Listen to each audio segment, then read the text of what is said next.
I've got that feature Educating Ricky, which is a bit of a play on words as well. Right. Do you know the film, Steve? Educating Rita? Yeah. I see what you've done. Go on. I'm doing that, and I teach Ricky stuff. What do you teach me, Carl? Well, I've got a few different topics. Go on. Do you know, like how you taught me about Hitler and Che Guevara and Winston Churchill? Mm-hmm. I'm going to come in with topics every week, and this week I've got... Ghosts? No, hanging bacon is one of the topics. Say that again? Hanging bacon. Hanging bacon? All the titles... Francis Bacon? No, all the titles are sort of named to sort of tease you and get you more interested in it. Hanging bacon? Well, you've certainly intrigued. Go on, what's another title one? Hairy Chinese kid. I'd go for that one. If there was a university degree with that title... Yeah, no, I'm going to go for Hairy Chinese Kid, I think. The final one, Alien gives man a beard. Right. Alien gives man a beard. I am going to burst. Right, listen, Carl, you've got to tell me. Right, first, let's do it in reverse. No, we're not going to do it now anyway. What do you mean? We've got to do it now. I mean, this is the first interesting thing you've said in an hour. Okay, the listeners have just been subjected to rubbish and mistakes and everything for the last 6 months. Please, we've got to do Alien Gives Man a Beard. What is that? Tell us that. Right. Sorry, this is just you telling me something, is it? This feature is you telling me something. I'm teaching you something. Educating Ricky. Huh? So are we playing it now? We're already into this feature. Well into this feature, are we? Yeah, I suppose we are, yeah. Should there not be a jingle or something? Yeah, can we have a jingle? There's no point, because look, I come up with ideas and you dismiss them straight away, so I'm not wasting my time making stuff. Right. If you don't like well, okay, let's play Educating Ricky. Right. Brilliant. Go. Right. So... Ding-a-ling-a-ling-a-ling-a-ling. Educating Ricky. Right, what are we going for then? Hanging the bacon, Hairy Chinese kid, Alien Gives Man a Beard. I think Alien Gives Man a Beard. I'd like to do that. Right, there's this fellow, I think it happened in America, and he saw a bright light in the sky. And God, if you're bored. And he stood there. This is a true story, is it? Yeah. He stood there. Yes, of course it isn't, Steve. And he saw this bright light, and it came closer and closer, and it was a UFO, right? Yep. And he looked at it, and it disappeared, right? And he gets back in his car. He looks in the mirror. And he looks in the mirror. Yep. He's only got a beard. He hasn't. You sure it wasn't someone else who got in the car, and he was still standing out there? No, right. What? And it turned out, he got home and said to his wife or his girlfriend, it's a bit weird. So I just got out of the car to look at a bright light, and I got back in the car and I grew a beard, and she said, never mind your beard, where have you been for 3 days? And what had happened is... He passed out because he was pissed? No. The UFO had taken him for 3 days. Yeah. But he'd only thought that he'd only looked at it and it went away. Yeah. But what had happened is he took him and he grew a beard because he hasn't had a shave. Right, okay. I mean, was Will Smith or Tommy Lee Jones anything to do with this at all? Did you see this on a video maybe and thought it was an educational film? No, it's from a book that some kind person sent in to me. Here. Can I just ask again, just again, I'm just throwing this right back at you. Do you think there's any other possible answer here? Right? A man is absent for 3 days from home. He's grown a beard. The time that it could take to grow a beard, lest we forget. What if he hadn't actually seen a bright light in the sky? What if he was lying? What if he was lying? He'd got knocked unconscious, he'd had a car crash. Just lying. No, just lying. Or he was just lying. Yeah, he'd been on a bender, getting pissed for 3 days. And that was his an excuse to his wife. And they went, Dennis, what are you going to tell your wife? Well, wait a minute. Wait a minute. You're not going to believe I was out with you, lads. Just say you're only away for a minute. No, I wasn't away from it because of the beard. Oh, yeah, look, it looks like you've been out for 3 days. Well, we have. That's exactly right. Okay, we've got to cover that then. Alien abduction. Great one. Okay, let's try that. Do you see? That's a little scenario there that could have been played. So, when you say educating Ricky, what have I learnt from this? Never listen to you again. That's all I've learnt so far. Never listen to you. Yeah, we'll add a little bit more in here, right? Well, no, what do you mean add a little bit more? We'll add a bit more to this what I'm educating you about. Go on. Right. There's only a law in America that says if you touch a UFO, you're going to get done. Now, why would they make a rule? I don't know that... Do you know, like, all their rules have a code? Carl, I genuinely do not know what you're talking about. Right, do you know like how here they might have... Do you know I what... have no idea. Right, Okay. do you know like over here? I'm listening to Capital and these headphones. I got Foxy on from yesterday. Right, let's bin that. No, wait, it's great. No, I want to hear about Airy Chinese Kid. let's play a tune. And Okay, then come play a back tune, with come back with Chinese Kid, Wait, definitely. Some doors? Yeah, I Yeah. just thought I'd go back, take it back to the 60s. This is a tune that a friend of mine sent If me. you touch UFO, you get done. Soul Kitchen from the Doors. Shambles today, this. Right, okay, educating Ricky. What have we got? Airy Chinese Kid, go on. Right, yeah. This is the... I didn't want to do this.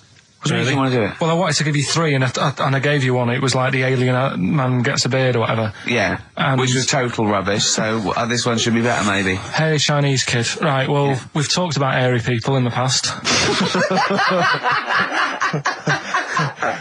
True enough. Haven't we? Yeah.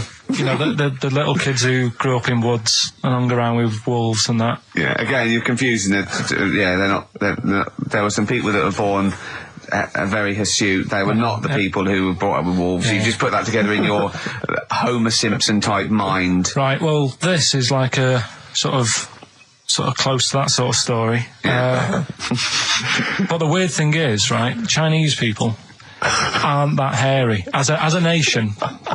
No, seriously, that's a well-known fact. They don't have that much body hair and stuff. Okay. So this little kid who was born over there, he was like covered in stuff. Was he?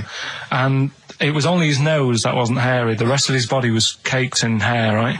And his hair sort of What grew. sort of hair was it? Was Thick hair.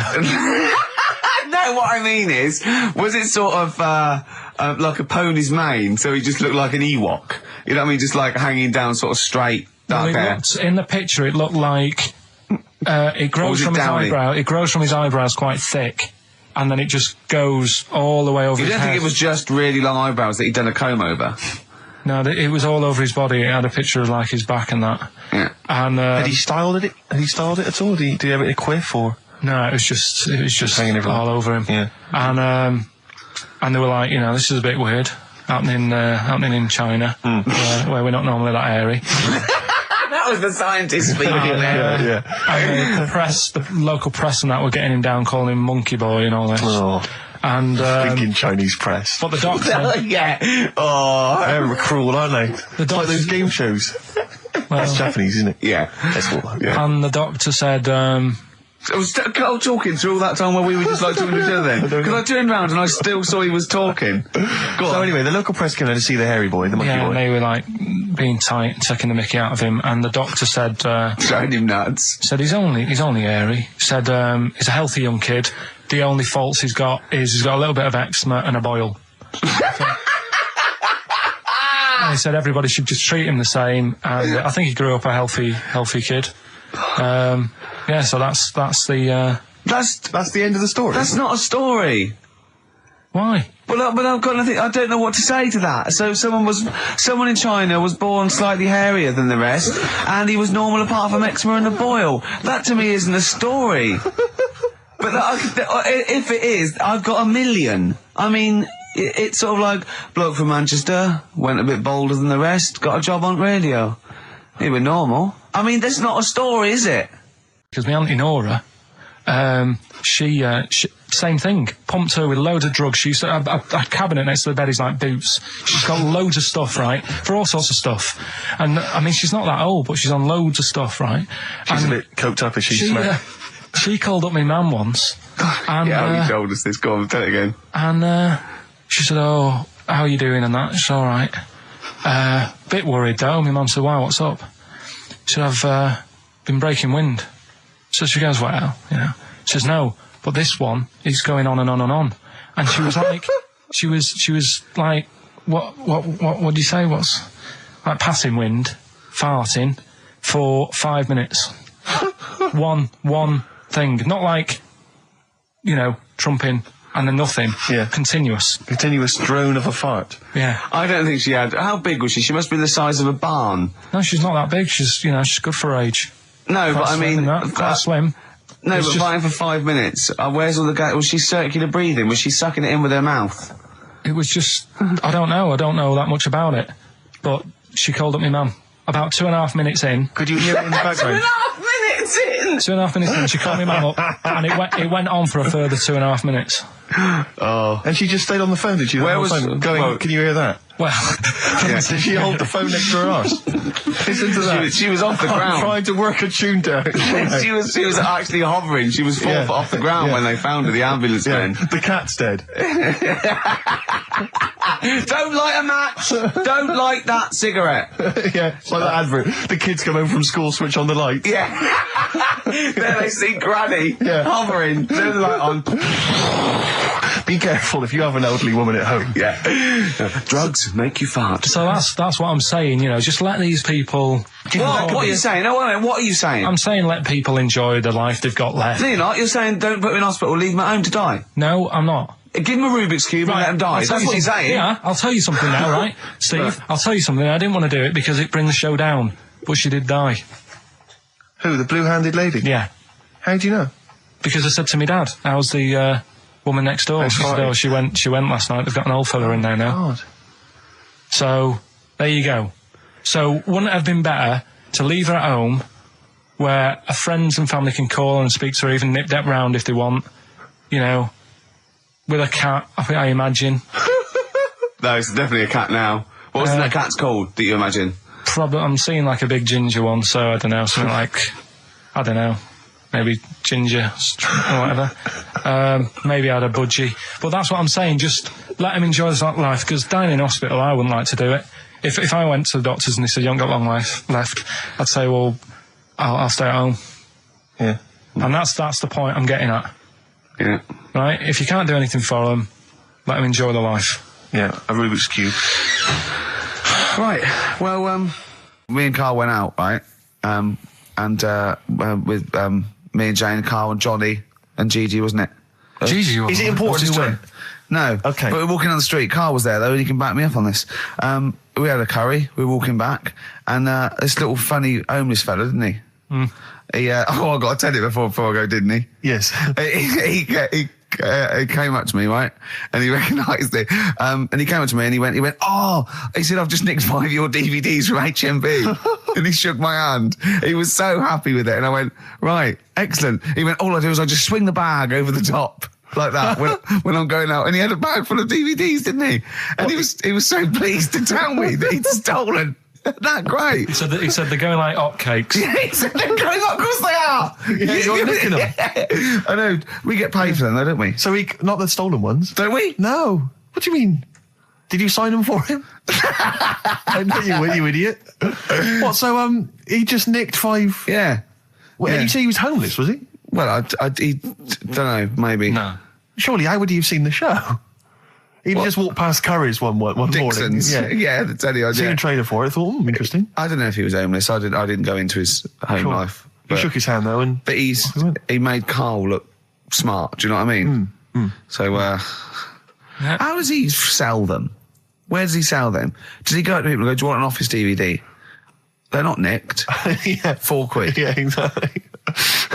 Are these stolen? No. No. They've still got the tags on them. Well, it's like those people who, those cab drivers that you'll meet at sort of 3 a.m. who've just got a car, Yeah. and just went out with a car, Yeah. and just I'll pick people up and charge them. Yeah. I got in one once. I said to him, the guy just pulled up. I said, he said I was in like East London. I'm going back to North London. I said, yeah, going to Swiss Cottage. He went, sure, hop in. We set off. He went, do you know the way? I said, well, not really, no. I thought you'd know the way. You're in a cabbie, aren't you? He went, no, don't really know the way there. I said, have you got an A to Z? He went, no. I thought, well, if you're going to go out just on the, just winging it as a cab driver, Yeah. 2 things, take a map and a torch. He didn't have either. He said, well, I'll probably get to Camden. I said, well, I'll direct you from there. Drove on for about 5 minutes, making conversation. About 5 minutes later, he went, do you know the way to Camden? I thought you knew the way to Camden. I don't really know the way. I thought you did. Oh. It was lewd. I mean, Let me out. £4. Exactly. And that's, I don't know who's got that sort of time on their hands that they just think it's 3 a.m. I'm at a loose end. I think I'll go out doing a bit of cabbing. Wow. Yeah. Because your dad was a cabbie, wasn't he? Yeah, it was, yeah. Couldn't stand it, but it's good money. He was he wasn't like a chancer though. What was he doing when he put that little Forrest Gump in a weedy bin? That was part of the cab company thing. They had to do like a charity event once a year, and he did it 1 year. Never asked him again. Tell us the story again. No, I'd rather not, because we got a few sort of complaints about it. Why? Why do you get complaints about it? Because he put a kid in a bin and it's not the thing to do. So, but we could use it as a sort of sobering lesson for people. Yeah, tell it like a, you know, you shouldn't do it. No, yeah, but that's how I did it last time, but people still didn't like it. All the stuff I tell you, we don't take the mickey out of people on purpose. No. It's real life, isn't it? And that goes on in life. Yeah. My dad was saying that in hospital, though. Do you know I was in hospital? Yeah. You know, he did some jokes about old people and that. And he said, at the end of the day, if something makes you laugh, it's funny. And if it makes you laugh, you can't help laughing, can you? Do you know what I mean? So, what are you meant to do? And laughing's good for you. Yeah. So... But being laughed at isn't as good for you, is it? No, but there's probably more people laughing at one person. So if you balance it out, there's only one person who's upset and there's a bunch of people laughing. So it's That's genius. Give me an example of that. Give me an example. Well, for instance, Karl Pilkington as he talks and the people listening. Yeah. No, give me an example of you know. I can't because, again, that's what I'm saying. I can't tell you the story because there might be someone out there who... This person might even be listening and think, I forgot about that and you brought it all back to me then. So I'd prefer to leave it, but I think people know... Why did he put him in the bin in the first place? Because he was getting out of hand. What was he doing, though? You see, I can't explain. You can, don't be silly. I prefer to leave it, honestly. What was he doing? Was he annoying him? He was annoying my dad and the other people in the cab. Right. And he thought, how can I deal with this before it gets too out of hand? Yeah. He pulled over and put the lad in a wheelie bin. I'm going to burst. So we'll leave that. Some people emailed in the songs with stories in it. One of them was Babushka, and he went, what's that? And I went, that's Katie Bush. What is it? I said, it's about a woman who dresses up as another woman to seduces her husband. He went, they wouldn't work. Just dismissed it like that. Why do you think it would work? Because you'd know. I mean, say like, right, Suzanne, right, who I go out with, right? She can see me from, say, if I'm coming down the high street. Yeah. She knows it's me by the way I walk. Right. So just the fact that this woman went and put a wig on, there is no... You haven't even heard the song! I know, but you're saying that she put a disguise on and he's like, I fancy her, and he takes her out and he doesn't know it's his missus. You're not buying it. I mean, I'm controlling this. Whereas the flea with your brain going to Glasgow, perfect sense. Yeah, Babushka, rubbish. Carl, can we have the tomato story after the next tune? Yeah. Bit of Coldplay? Yeah, love it. Yeah. Coldplay, The Scientist on XFM 104.9. Right, competition, isn't it? No, it's Educating Ricky Part 2. Oh, is it? Yep. I wasn't even listening. He's doing all the work, I wasn't even listening. Oh, and he's spilled some water on that. Right, what's this one again then? Right. What's the teaser headline?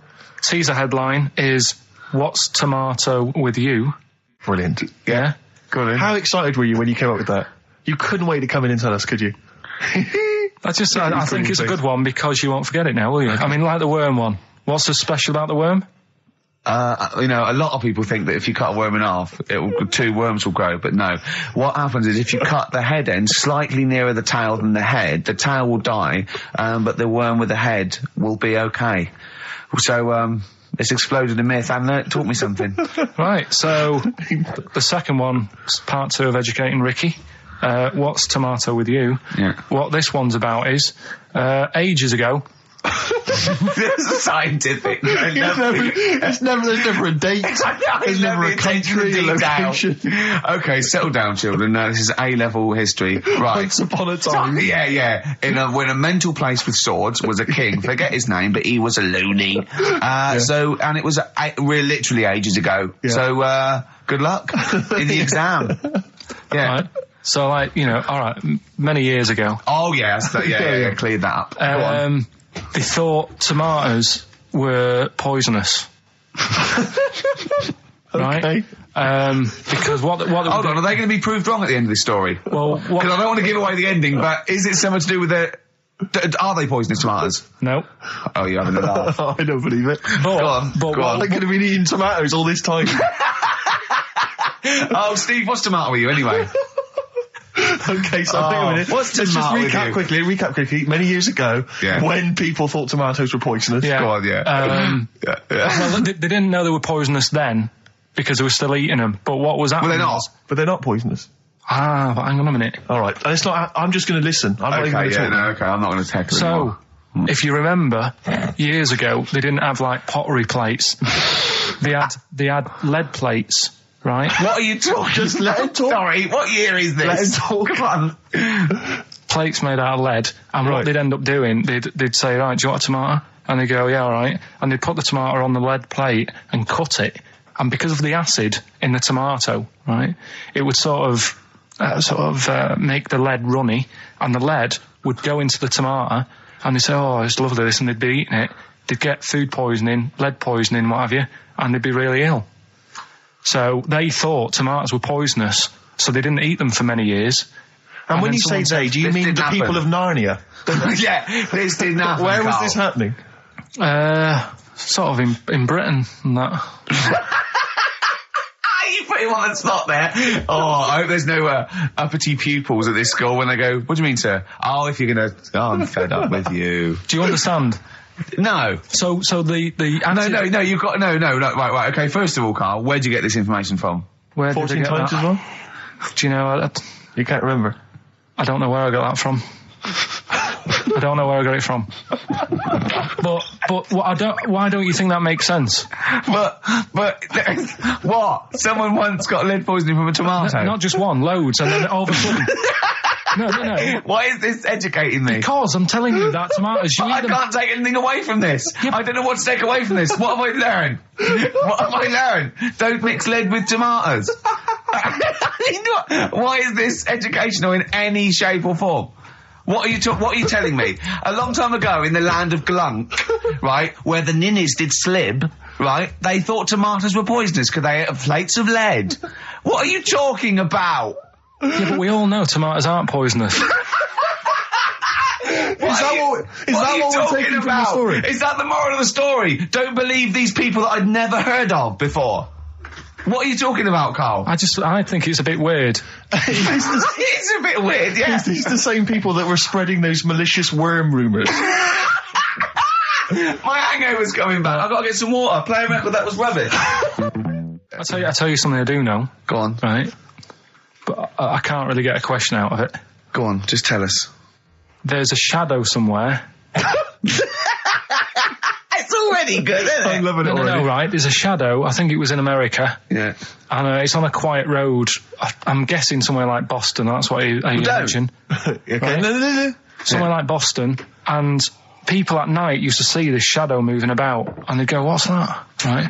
And it got known, the town, the little local town got known for this shadow, but it didn't cause any problems.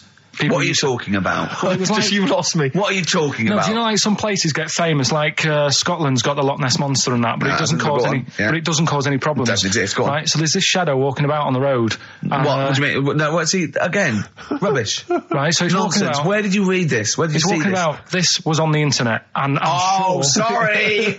Sorry. Right. I thought it was shite.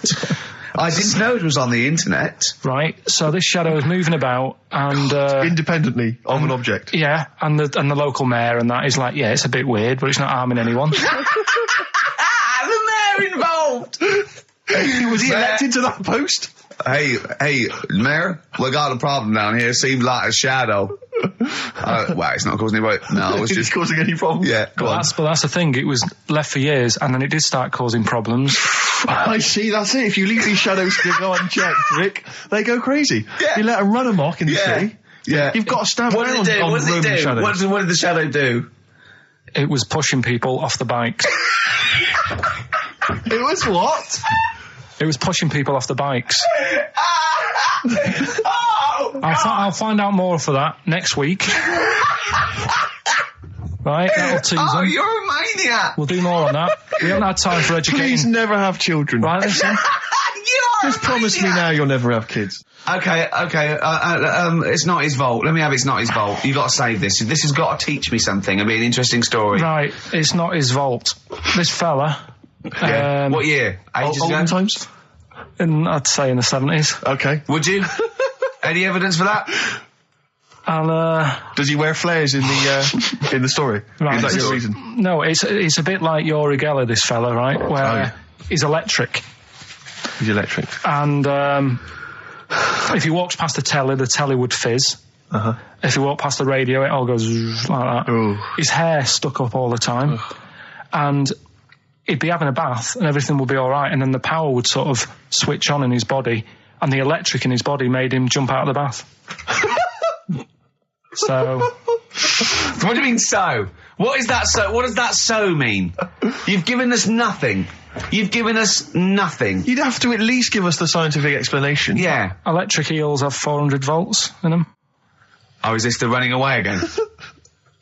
What was that one called? Yeah, but It's not his vault. But there's a reason not his fault. It's not his fault. I thought it was going to be something about keeping it safe. I think we should do these the other way round. I It's think you not should his tell us fault. the story and then we'll hear the pun.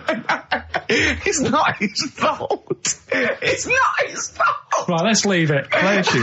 Forget it. Educating Ricky. Doing it. We're not doing it. No, we are. Right, anyway, Rockbusters. Yeah, go on. I give a cryptic clue Yeah. and a letter, and it makes up a band. He Right? never said the word cryptic a few months ago. I love it. Do you know what I mean? I feel it's like our own little Eliza Doolittle. Yes. Right, even Richard will like this one. Here we go then. First one. There's three of them, Go on. and you email in. If this doesn't turn Dickie round, nothing will. This is an email-only competition. Email only. Right, here's the first one. Initial is B, so it's B. a band starting with B. Okay. And the cryptic clue is, I don't like them birds. They shouldn't be allowed in this area. I don't like them birds. They shouldn't be allowed in this area. Next one. Right, the next one. He doesn't like women, yet he's got a couple of kids. That's a bit weird. Is that a cryptic clue or is that just a thought, a general point? Is that That's the cryptic clue. Okay. And the initials there are PD. Okay. And the last one. I've got that one. That's terrible. That's terrible. Okay, quickly. Oh, God. And the last one is that bloke who does. Come on! He's making me laugh. Come on, Carl. Be professional. Right, the last one. Right. I can't do it. It's making me laugh. Oh, come on. I'll come and read them then. No, hang on. Come on, Carl. Right, here we go. They don't do this on Blockbusters on TV, do they? No, come on. Right. That bloke who does sport on telly. He's got a little kid, right? Initials DC. What? Is that, was I'm that the completely clue? confused by that. Was that the clue? Yeah, that bloke who does sport on telly. Yeah. He's got a little kid. Initials DC. Okay, is that a band? Or an artist? It's well, I'm not A gonna tell you. cheese. I'm not This is gonna a tell you. well-known sandwich. Is it? What is it? Is it a band or an Right, artist? so just quickly recap. That's, Okay. it's a Come B. on, Carl. Right, Come on. quick recap. The first one is B. I don't think them birds should be around in this area. Right, that's B. Right. Second one, he doesn't like women, yet he's got a few kids. It's a bit weird. That's PD. And the final one, that bloke who does sport on the telly, he's got a little kid. Right. DC. All right, and it's ricky.gervais@xfm.co.uk if you want to enter for Hellraiser. Oh, I'll All tell you those what, other continue to quick do a little theme of like some old stuff people haven't heard of. If you're under 30, you probably never heard of this band. It's also a new thing I want to introduce. It's Show Up Camfield. Camfield talks the talk, he doesn't walk the walk, he doesn't play some rock classics on his show because he's scared. I'm going to play the tracks that Camfield's too scared to play. This is Kansas and Carry On Your Wayward Son, alright? Yeah. Right, okay, Educating Ricky, part 2. Right. I'm committed to this treatment. Yeah. Is one. Oh, of them. I've got to go for that one. Yeah. Yeah. Or the other one is the police are causing a bit of a stir. He still says it like it's the best thing he's ever come up with, which in a way is. It could be. Right, go on then. I'm committed to this treatment. Right. Do you know the saying? Is it just sayings now? Are they all sayings? This No, week? no, they're not. Okay. No, the other one isn't. Frog in your throat. The saying "there's a frog in your throat." Yeah. I assume it's when you croak a little bit. You sound like a frog. No. Right. Might seem a bit weird, this one, right? But years ago, Oh yeah. Sorry, what is that clue? Committed to this treatment? it's about frogs committed.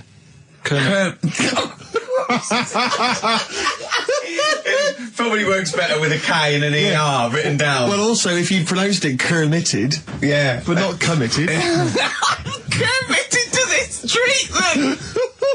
Right, go on then. That's Right, genius. So yeah.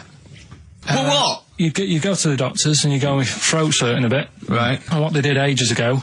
Ages ago? What year was this approximately? We are going back quite a bit with this one. Oh, okay, go on. And the doctor would say... did history. Imagine years ago. Go on. And the doctor would say, right, keep your mouth open, and he'd just look at your tonsils. And the jaw would ache a bit, because they weren't as quick back then, because they didn't have the technology and stuff, and they'd have to, like, stare at it and study it and stuff. And, like, they get an achy jaw, right? Keeping their mouth open. Yeah, like you get, you eat a Mars bar or whatever. So, they'd sat there, and they used to always close their mouth, and it used to annoy the doctor, right? Oh. So what they did, they used to get a toad, right, and put it in the mouth. Rubbish. Okay, keep talking. Keep talking. And that way, they couldn't close their mouth, because either they'd squash it, right, or apparently you're not allowed to lick a toad's back. So the doctor would have them for breaking the law? No, but it's poisonous, right? A toad's back. You should never lick a toad's back. Or put it in your mouth, really. Oh, just stop for a second. Wait. What? Can I just ask one question? Go on, Can I just go ask on. one question? I've got a few, but go on. Sure. My initial thought is, it sounds like a brilliant bit of sort of medical knowledge there. It's a great idea. Yeah. My only thought is, how does the doctor see past the toad? Yeah. Your tonsils? What's he actually looking at with the mouth open? Surely the toad is in the way. Hopping around in the way? It didn't say. Sorry, and my first question is, was this on the internet? Yeah. Yeah, okay. Carl, that is bollocks. That is, I mean... Well, alright then. Let's turn this round. Where does the saying, you got a frog in your throat come from? Probably because you sound a bit croaky. Probably that. Probably because you sound a little bit like a frog when you've got a sore throat. Carl, did you not question it just for a moment when you read it? Just for a second, didn't you think, that seems an odd approach? Firstly, why a frog, of all the different species? Because it's poisonous. A toad. So it's a toad as well. Yeah, well, it worked. I'm committed. Worked. No, my point is it's frog in the throat. I was going to change it to, have you heard the news Toad Day? But I went with the frog. Oh God! Right, so that's rubbish. So that's rubbish. Next, can I have? Let's play a tune. Let's come up with the last one. Can I just say? No, just play it. Just play it. Yeah. Yo, Carl.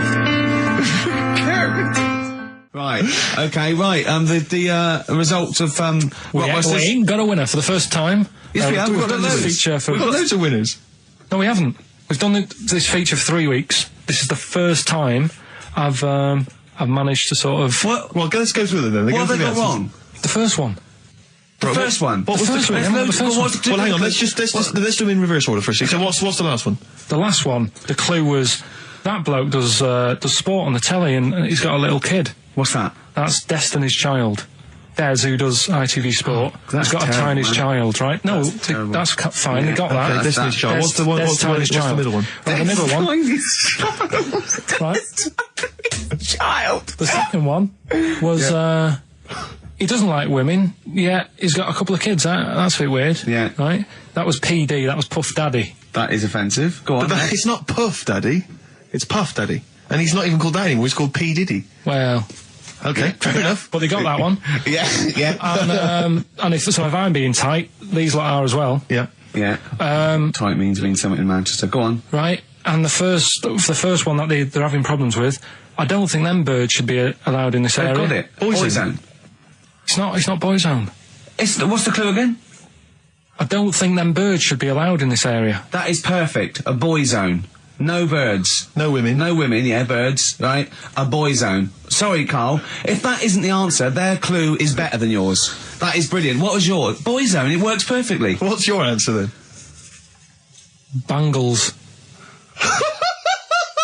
What? I have no idea what that means. Like seagulls. So you don't want them in this area, so you're banning them. Bangles.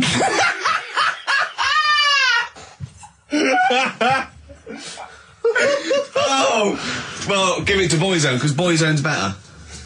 Don't use birds to be allowed in this area, it's a Boyzone. I think we should have a rollover.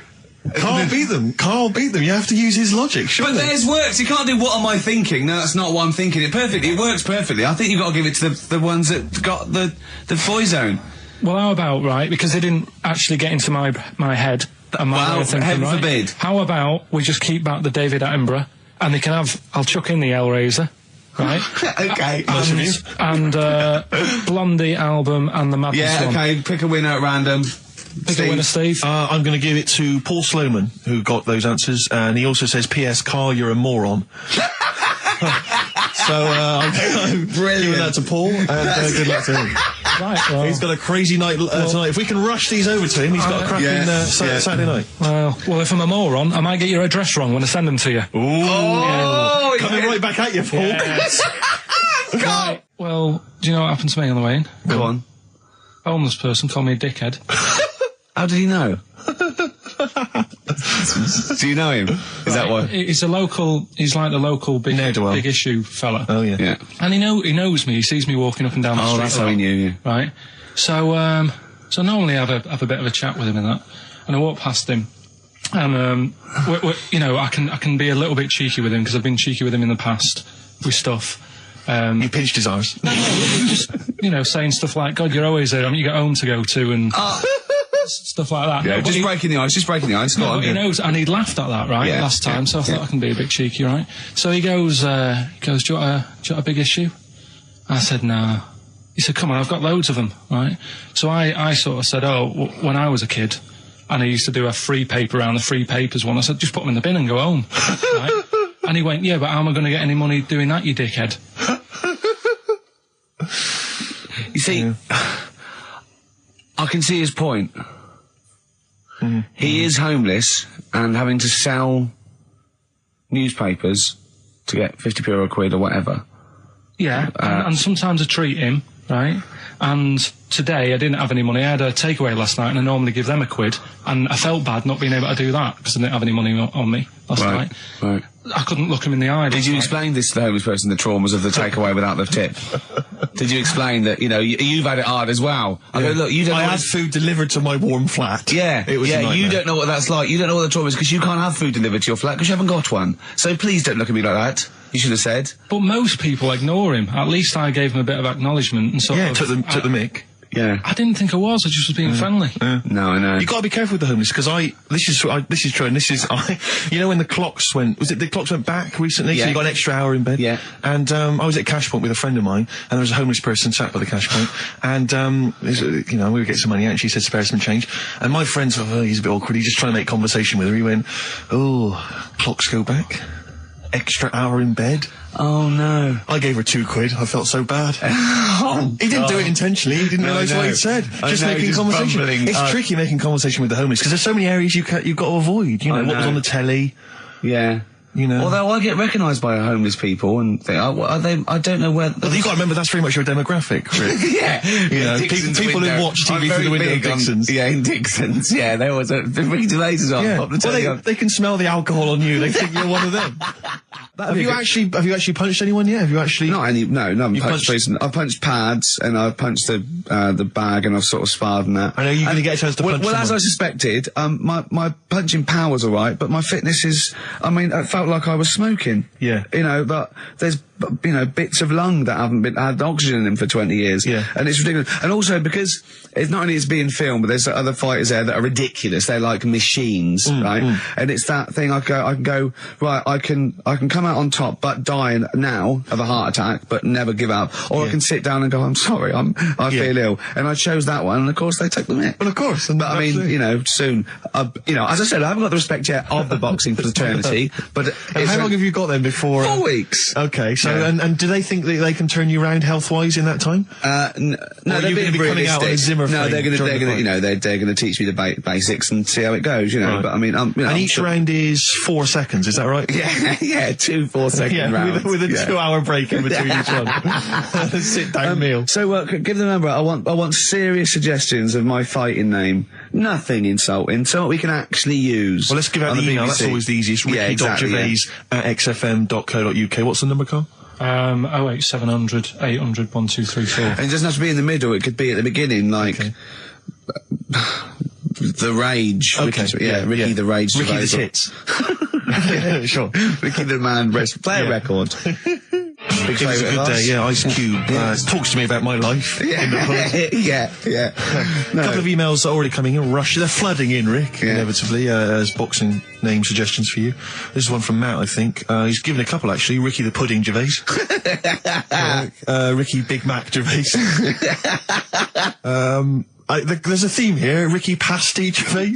The pasty. I quite like the pasty. Here comes great, the isn't it? pasty. As Carl said, he said the thing is, if you have a really good nickname, it's embarrassing when you lose. Whereas if you just call yourself, it's not so embarrassing when you lose. Carl, this is doing so good for my ego. Do you know what I mean? If you have like Killer Gervais. Yeah, and then you end up like vomiting, choking on your own vomit upside down, hanging out the ring. What happens if you win? Do you have to do something? Whereas there goes the pasty being stretchered off in the first 2 minutes. Yeah. It's not such a problem. There he is, being lightly basted. And chucked down a mine. What do you mean, what do I have to do? Say if you beat Grant, say if that happened. Yeah, right. What happens next? What do you mean, what happens next? What? Do you think this is a contention fight for the big one? But do they, Well, then we make Ricky 2. No, but you know, do you know if they're planning on making more money? Because it's for comic relief, isn't it?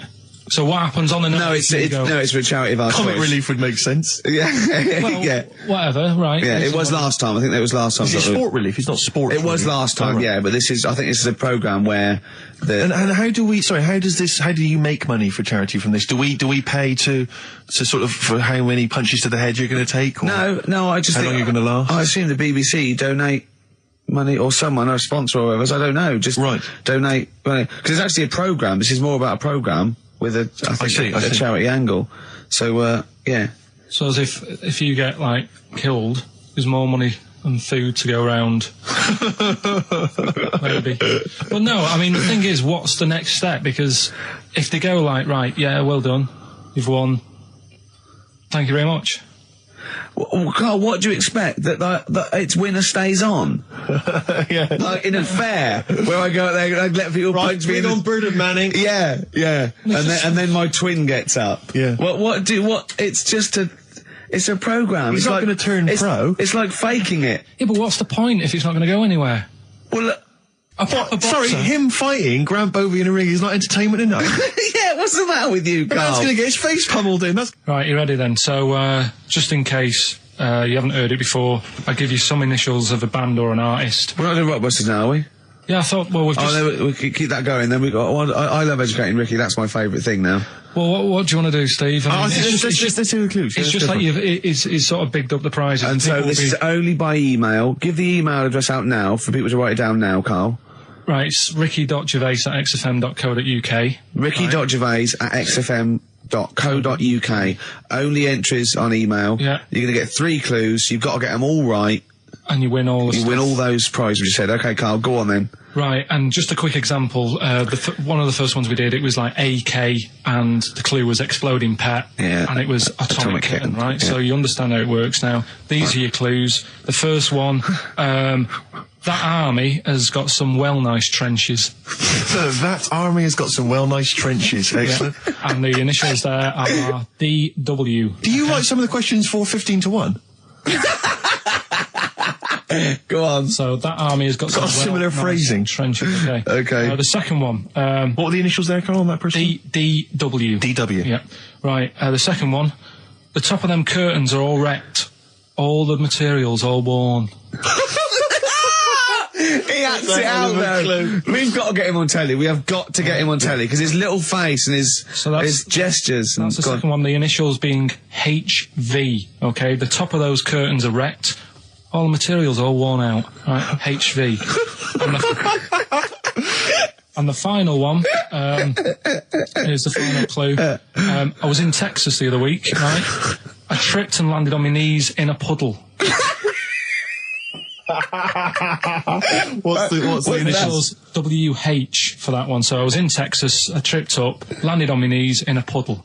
So that's WH. Incredible. You've got it! Is it great? It's fantastic! It's desperate. Okay, time to join the record. Do you remember you're playing for these compilation albums? We got the Fatboy Slim DVD, Linda Green on VHS, and of course Executive Decision starring Kurt Russell as well. Oh, God! Okay, what's the next one? What's the educating Well, Ricky? I don't know. See, like I say, I was looking around and there's stuff that is interesting. Right, I was looking on the web. But there's no point. Well, it's just that I found one about... What's the point? About a lad who 8 years old, Yeah. but he's still breastfed. Now, I don't know if you can get anything out of that. Is that what his mum said?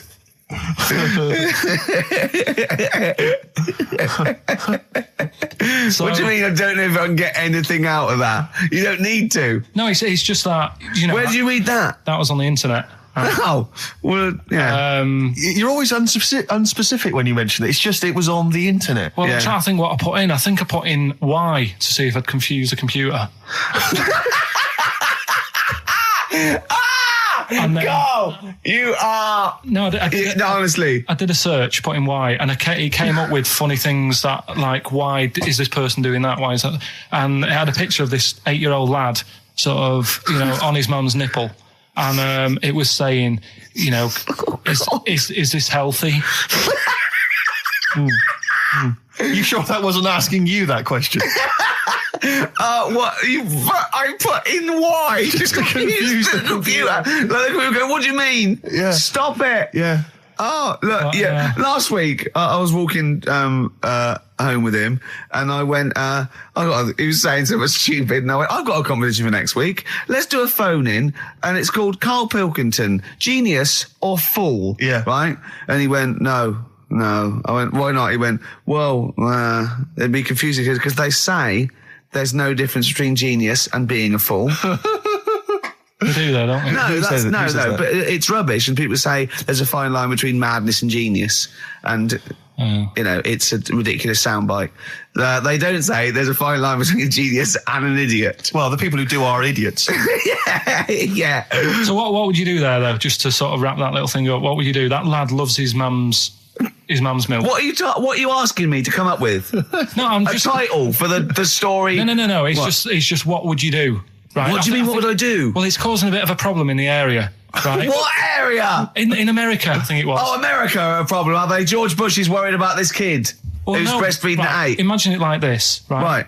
No, so, Carl, what are you asking me about this spurious story you saw on the internet? I saw it on the internet. There's Yeah. an 8-year-old lad. He likes his mum's milk, Yeah. and it's saying, "Is this right? Should it?" No, be it's going not. on? But what What do you want Ricky to do about it? It's not his responsibility. Yeah. No, but the little town that he lives in, they're all causing an uproar, right? Going, this isn't right. You know, No. I can't let my kid play out in case he's in the garden with his mum getting a bit hungry, right? So, Oh God. what should they do? Because his mum's saying, well, he likes it, Yeah. and he, you know, what do you do? I don't know the laws. No, but I'm not asking you to sort out the laws. I'm just saying, if you lived in that neighbourhood, what Yeah. would you say? If you went up to him and said, look, everyone's getting a bit fed up with this, look. I'd say, what would I do? What do you mean, what would I do? what are you asking me? Right, it doesn't matter. No. What are you asking me? What are you asking me and Steve and the I'm public? just saying, say if you live next door to this woman, Yeah. right? The kid's hungry, 8 years old, he's out playing on his bike and he goes, Mum, I'm getting a bit peckish. And he goes, all right, son. She whops one out. And he starts having his milk, right? You live next door, you're putting your washing out and you see this going on. You're getting a bit sick of it because it's gone on for months. 8 years, I assume. Why is it your business? Why because it got me- are you such a nosy neighbour that you're concerned? What would you do, Carl? Let's turn it back on him. Yeah. What would you do? What's your solution? What would you do? Well, I thought I'd say, right, why are you doing this? And she'd say, because he likes it. And I go, all right then, put it in a bowl first. And you think that would sort that out? No, because I was thinking about the whole thing, right? And you do that when you're a baby and everything's all right, innit? Yeah. No one bats an eyelid at a little baby having a bit of milk from its mum's breast, right? Yeah. You'd almost say it was natural. But you grow out of it. It's like you don't see. It got me thinking about things you don't see. And you don't see. Did you put this into a computer? Show me things you don't see. What else don't you see? Well, you don't see like an old man having a Twix. You never. Oh! So what? No, You know the terrible thing about all this, Steve, is he's right. You don't see an old man I eating a know, Twix. that's a terrible thing. So what they have got, right, they've made old man toffees, haven't they? They've come up with Werthers. Is that a song? Oh God! You don't see it. So they've got their Werthers, right? Yeah. So, Look at him. You Forget think he's it. giving a lecture at Oxford? it's not going anywhere. No, you go know? on. Sorry. Go on. I'm just saying. Right. You grow out of things. Yeah. And the old man, I'm sure when he was a kid, he'd have a Twix. Yeah. But now it doesn't look right, so he's having... It doesn't look right. So... Right. I don't think Werther's originals were specially designed for old people. I think they were sweets that just happened to have been made for years. That's why old people eat them. Yeah. They didn't go, hang on, there's a market here. I've noticed old people aren't eating Twixes. Quick, let's make some old man sweets. But the little advert, he gives it to his grandson as well, doesn't he? He goes, I have a Werther's original. I think it cuts, though, before he throws it back in his face and goes, get me a Twix. Carl's all flustered because there isn't a record set up, and he's getting all tizzy. He's been more worried about his competitions than sorting out putting records on ready. What? I'm after Steve's Song for a Lover. Well, I'll tell you what, why didn't you carry on with your educating Ricky section? I'll have a look on the We'll CD keep it going, Steve. Yeah, you Cover it. keep Go it on. going. Go on then. Right, okay. We've had a few emails. Anyone got it right, Carl? Anyone got it? Ricky, educating Ricky, that's the final one. We've got to get that out of the way. We've got to get Rockbusters as well, though. do that at the end, we can whip. Go on then. But we've only got 5 minutes left. Come on, just do educating Ricky. Right. God. The last one that we haven't done is he's a bit of a nuisance. Go on then. Again, not really that interesting. Thanks. No, like again, I spoke to you in the week, and I had much better things. Like when I tell you about Brian Blessed climbing Everest, and for some reason it made him it played havoc with his belly, and he followed through, and he had to clean up. Shut himself. Using ice and snow. Why are you telling me that Brian Blessed? In what way is telling me that Brian Blessed shit himself once in any way educational? Because I was saying how he was climbing Everest, right? Right. I give it to him. He's an actor and that, but he gave that a go.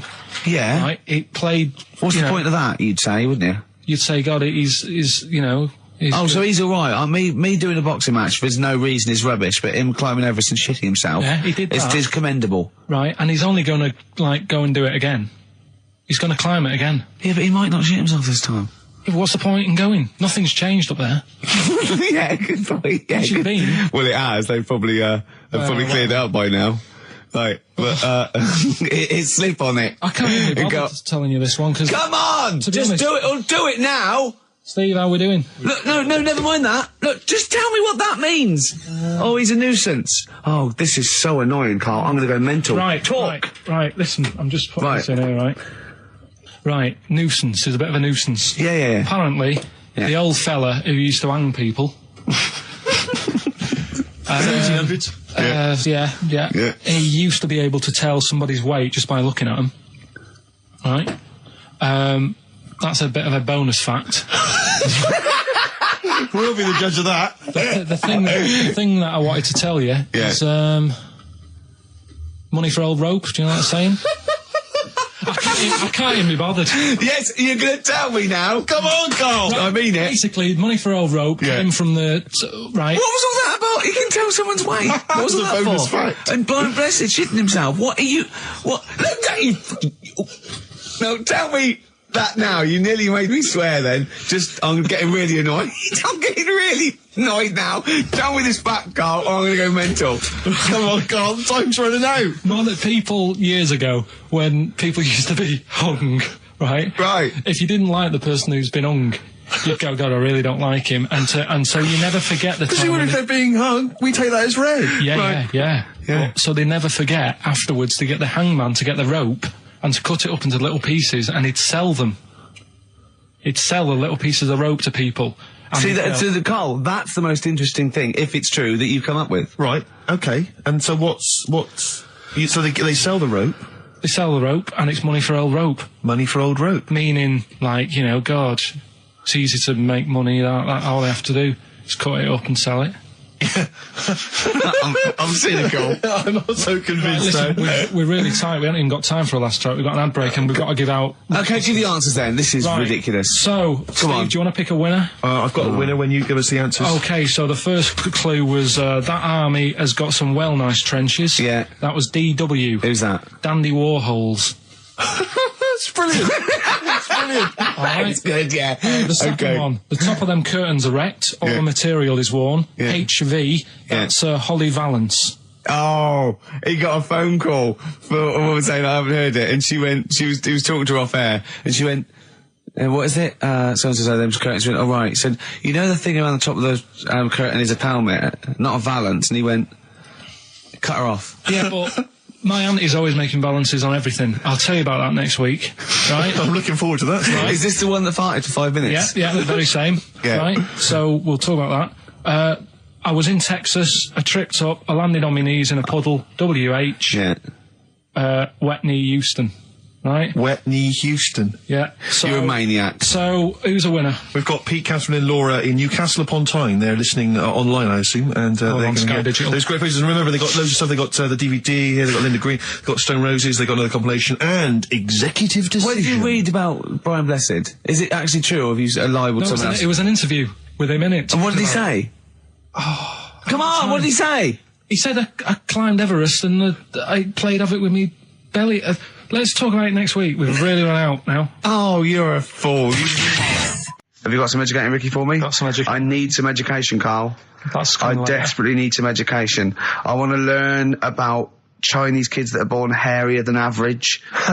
I want to hear about deaf girls that can hear after their mum hits their head against a wall. These are the things I need to know. I mean, I don't wish to be disrespectful. He doesn't look like a genius. He doesn't look like But then I don't know what a genius looks like. Exactly. So, Steve. you know, I don't want to be an look at Einstein. Yeah. Yeah. His mum thought he was mental as a child. Where'd you get that information from? That was in the Einstein book. Well, it was in the Einstein book, then it's presumably true. Which Einstein book is that? His Theory of Relativity? The big book of Einstein stuff. Oh, yeah. Yeah, the big bumper book of Einstein stuff. It's for a coach trip, and you have to fill in E equals MC1 squared, 2 fish, or 3 hello, and then it's multiple choice, and you fill it. It's great. Did his mum think A, he was a genius, B, mental? Most people go for A, but it is in fact B. She thought he was mental at the age of 28. Oh, Carl, you never let me down. You never let me down. So have you got Educating Ricky for me? We've got Educating Ricky coming up. We've got Rockbusters. We've got Rockbusters. Great as seen and talked about in Heat. In Heat magazine. It's got really tough this week now. We're not messing about anymore. Right. Got some good prizes. Absolutely, yeah, we'll talk about those later. Because, I mean, was it last week that you had the classic? Was it, I can't remember, I'm paraphrasing, Carl, apologies. Something like, I'm here in Texas, I've fallen in a puddle, and my knee has got wet. Yeah. Wet knee Houston. Whitney Houston. Yeah. Also, it was last week when there was a little bit of confusion over the one for Holly Valance. Right? Of course. I don't think it was confusion, I think it was your error. Yeah. No, it wasn't. And it was Holy Valance, and you meant Pelmet. Then Becky, who called up that time and said, if you're getting mistaken with Pelmet, right, she sent me an email in a week saying, I've done a bit of research. Yeah. It was my fault. I've made an error. Yeah. It is a Valance. Okay. And I know about Valances. As I told you last week, at the very end, my auntie loves them. Yeah. Right? She makes them. She started off just like putting them on top of the sort of window around the curtain. And then she thought, I can do more with this. Yeah. And she had a little coffee table that had magazines underneath. And she said, I'm sick of seeing them magazines when I'm sat down. She sounds like a Pilkington. So...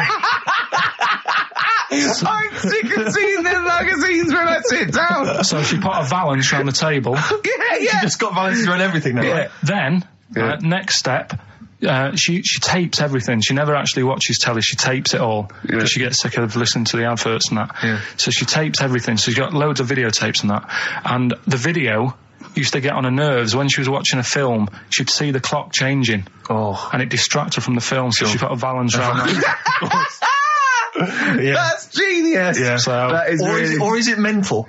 Only Mrs. Einstein can tell. I don't know. She's even made a little Jack Russell look like a hovercraft. Yeah. if you He's stand still, great. that's So it. everything's got a balance. If you go round and you stand still for too long, the chances are you get She'll a put a balance balance around your on. head. Yeah. This is this is Auntie Who, Auntie Nora. and this is the one that farted for 5 minutes. She did. Lest our listeners forget. Lest we farted forget. for 5 minutes. Called his mum, saying I'm farting. 2 minutes into the fart. She's at about 2.5 minutes in. Yeah. Carl, you're making noises while I'm talking. Yeah, but you do this all the time trying to wind me up. And I'm not saying Manchester's the best place in the world, but what I'm saying is there's bits of it that I really miss. Yeah. Like last Sunday, right? When I'd met up with Ricky, we had spaghetti bolognese, which was all right. And then I said to him, I need some soil. Damn, I wish you'd invited me. It sounds amazing. So I need some soil. What do you think? You need some what? Soil? Soil, yeah. I need to repot a plant, right? Yeah. So You need to repot a plant? Yeah. Fair enough. So I'm like, where you can't see these shops in London. You Do can't you know what I mean? buy There's nothing around. I took him straight to one in my street. Yeah, but near your street, and that's probably the only one in London.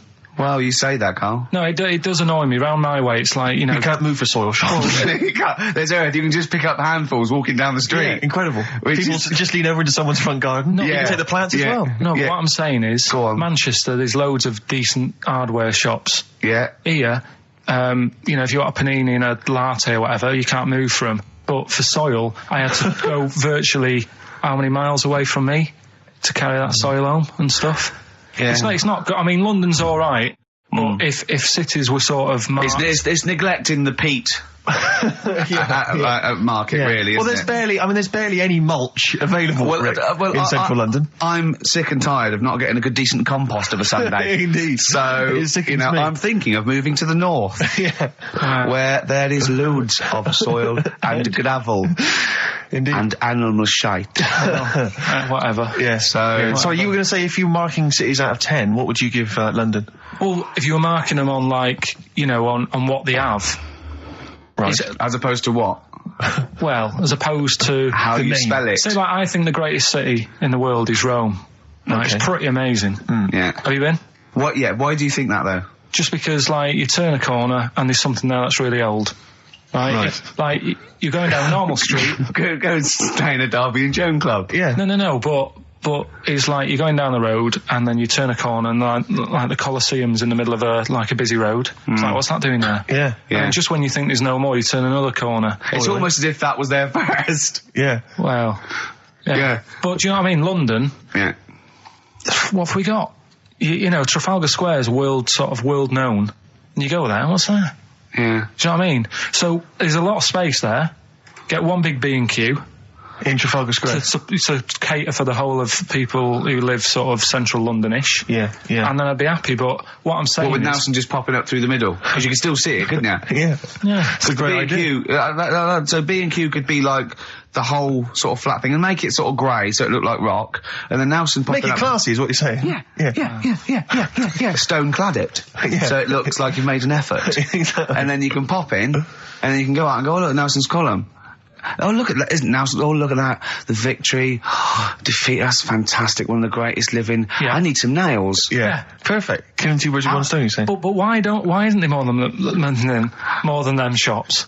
Because when I went into yours, every time I've been in there twice now. The first time was to get a shower head, right? Right. And I went in there, couldn't resist buying something else. I ended up getting some super glue as well. Blimey. Hey, Right. big spender. And then last Sunday we went in there, got 2 bags of soil, not one, I bought 2, Yeah. and I bought some scissors to cut plants with. Secateurs. Well, Scissors. you never know when you want, you might need more soil, I suppose. Well, I've got You've 2. stopped out now. Where'd you keep it under your bed? Sorry, this isn't going out, is it? This conversation. It's not going out on air. I got a feeling it might be.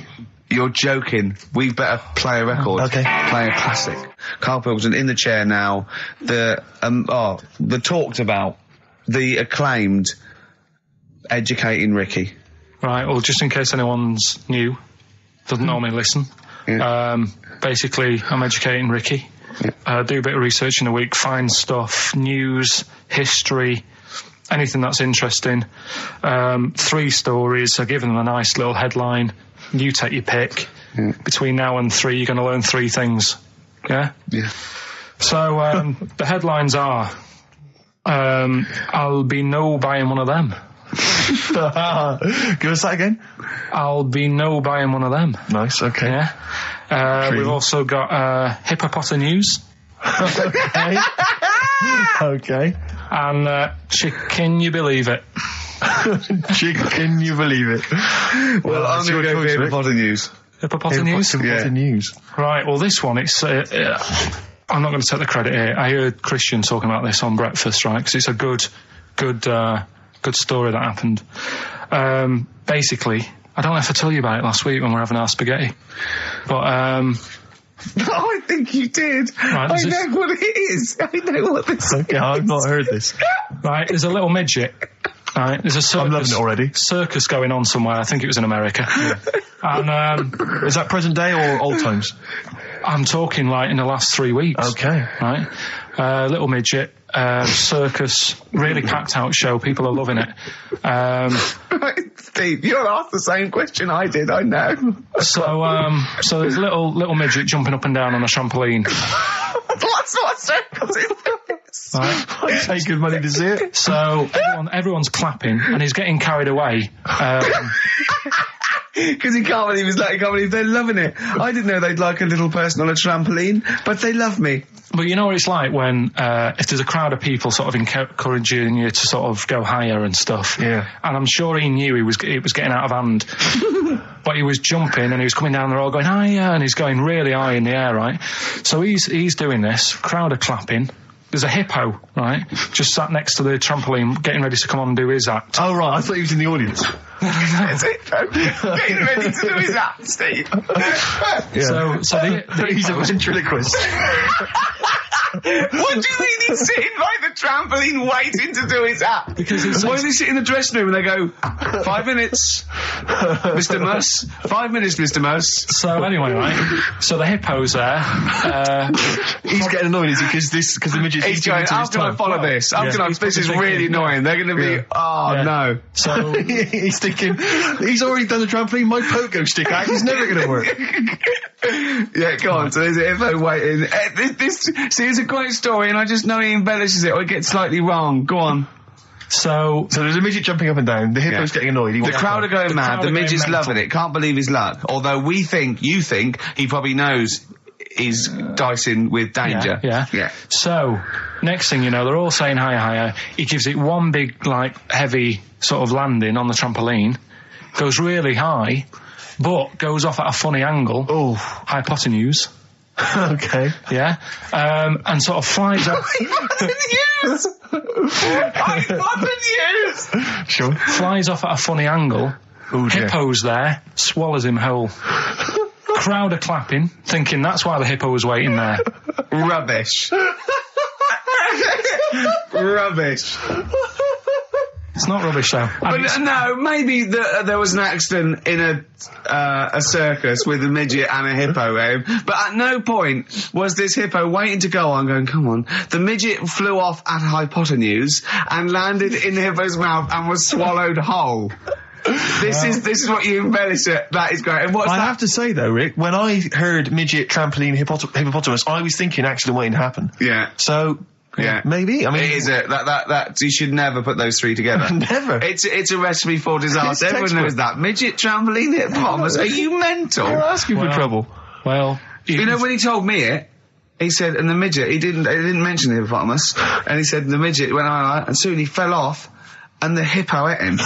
And I said, sorry, what was the hippo doing there? He went, it's a circus. I've never heard of a circus having a hippo. No, what do hippos do? What can they do? You can't train them, can you? What do you Aren't they, like, very deadly? They're huge, aren't they? You can't have a hippo in a circus. Are you sure? You're not thinking of Zippo? He's neither clown. Yeah. No, and it wasn't some sort of where Zippo was eating a midget, and it's some sort of horrible sexual act. No, it was definitely. I heard it on breakfast, right? Oh, okay, sorry. No, it's definitely fact. Yeah, okay, it's right, truth. okay, good. Ricky Gervais with me, Steve and Karl. Karl, why have you got a headache? You got a headache? Just a bit stressful because the moves on this week.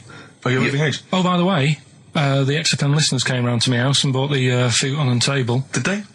Were they happy with it? Quite normal. They were well happy. Yeah. Couldn't believe the luck with it. What do you mean quite normal? What do you mean quite normal? Well, it's always a bit scared, isn't it, getting people round. I imagine they were scared. Well, And were they excited to see you? Could they were, could you tell that they were pretty pleased to see you? no, I don't think so. I mean, You're but- Karl Pilkington. yeah, but the fellas sort of, they brought the whole family round, which was a bit odd. Well, it's not often they get the chance to visit a living freak. Anyway, no, they were nice. And you're moving now, yeah? He said he phoned me up today. It was absolutely tipping it down. Right? He had to cycle in, right? Because he said, because of the move, he doesn't want to leave his bike round there. Right? And he said, and Suzanne, I can't say this in case he's listening, can I? He won't know. will he? He said Suzanne's hired the oldest removal man in London. You should hear him. And the thing is, right, we booked him because everyone else happened to be booked out, but this fella's free, right? So he called up this morning. I've never spoke to him, but he was on the phone. He sounded about 90. Yeah. Carl thinks that he's going to have to do all the work. And the thing is, right, Cheap. it seems He to be already cheap. wanted some Werther originals. Yeah. Right, listen, it seemed to be cheap because it's £50 an hour. But how long is it going to take him? Yeah. That's So- genius. When's the move on then? When's the? Oh, well, he's coming round. He came round today to bring some empty boxes, and he was struggling with them.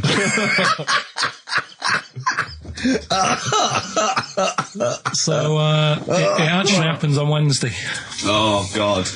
Anyway, so Rick, I noticed that you were laughing and almost had a heart attack. Doesn't bode well for the boxing match, does it? Cough at the moment, haven't I? I've had my Lemsip. What are they again? is the tip included? Yeah, go on, that one.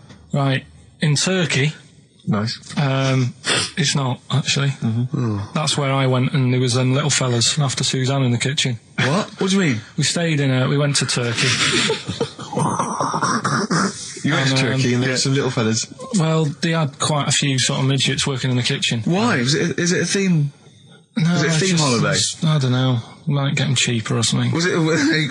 So they were get them working. cheaper? They were working in the kitchen, and one of them fancied Suzanne and kept sort of eyeing her up, and she was winding me up saying, "Oh, Not iron up and down, just eyeing her up. anyway, no." So What anyway, was she doing in the kitchen? no, it's like a pick what you want to eat type buffet, but you have people clearing the tables and that ready for you to come along, Are they low tables? and he was just keeping an eye on her. What did he say, though? Was he a It little... was Turkish, so I don't know what he was saying. But he was... He was Little fella, yeah, Did he talk What do you to her? mean a little fella? What do you mean little fella? sort of dwarf-like. What do you mean dwarf like? He had magic powers or he was 4 foot? No, What do you just mean, A Carl? little bloke, just like a normal bloke, but small. If you stood him in the desert, you wouldn't know. But he'd be hot nothing at around first. him. Right, Carl. You should no, watch no. out for the monkeys. Yeah, underground. Those underground monkeys are dangerous. You can't just say there was a little midget fella who was eyeing up my girlfriend and then leave it. What do you mean? What was happening? This is a story to us. This is much more interesting to us than, and she was deaf, right, and she hit her head. That's much more I don't interesting. understand how it manifested itself. Did he come over and say something? No, do you know when it's like girls know, don't they? When someone fancies them. What do you mean there was lots of them as well? Do then? they? That's worth knowing. Listen, right, come on, right. So you went into this holiday, yeah? Yeah, wasn't And you went that into the dining room or something? Yeah, downstairs. And in you the looked dining over I room. thought, this is all, there's no one serving. Yeah, and they go, Wait a minute. hold on, you looked down and there was a little waiter. There was loads of them running around busy. Why, though? Why did Because they it get was the... summer. What do you mean? Because it was Loads of them. summer. They had more of them They on. come out in summer. They come out in summer. What do you mean they had more... What do you mean? Because it's busy, isn't it? no, but they Summer. hibernate in the Why winter. were they all midgets? I don't know, maybe it doesn't heat stunt your growth or something. No! Well, they just happened to, maybe it was a thing that they did for tourists or something, I don't know. I just got on with my meal. It was a holiday, do you know what I mean? God. Right, So some midgets serving. I'm not going to ask any questions. Right, okay, yeah. So they're all little fellas running around, and this one always was like, oh, do you want a new serviette? You know what I mean? Going out of his way to sort of... for turning on the charm. Yeah, he was going out of his way. The others weren't. Right. I think what was happening is he'd been working with Santa all the winter. Yeah. This is sort of little summer break. This one He was hadn't your seen a girl. waiter, and so he was being polite to you. Maybe. But what did Suzanne say then? Well, she was using it to wind me up. What was she saying? Oh, he's... Oh, just like, look. He may be small, but he's Well, built like a Yeah, he's all man. So... Were you jealous of a midget then? You were jealous of him? It is a bit annoying, isn't it? Why? It wouldn't bother me as much now, because I've been with her for ages. Right. But at the time, that might have been one of our first holidays, and it's like... You don't want to be what's going on? I paid for this holiday. Yeah. And then you get off with a midget. Yeah. Oh. So anyway... But it doesn't matter, because you got chatted by a bearded lady. So.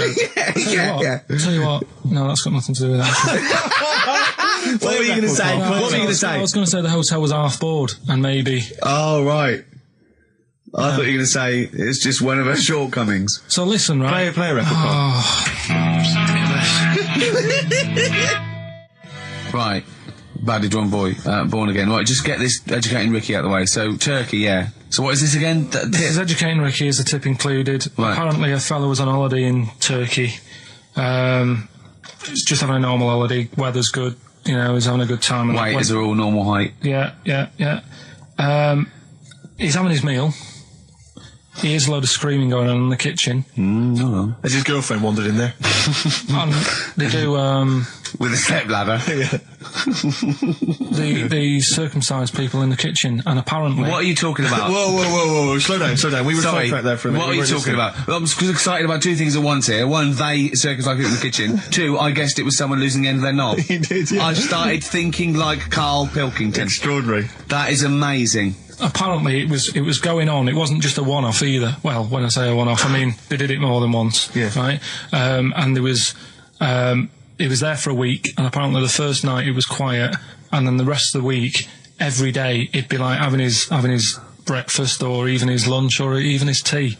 Yeah. Right? He'd be doing it all day. Oh. You'd be hearing Lunch and screams. breakfast, fair enough, really. Yeah, Circumcision at tea time. Don't do that. And apparently it's a tradition over there. You can't even make a complaint about it. It's like, well, you should have found out before you come over See, it. I can't believe this is Sorry, true. I'm a little I bit can't lost. believe this is He was true. in a restaurant, in a hotel, and there were people having circumcisions in the kitchen. Yeah. Is that right? I'm even worried that we're bordering on the racist here, suggesting that is tradition, that Turkish people cut the end of their cocks off in the kitchen Yeah. at meal times. I think you're wrong, Carl. This sounds ludicrous, Carl. No, I don't think it happens everywhere. Right. I think this Just in Oh, particular this restaurant. hotel. certain places, Certain hotels. certain hotels. What, is it like 2-star? Yeah. Why did he go to the Foreskin Inn? It was his own fault, wasn't it? That's Sorry, that's it, is it? Have they closed? Wait. That's the story. You educated me, right? Once a fella saw some Turkish people cutting the tip of their knob off in the kitchen. Thanks very much. Thanks very much, Carl. Got any more? Well, there's things you can learn from it. Either don't go to Turkey. No! Don't have calamari when you're over there.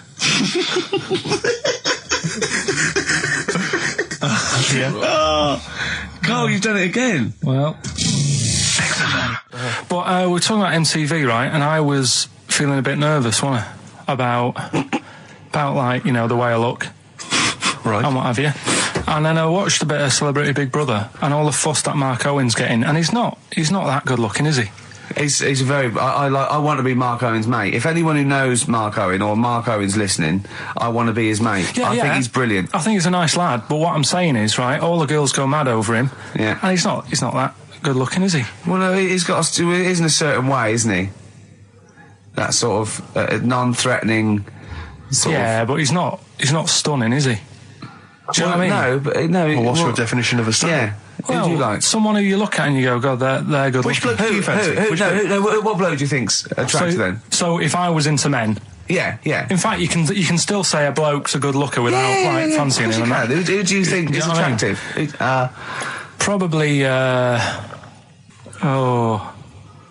I mean, it depends what you're looking for. No, just look. Just look. You think There's different looks as well. Of course, isn't yeah. there? Who do you say was attractive? Who do you say was like stunning in your definition?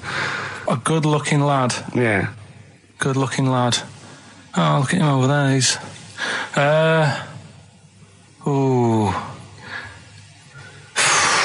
Do you find, Robbie Williams, do you find him attractive? Boy next door, look. No. Who do you... Carl, hurry up, because it's, we've only got 2 hours. Probably. Do you know, I can't think of one offhand. Mark Owen is pretty good looking then, really. What, there's not... Just name one bloke that you think's an attractive guy. There must be one bloke that you've either met or that you've, seen in a pub do you or think on a is attractive? poster. Tell you what. Go on. Tell you what. Works here. Young Alex Zane. Alex! Well, we know Alex, maybe we can fix you up. Oh, I love you, Alex. You got so brilliant. I love that. That's like a ride song or something. That's my favourite one. Ride-ish. Ride-ish. Feeder. Just the way I'm feeding on XFM 104.9. Rick, quick question for you. Go I'm on. thinking a lot of people maybe are tuning in for the first time because of the advertising campaign. Sure. Should we reintroduce Karl again? I know we've done this a few times in the past, but just worried that people are going to not really kind of get the measure of him. I'm Ricky Gervais. I'm the one off The Office. Yeah. Steve Merchant. He's not the one in The Office. He's not Gareth. Some people think he is. He's got a funny, weird West Country accent that actually Mackenzie was affecting for the role. Steve wrote it with me. He's the tall, lanky fella. Karl is our sort of, I say producer, but he's the one that pressed the buttons because I was Dog's Body. Yeah, but I mean, it was just because I was too big to run the desk. Yeah. I used to have to do. Literally too big. You couldn't get behind there. Yeah, and then we discovered that, he looked a bit like a boring sort of, alright, yeah, but then when we sort of, poked him with a stick, he came up with, he doesn't realise, but some of the I think, some of the funniest extraordinary things I've ever heard. Say hello, Karl. All right.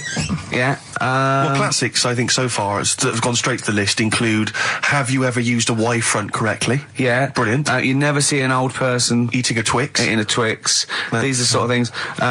He's back on his campaign to get rid of jellyfish.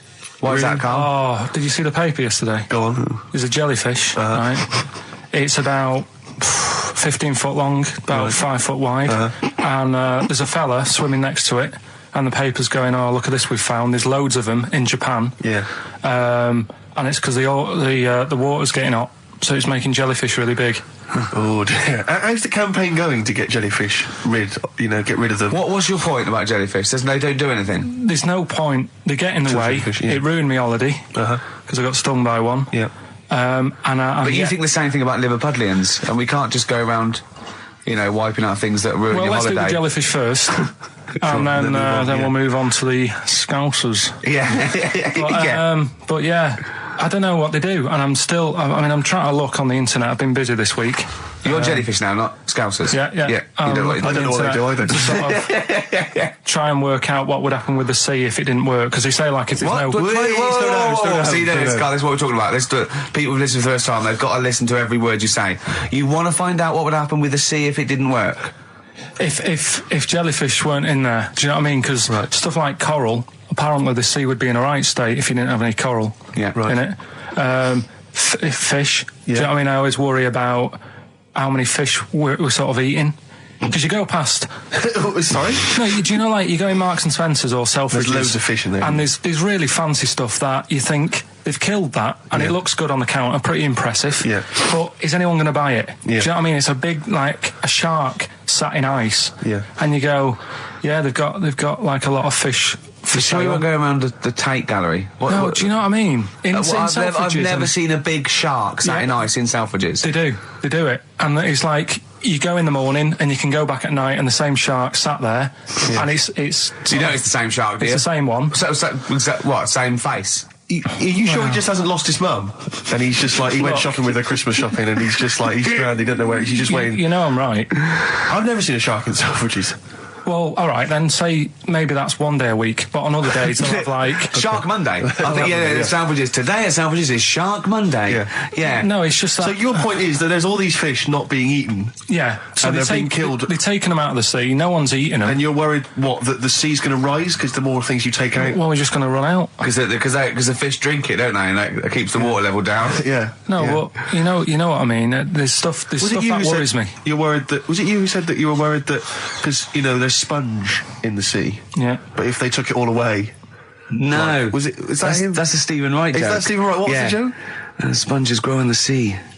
That kills me. How deep would it be if they didn't? I love the fact that he confused you with Stephen Wright, who for a living purposely says ridiculous things. Yeah. Does that worry you, Karl? Well, think about that and play a record. What do you want? I'd love to. A classic, a beautiful song by Simon and Garfunkel, April Comes She Will. it's Michael Stipe and his boys from Rapid Eye Movement. Bad day, I hope you're not having a bad day. It's Saturday, it's 1:05. I'm Ricky Gervais, with me Steve Merchant and Karl Pilkington on XFM 104.9. Big up and a big thank you to Alex Zane for the last 3 hours. I could do it. How long could you keep going with That's that? it. That's it? That is it. Because you see, Alex Zane, we came in while he was doing his last link, and he's an absolute pro. He really is. I was watching him, and he was, at home, you probably think that he's giving you his full attention. He's not. He was looking through a listings magazine, probably figuring out what movie or theatre piece he's going to check out, with a lady later. Yeah. Probably going to cruise down there with a couple of, chicks. And he really is an absolute pro. Yeah. Looking at you, Ricky, and it's like you can sustain it for a while. Yeah. You're a talented performer, but it's sort of, I don't know what it is. Is it concentration with you? It just ebbs away almost instantly. And you try and do 2 things, 3 things at once, but normally on air, that's you eating, taking fluff out of your belly button. I never once, when we were on the set, we were filming The Office, and I'm trying to put off actors, just coming up ways, instead of like memory lines, coming up ways to sort of ruin the shot or make them laugh. And you came out and went, Rick, it's like having your own TV show isn't interesting enough for you. Just concentrate, it's lunch in an hour. I went, all right. Well, the radio show even less though. I mean, you really can't be bored. How long do you think your interest you sustain your interest? I came in too early because I got bored just before we came on air. Sure, okay. I came in too early. I got to stop getting the cabs so early. Yeah, so you're bored now. I think I've got to get here about 5 to 1, and then I think that'll last me till about 1:30. Again, as he was saying that, he's not giving you his attention. He was kind of leaning back. He's put his feet up now on the desk. I've got to be comfortable, haven't I? And this CD rack's in the way. Sure. Well, you get yourself comfortable now. Get yourself settled. And then sort of... Because a lot of people will move the... There's the microphone moving now. That's the squeaking going on. You've broken the CD rack. You could actually, of course, you could move the CD rack by getting up and moving it. No, that's too much effort. You've got to try and do that whilst angled on the seat. I'm nearly laying down. It's almost horizontal. It's the most you can get. Well, I'll tell you what. I don't know what those listeners are thinking of what Steve Merchant say, but don't believe a word. All right? Oh, nice. Classy. Yeah. 5 minutes past 1 o'clock on XFM 104.9. Ricky Gervais, Steve Merchant, Karl Pilkington. A retro cut there, Thin Lizzy. Don't believe a word on XFM 104.9. I'm Ricky Gervais, with me Steve Merchant. Bubba-doo-boo. Who's that over there? It's Carly Pilk Boys. You all right, Carl? Oh, that's clever. How you doing? Yeah, I'm alright, yeah. Yeah, come on, up, bigger bagadoo, up, yeah? Project. There's people out there wanting to, cheer up their Saturday afternoon. We're the boys for it, yeah? We're like quick fitters. Come on. All right, Carl? Yeah. Come on. I'm alright, I'm up for it. That's it. This is the height of excitement. This is it, is it? That's This how is you sound when you're 100% This is you excited. off your head, is it? High on life. Christ. What did Suzanne say about you saying about a big ass? Go on. She heard about it. Shall we recap what happened last week? Well, the week before, he said that her haircut looked like Dave Hill from Slade. She didn't like that. So next week I said, she was a bit grumpy. He went, I didn't mention her fat ass. Still thinking that she would never hear about this. Yeah. What happened when you went home? She heard about that off a mate. Yeah. And we sorted it out. Didn't have to buy her anything. I just sort of said, come on, you know what the show's about and that. Stop moaning. Yeah. Right. That was all right until about Thursday, when I was reading about, do you know, like they say there's like 2 worlds and that, and whatever I'm doing now here, there's another one of me doing the same. Yeah. But Well, no, he's probably taking some time off. He's probably having a week off. yeah. But I was just talking about that, and she was saying, nah, that doesn't happen. And I sort of said, well, they definitely won't have a haircut like yours. Right? And that sort of started the argument again. It's almost like you haven't learnt your lesson. Also, it's like you're talking about it again on air almost, in a way, so our mates could hear again. It's very short learning curve. You know, Carl, if there was if I cut a hole in a box and you knew there was an orange in there, right, and you put your hand in, would you be stuck there trying to get that orange out, do you think? Or would you just like let it go and sort of tip it upside down to get it out? What do you mean? I think that answers your question. Is that a cardboard box on your hand? So is there any other things you want to criticise Suzanne for while we're on air? Anything else? Anything that's been niggling that you thought you should get off your chest?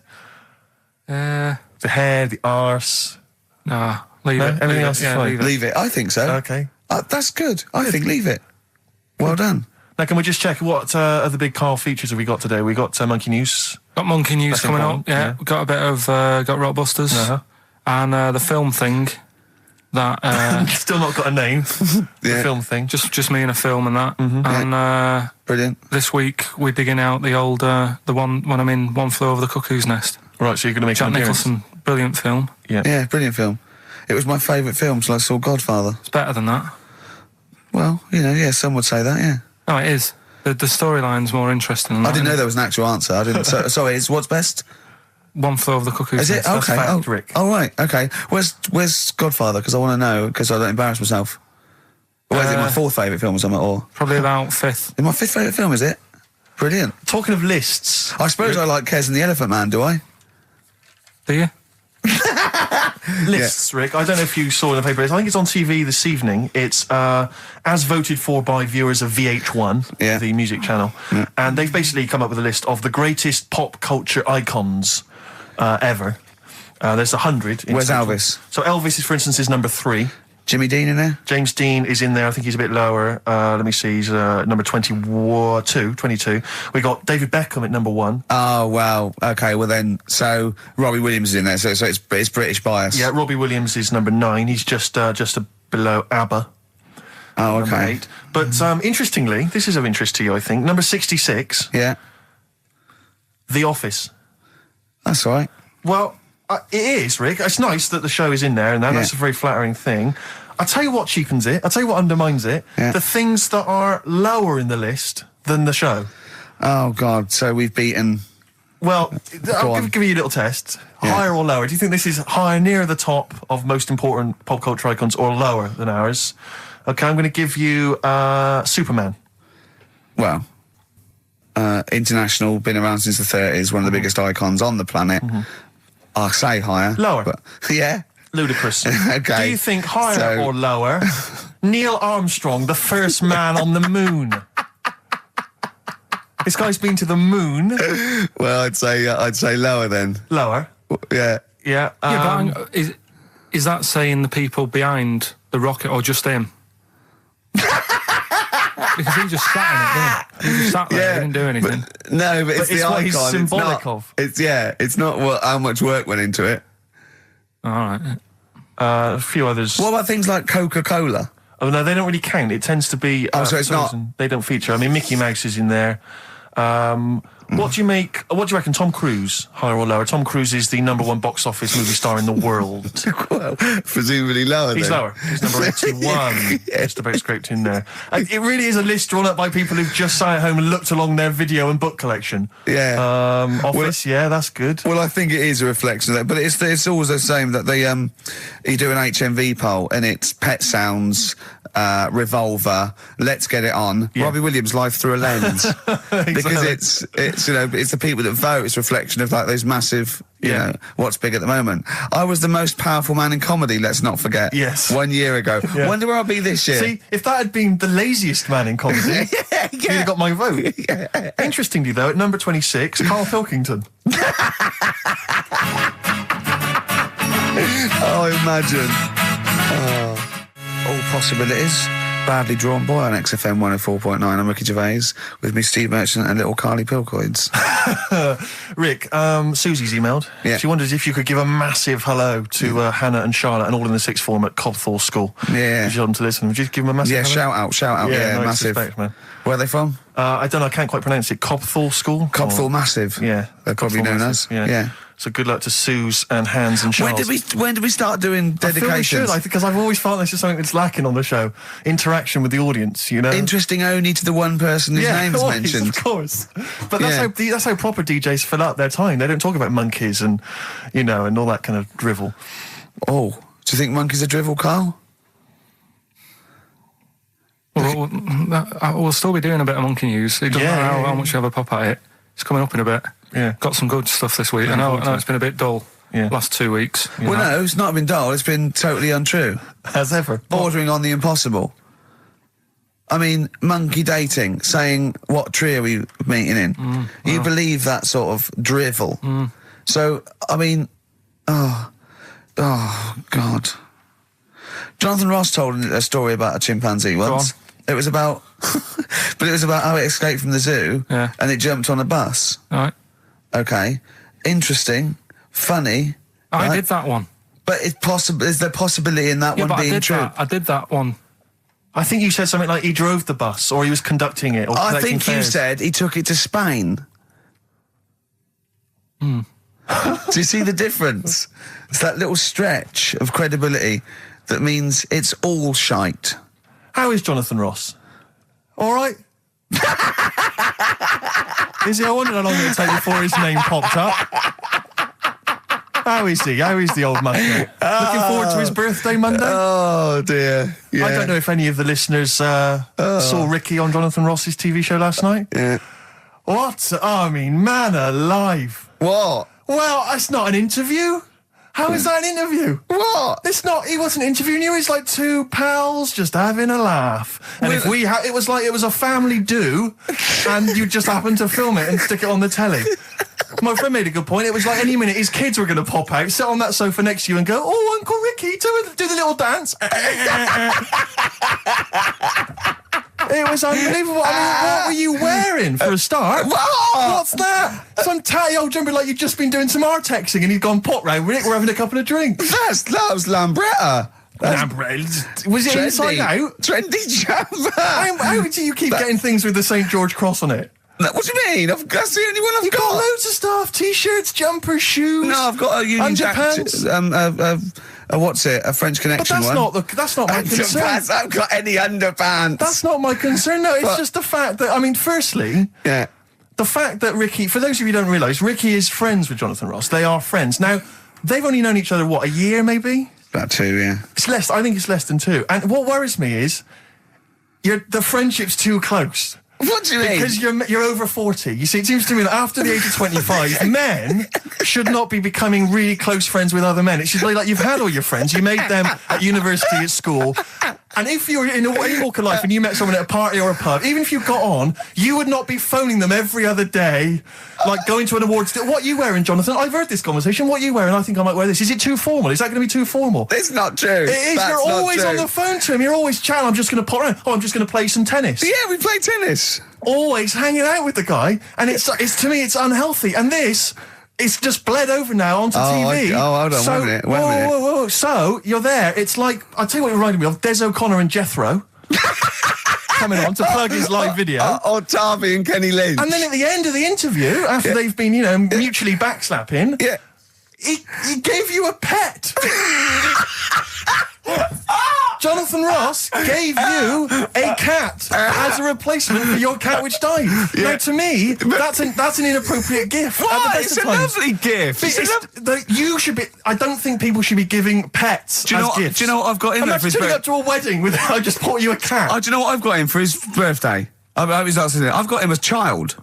Well, you may as well, because that's what it's like, a cat to me. I've got a small Rwandan child. A cat to me is like, I've bought you this small child. I was going to sponsor him, but I got a bit of cash, I've flown him over. It's too intimate, it's too much responsibility. Do you know what I think, Carl? Go on. I think Steve's a bit jealous. I'll tell you, I got good reason to be jealous. What? I got good reason to be jealous, I just remembered this. Your birthday, Jonathan Ross was there. Karl Pilkington was there. Yeah. I don't remember being invited. I don't remember being invited. Was I there, Carl? You were there. I don't remember being there. But you're with him all day and that. Right, okay, well, yeah, but he sees you a lot. I mean, Jonathan, he's round his house every other day playing tennis, and who else knows what, swimming together and sat in his jacuzzi, cracking wise. What happened there? What happened there? Oh, we've got to the bottom of it. Play a record. The villa that we went to afterwards could only sleep It may as 6. well have been. How is the cat, all right? Yeah, what's your name? Jonathan? Ollie. All Day and All of the Night from the Kinks, playing that for Jonathan Ross. I'm sure that you'll give him a call later, so don't worry, Jonathan. Just you can live without him for 3 hours. Oh, jealous. Adverts. XFM. Hey, Outcast, XFM, 104.9, Ricky Gervais, Steve Merchant, Karl Pilkington. It's that time, isn't it? Rockbusters. Whee! Come on, Carl, what you got for us? All right, well, do you want to say what the prizes are? The prices are back away this week. Really? We've got... I'll be the judge of that. Actually, what am I talking about? No, there's a 2-disc set, Rock and Roll Legends, on the cover there. We've got Buddy Holly, Elvis, Roy Orbison, and Little Richard. So no one wants that, baby. Nobody's interested. Nick Cave and the Bad Seeds, a DVD. I'm a Nick Cave fan and I wouldn't watch it. No, you'd watch it once at most when there was nothing else. No, me knowing you. No, I mean, Nick Cave's good, but when do you watch rock DVDs? Yeah. No, Me Knowing You, great series, obviously, but once again, on VHS. Who wants it on VHS? Yeah. Where are all the bonus features? Absolute pointless The only so thing far. that's half decent is this enormous hardback League of Gentlemen book, which is the scripts and all sorts of other stuff. If you're a League of Gentlemen fan, you'll love it. If you're not, I guess it's a good Christmas gift. If you're not a League of Gentlemen, there's nothing in this for you. No, exactly. So... So, you know, you can either enter for the hell of it. A pile of rubbish. What's the show? Well, not as bad as the competition, I suppose. So, go on. Right, well, you know how it works. Cryptic clue. It's not really cryptic. It's Well, usually wrong. Kind of is. Yeah. Right, so the first one, there's 3 of them, you get them right, you win the stuff. First one, I'll get him close. I mean, because you could win this if you got one right, possibly. if you go to Chepstow, you will. Was that a clue or is that a point? Is that something? That's a clue. Right. All Say right. it again. If you go to Chepstow, you will. And what are the initials? Just S. Just S. Right. Second one, E.T. is upset. What's up with him? All right. E.T. is upset. What's he upset for? What's wrong with him? All right. Different. So not cryptic. So go on. M.E. The initials there. N-E? M. M-E. M for mother. M.E. All right. And the third one, I had a tape with. Jesus. Imagine Bob Holness doing this in the gold run against the clock. Right. I had a tape. No, I had a tape with some. I had a tape with like Humpty Dumpty on it, and Hickory Dickory Dock and that on it. But I've broke it. All right. Constantly listening to trying to figure them out.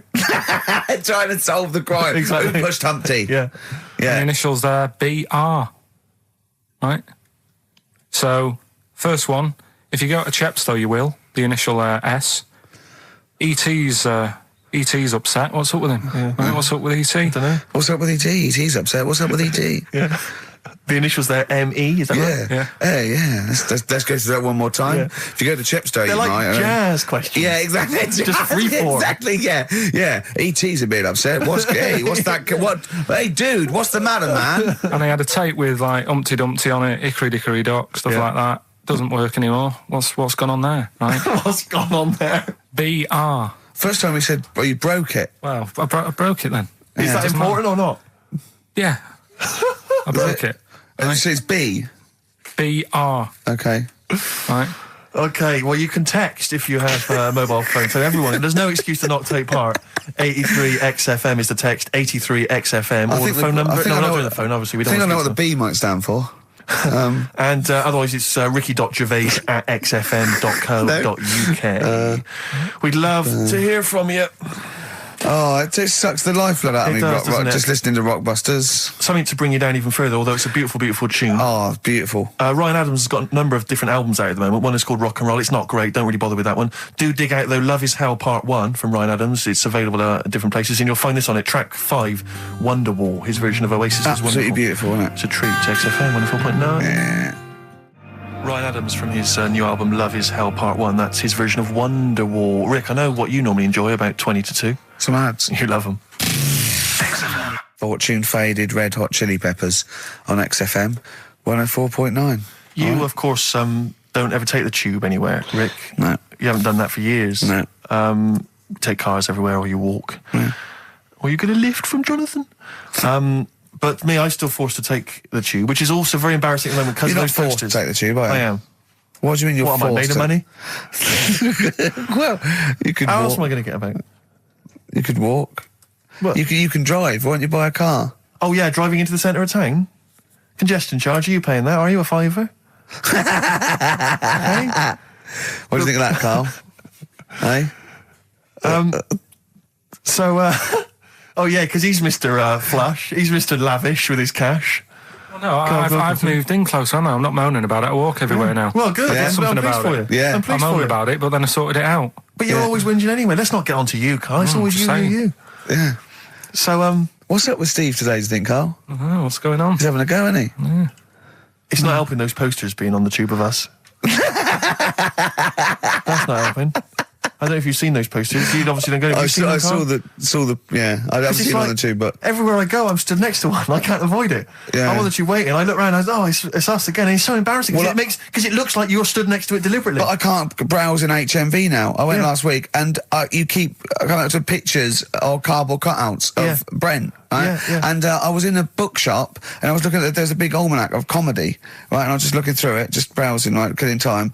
And there was a picture of me. And just as I started looking at this right up at the office, a tap on the shoulder, it was one of the words there, said, "Do you mind signing some script books?"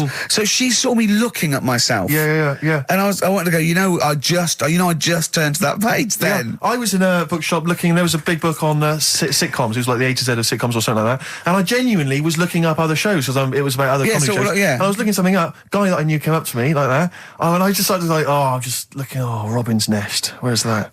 Birds of a Feather. I just got to... Because it's like, I'm interested in comedy before the fact I got in comedy. So I will buy a book on comedy. Exactly, yeah. But on the tube, it's really awkward because it's like... it's everywhere I walk, they're kind of around the corner, so you don't sort of expect them. And then I'm sort of running now from kind of corridor to corridor, pillar to pillar, to avoid being stood next to this picture, in case I look like someone who stands next to this picture, trying to get recognised. Imagine that. Of course, Carl didn't want his little round bald head on that. Yeah. But I was on the tube today, and sometimes you can't help but overhear a conversation. Yeah. And this one woman, there was two friends, they were sat there. And one woman said, she just said, I must tell you this. I was in the pub last night, and Dave called, and I said, Dave, he said, I can't hear you. I said, Dave, it's not, he said, I can't hear you. So I held the phone up so he could hear all the noise in the pub. That was it? That was the anecdote. That was the story. And I wanted to lean over to her friend and say, unless this woman has given you a kidney or saved you from drowning, do not be friends with her. Break up this friendship. She hasn't got anecdotes. Because what's that? And I've got acquaintances like that where you speak to me, get cornered at a party, this is the person who has not got anecdotes. The anecdotes, they're not stories. That's it. It's like you're expecting for something else to happen. It never does. Well, I was with Danny Baker yesterday. Oh, yeah. He's brilliant bloke. Guy, first time I met him, and we got on like a house on fire. Put his number straight in your mobile. Well, we've exchanged numbers because he's got some great anecdotes. You had to delete mine because you only got so many. I might write with him because he's funny. He did this thing and it was absolutely brilliant. He's doing he wrote a documentary, and he's a great guy. He's funny as well. You know what I mean? It's this. I tell you what it is. It's the showbiz friendship. That's what I loathe. I think it's the fact that like somehow. You're sort of because it's like you haven't got to go through the formalities of making friends with someone because I respect your work, you respect mine. I'm a funny guy. You've seen my work. Let's be friends. Yeah, of course. And it's like, and it's a horrible kind of icky sort of. Listen, Steve, me and you are going to stay in touch, whatever. So I mean, probably not my birthday this year, but next year. Sure. We've known each other 7-8 years. Yeah. So come to that one. Yeah. Well, do I need to wear the waiter's outfit again? Oh, God. Oh, dear. Yeah. PIMP by 50 Cent, or 50 Cent, as I call him. XFM 104.9. I'm Ricky Gervais, you're Steve Merchant. There's little Karl Pilkington over there. All right? Yeah, not bad. Listen, Oh, he's perked up. Yeah. Oh, he's back in the area. Well, you got something to say? I was kept quiet in the first hour. I'll let you get on with that now. What you got to say? Is it just have a guess? Is it about monkeys, Chinese people, or little gay fellas? It's about little gay fellas. Sure. Is it? Of course it is. Go on. Yeah, but not because I like Sorry, I'm just making a that. tally. Let me just note that down. Yeah. No, but it fascinates me, doesn't it? All stuff like that. That's a bit sort of different. Yeah. And that. Like monkeys and Chinese people? Well, and that thing you were showing me before, the half woman. No, you weren't impressed with that. Well, no. That woman that's got two pieces of genetic makeup in her, where it was two separate sperms and two separate eggs fused, and she came out as sort of a normal person, but she had this residue of genetic material, and so she's had two children that aren't genetically the same as her. Yeah. Right? And they showed it in the paper by doing her half white and half black to show the two different, you know what I mean? He went, does she look like that? I said, of course not. He went, not interested then. Of course. Yeah. So how could I tell? Not interested in that at all. Yeah. If I'd have said she'd given birth to a monkey, fascinated straight away. Well, anyway. Go on. But that's what I'm saying. I'm just interested in weird stuff. right? Yeah. Talking So about- am I. That's about why you're little- on the show. Talking about little gay fellas and that. Yeah. Northern Line, the underground tube thing, Not train. the boy band. right? Apparently, on a Saturday night late, I don't know what that is. What time late is in the sort of gay community, as we've discussed before. But apparently, the last carriage on the Northern Line, they all get in there. What do you mean they all get in there? They sort of take over the last carriage of the Northern Line on a Saturday night, Right. and it's like the gay carriage. Right. And what exactly do? They just travel about on the Northern Line? You know, just have a chat and that, and like just Stick on the communards? How do you know? Someone tell me. See, this, I mean, I'm glad you've informed me, because it wouldn't bother me, but I feel I should be told about these things, because I'm likely to stumble onto that carriage by mistake. And I'm not, it's not that it'd be a problem, it's just I might feel a little uncomfortable if there's a lot of people in, you know, the black the black leather gear and the moustaches, the hats. I mean, to be quite honest, they'd be annoyed. Of course. Because they'd be expecting something a little bit, you know. What do you mean? Well, They're good looking, most of them. Sure. No, they are good looking fellas, though, aren't they? What do you mean? what do you mean? They're just a lot of the gay, you know, they look after themselves and that and look good, keep themselves. Some of you them know. work out, yeah. Yeah. You see, this is the problem I have, because there's a lot of areas in London and elsewhere in the country where there's a sort of, you know, it's a gay thing, you know, it's a gay public toilet, or I don't mean it's gay, but it's not like a legal I thing. mean, it's a cottage. But it's a cottage, whatever. I mean, I remember being in Bristol once doing some. You're confused when I said it's a cottage. Yeah. That's a term for where gay people go in toilets to sort of meet and greet each other. But I Shake hands. I was at the public library in Bristol once doing some studies from a sixth form, and I think the toilet was closed in the library. And I was dying for the toilet, and I popped down. There was a public toilet behind the library. I thought, I can't believe my luck. Dashed down there. It was about 6ish in the evening. I was working late. I was studying hard. I went in there, and I swear to God, I saw two fellas with the. Is that unusual? Or Well, no, they were up to some hijinks. what they're sort of like? Do you know the thing that struck me? What? One of them had bright red underpants. What do you mean? You saw what? He had They his were trousers- actually doing, you know, they were having some kind of, you know, well, they were having relations. They weren't even in a cubicle. They were out in the Where were the underpants? well, around his ankles. No. Yes, I swear to God, I'm not going to make this up. What are we? I don't know, like how old you are in the sixth form, 16 or whatever, Yeah. 17. And what did you do?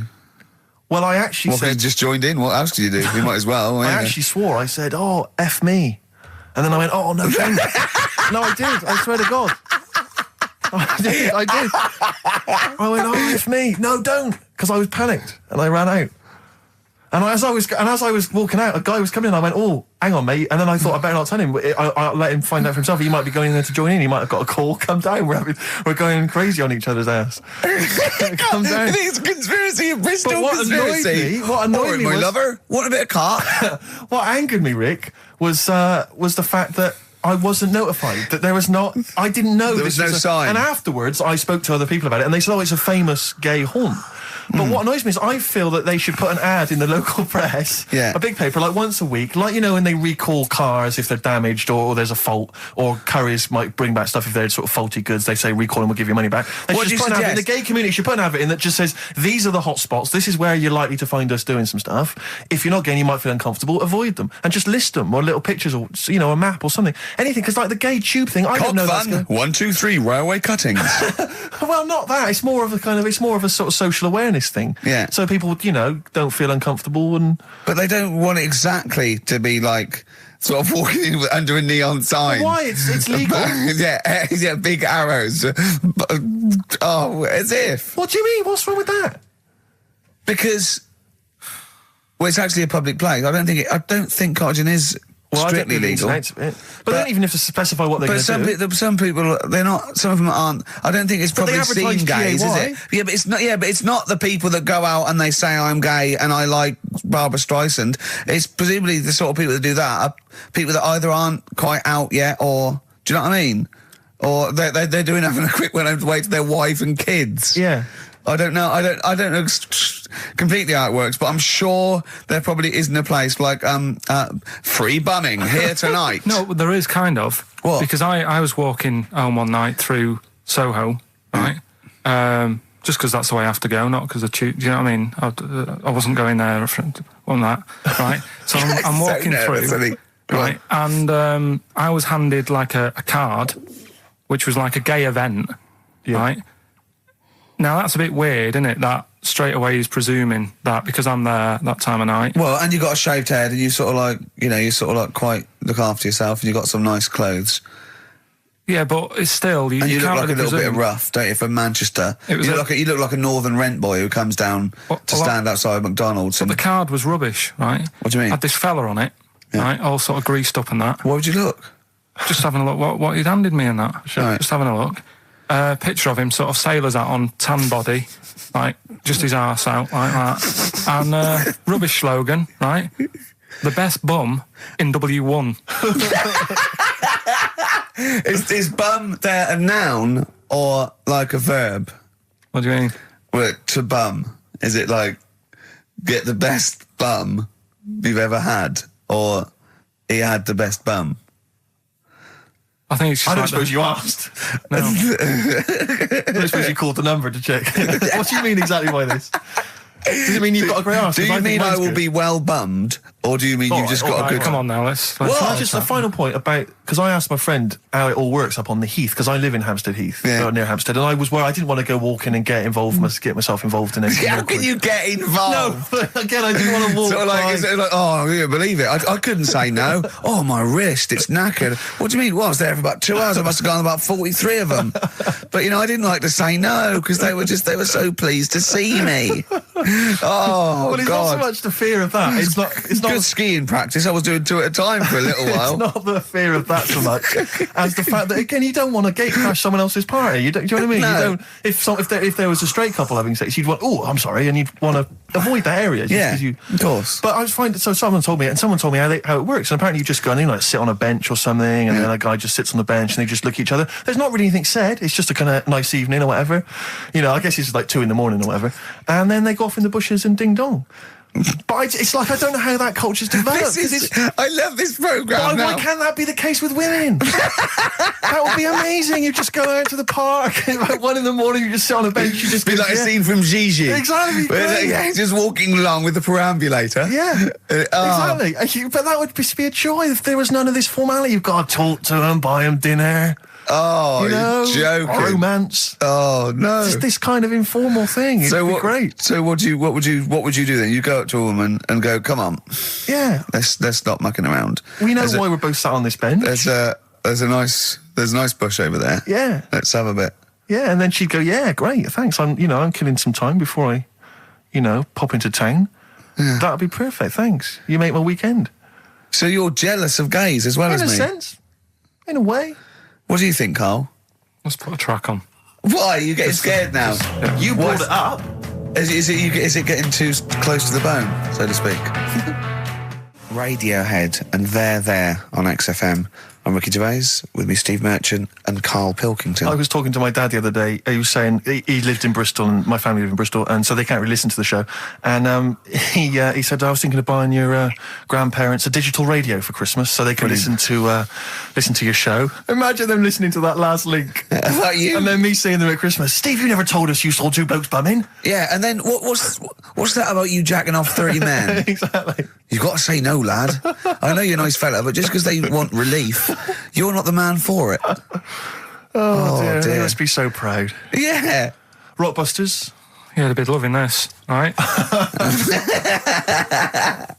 3 clues were, first one, if you go to Chepstow, you will, right? The initial was S. That was sea horses. All right? That was the answer there. I'll give you that. That's fair enough. I'll give you that. E.T.'s upset. What's wrong with E.T.? What's wrong with him? Yeah, right. The initials M.E. Yeah. What's up with him? He was Missy Elliott. All right, Elliott. Doesn't count at all. What? Doesn't count at all. Missy Elliott. You know what I mean? What's wrong with E.T.? What is that with him? No, just let him explain it. Sorry, Carl. Do it again. I wasn't listening. Do it again. Elliott, yeah. Who's in E.T.? Yeah, just do the clue again. Right. E.T.'s upset. So he's looking a bit sad and that. What's what, up with E.T. him? the extraterrestrial? Yeah. Yeah, go on. Right, and his mate, yeah, who's in it's called Elliot. Yeah. Right, he's upset. What's up with him? Well, is Missy Elliott. Missy Elliott, what's she got to do with it, though? I don't understand. No. The way you'd say it, you say, what's up, E.T.? And it'd go, oh, Missy Elliott. Why would he mention her? I don't understand. Was it a thing in the film? Missing. She wasn't even around. Missing? Oh, Missing Elliot. Oh, no. Oh, that makes sense, Carl, but she's not called Missing Elliot. It's meant to be about rock stars, though, isn't it? Missing Elliot, isn't it? So it's meant to be about rock stars, isn't it? It's just cryptic, though, isn't it? Cryptic clues. Oh, no, that's not cryptic. That's shit. You. Right, the third one. I had a tape, and it had Humpty Dumpty on it, and I love when he says Humpty Dumpty. Yeah. Humpty Dumpty. Hickory Dickory Dock and that. But the tapes broke. Yeah. That was BR. Buster Rhymes. Say that again, I dozed off. Sorry, I don't understand. What do you mean? Who's the winner, Steve? No, it doesn't. No, do you mean busted? Buster. Well, it's kind of like that. Cryptic. No, it's not. No, cryptic doesn't mean change it, so it's not the same. Steve, who's the winner? We got loads of right answers, so... It's interesting, this email system, weird, it flashes up suspected spam. If it, spam is that stuff that gets sent around the internet. Yeah. And it flashes that up if it thinks it's going to be a spam email. And every time it comes in with a Rockbusters answer, it just says suspected spam. In a sense. In a way. Let's give it to Catherine Jakeways from Hackney. She's got those answers. Rubbish. Absolute rubbish. Do you know, talking about your parents listening, Carl was in Heat this week, and they mentioned that he does this thing on Sky. What is it? It was this thing with Richard Bacon, some programme about watching telly, and you just talk about what you're watching and that. And he was annoyed because he said because his parents are there, and so he's not doing it. He's not going to turn up because they mentioned it in Heat. And so his parents might watch? Yeah. Why are you worried about that? I don't like them watching stuff, do I? I told you, it dates back to when I did Little Donkey at school. Sure. I don't want people watching me. What's that? Just renew us on Little Donkey? What happened? It was just, I was there to play the drums and that in We Three Kings. I was loving it, I got a bit carried away. How old were you? About 13. Right? Really? Probably. Yeah. About 10 probably. Yeah. 6. Between 6 and 13. Where old were you? What school were you at? Okay, you were playing Little Donkey. So, and, No. No, but it was one of them schools where everyone sort of was in the same one. Do you know what I mean? Oh, a Manchester school. Just the one classroom.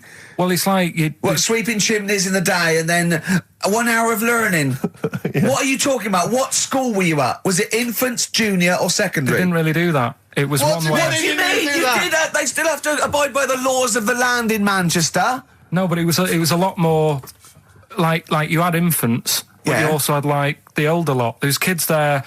When you're in the younger year and that, you'd see kids and you go, talk English and use terms that people do when they're talking about schooling. I don't even want to talk about this. No, how old were you? What? Oh. I'm guessing maybe 6 or 7 or 8.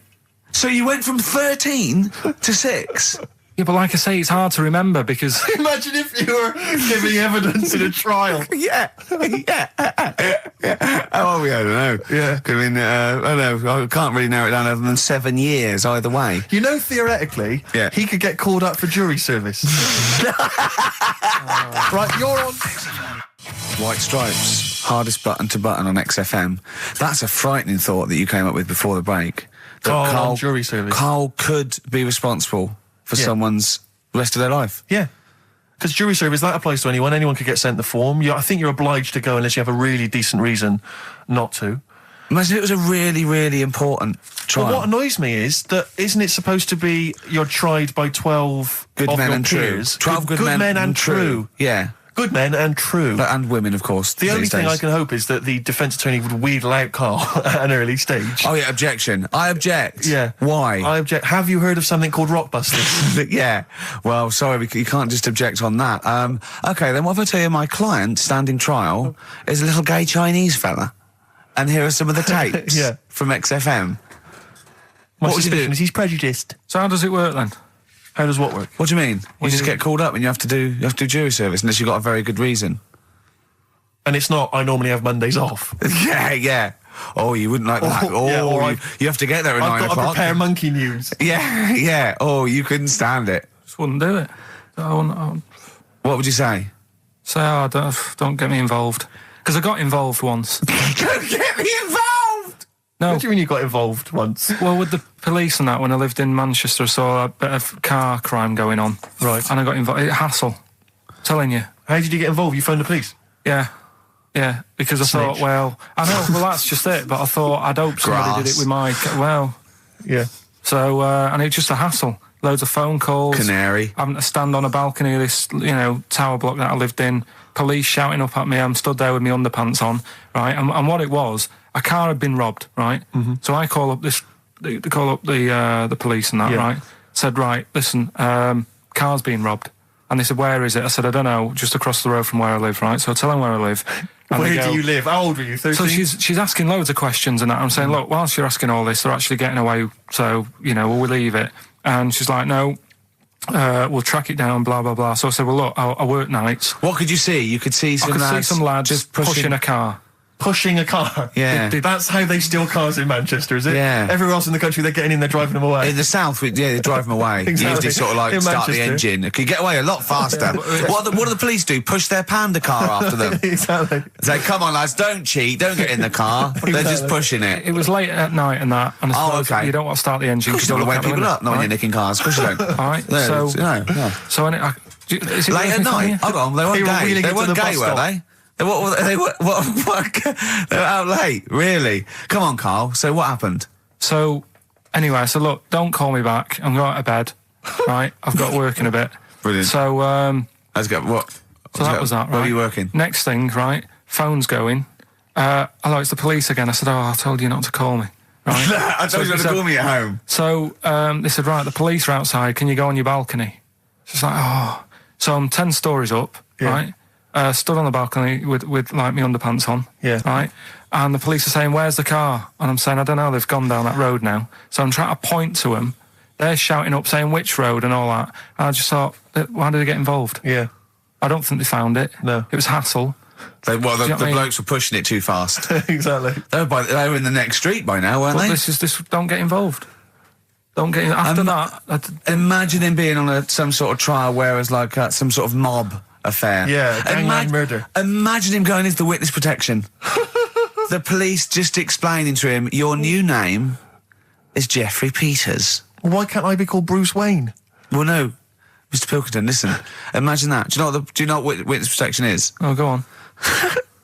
Amazing. Look, it's when, supposing you were to give evidence against the mafia, right, you've done a job for them and they had to give evidence against them, right? Right, well, if you're going to do... I mean, all I did was 2 kids nicking a car.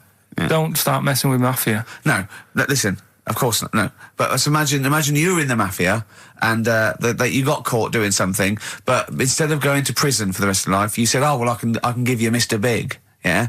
So they go, okay, give us Mr. Big and we'll let you off, right? So the police go, right, okay. I got handed this leaflet in Soho. So you say, okay, well, I'll give you names. They go, right, we get evidence in court, and you go, yeah. They go, right, we'll have to get you away because you'll be done for. So you give us all the names of Mr. Big, right? We'll give you a new identity, a new passport. We'll let you go and live in Canada for the rest of your life with Suzanne, right? So why have I got to do all that? Because they'll bump you off, won't they? How did you know it was me? They'll find Because you have to give evidence in court. So they go, oh, Pilkington squealed. So you got to change all your life. Yes. Yeah.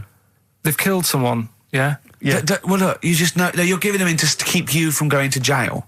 So you don't want to spend the rest of your life in prison because you're involved in something or assault or whatever. It doesn't matter, Carl. No, listen. How would the mafia know that I've said something? Because you say in court, those are the people. He's Mr. Big. He's Mr. So-and-so. He ordered the hit. Don't you know anything? It's a lot of messing around, though, isn't it? So I've got to leave this job, yeah? Yeah, I think they might try XFM first. I'd have to... What? I'd have to bin Suzanne, would I? No, she could go and live with you. You have to cut off all your ties with your friends and family, though. You can't contact them. You've got to leave them behind. Would she have to change her haircut? Possibly. When did the murder happen? Yeah. What would the new identity be that you'd choose? What would you choose for yourself? What name? Probably, I wanted to be called Brett when I was a kid. Okay. Right. Brett what? Brett Pilkington. You got to change your surname, yeah? Yeah. Well, yeah. Yeah. Maybe go ex-directory. Where would you move to? Probably back up north. No. Well, no. No, don't do that. Don't do that. Can I suggest maybe Brett Hanson and go and live in Australia or Canada or something. Well, maybe when they're not operating, maybe, you know, and they just forget it. You might have to change your identity as well. You might have to grow your hair. Well, you can't grow your hair, but maybe wear a wig or a moustache. What would you do? What would you wear? So like an afro or something. Something like that. That would be brilliant. That would be absolutely And I've got to do brilliant. all that just because for 5 minutes I stood in a court thing. Yes. And said he's the one who did it. Yes. Yeah. Well, why can't I just wear the afro and the glasses when I'm in the court? Say my name's Brett, right? Yeah. Change my voice a bit. He did it, and they go, thanks very much. I go off, I carry on my life. That's I'm still genius. coming in on I Saturday. don't know why they haven't thought That that. is genius. I don't know. Discounts all the witness protection scheme. Why don't they do that? Yeah. So they go, well, I'll go to court as Brett Hanson Yeah. with an afro. I don't like that. Yeah. Right, and then when I come out, I'm back to Karl Pilkington, still talking like that, but without the afro. That is perfect. You've got... Why don't you call the FBI and say, listen, I can save you billions of dollars a year.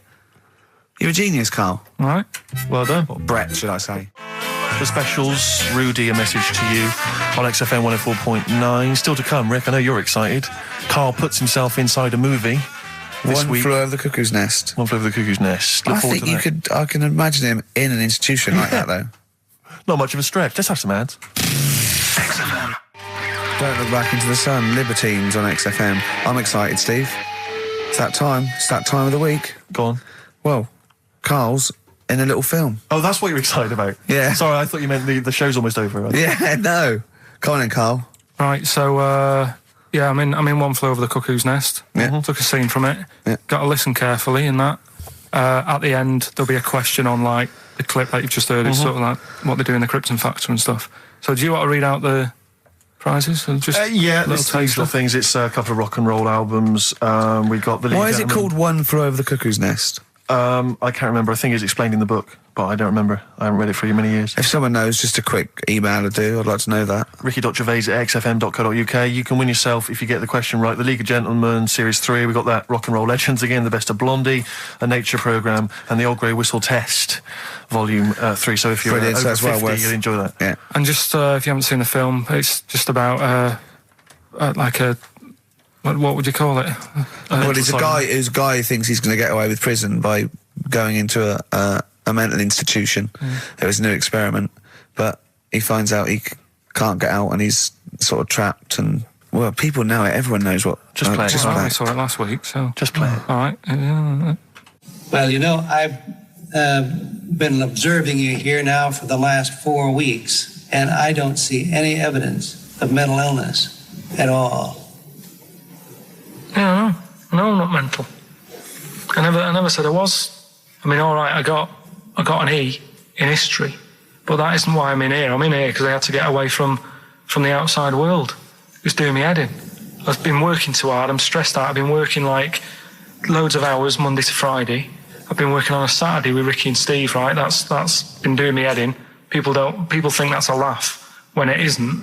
You're Right? busy right now, are you?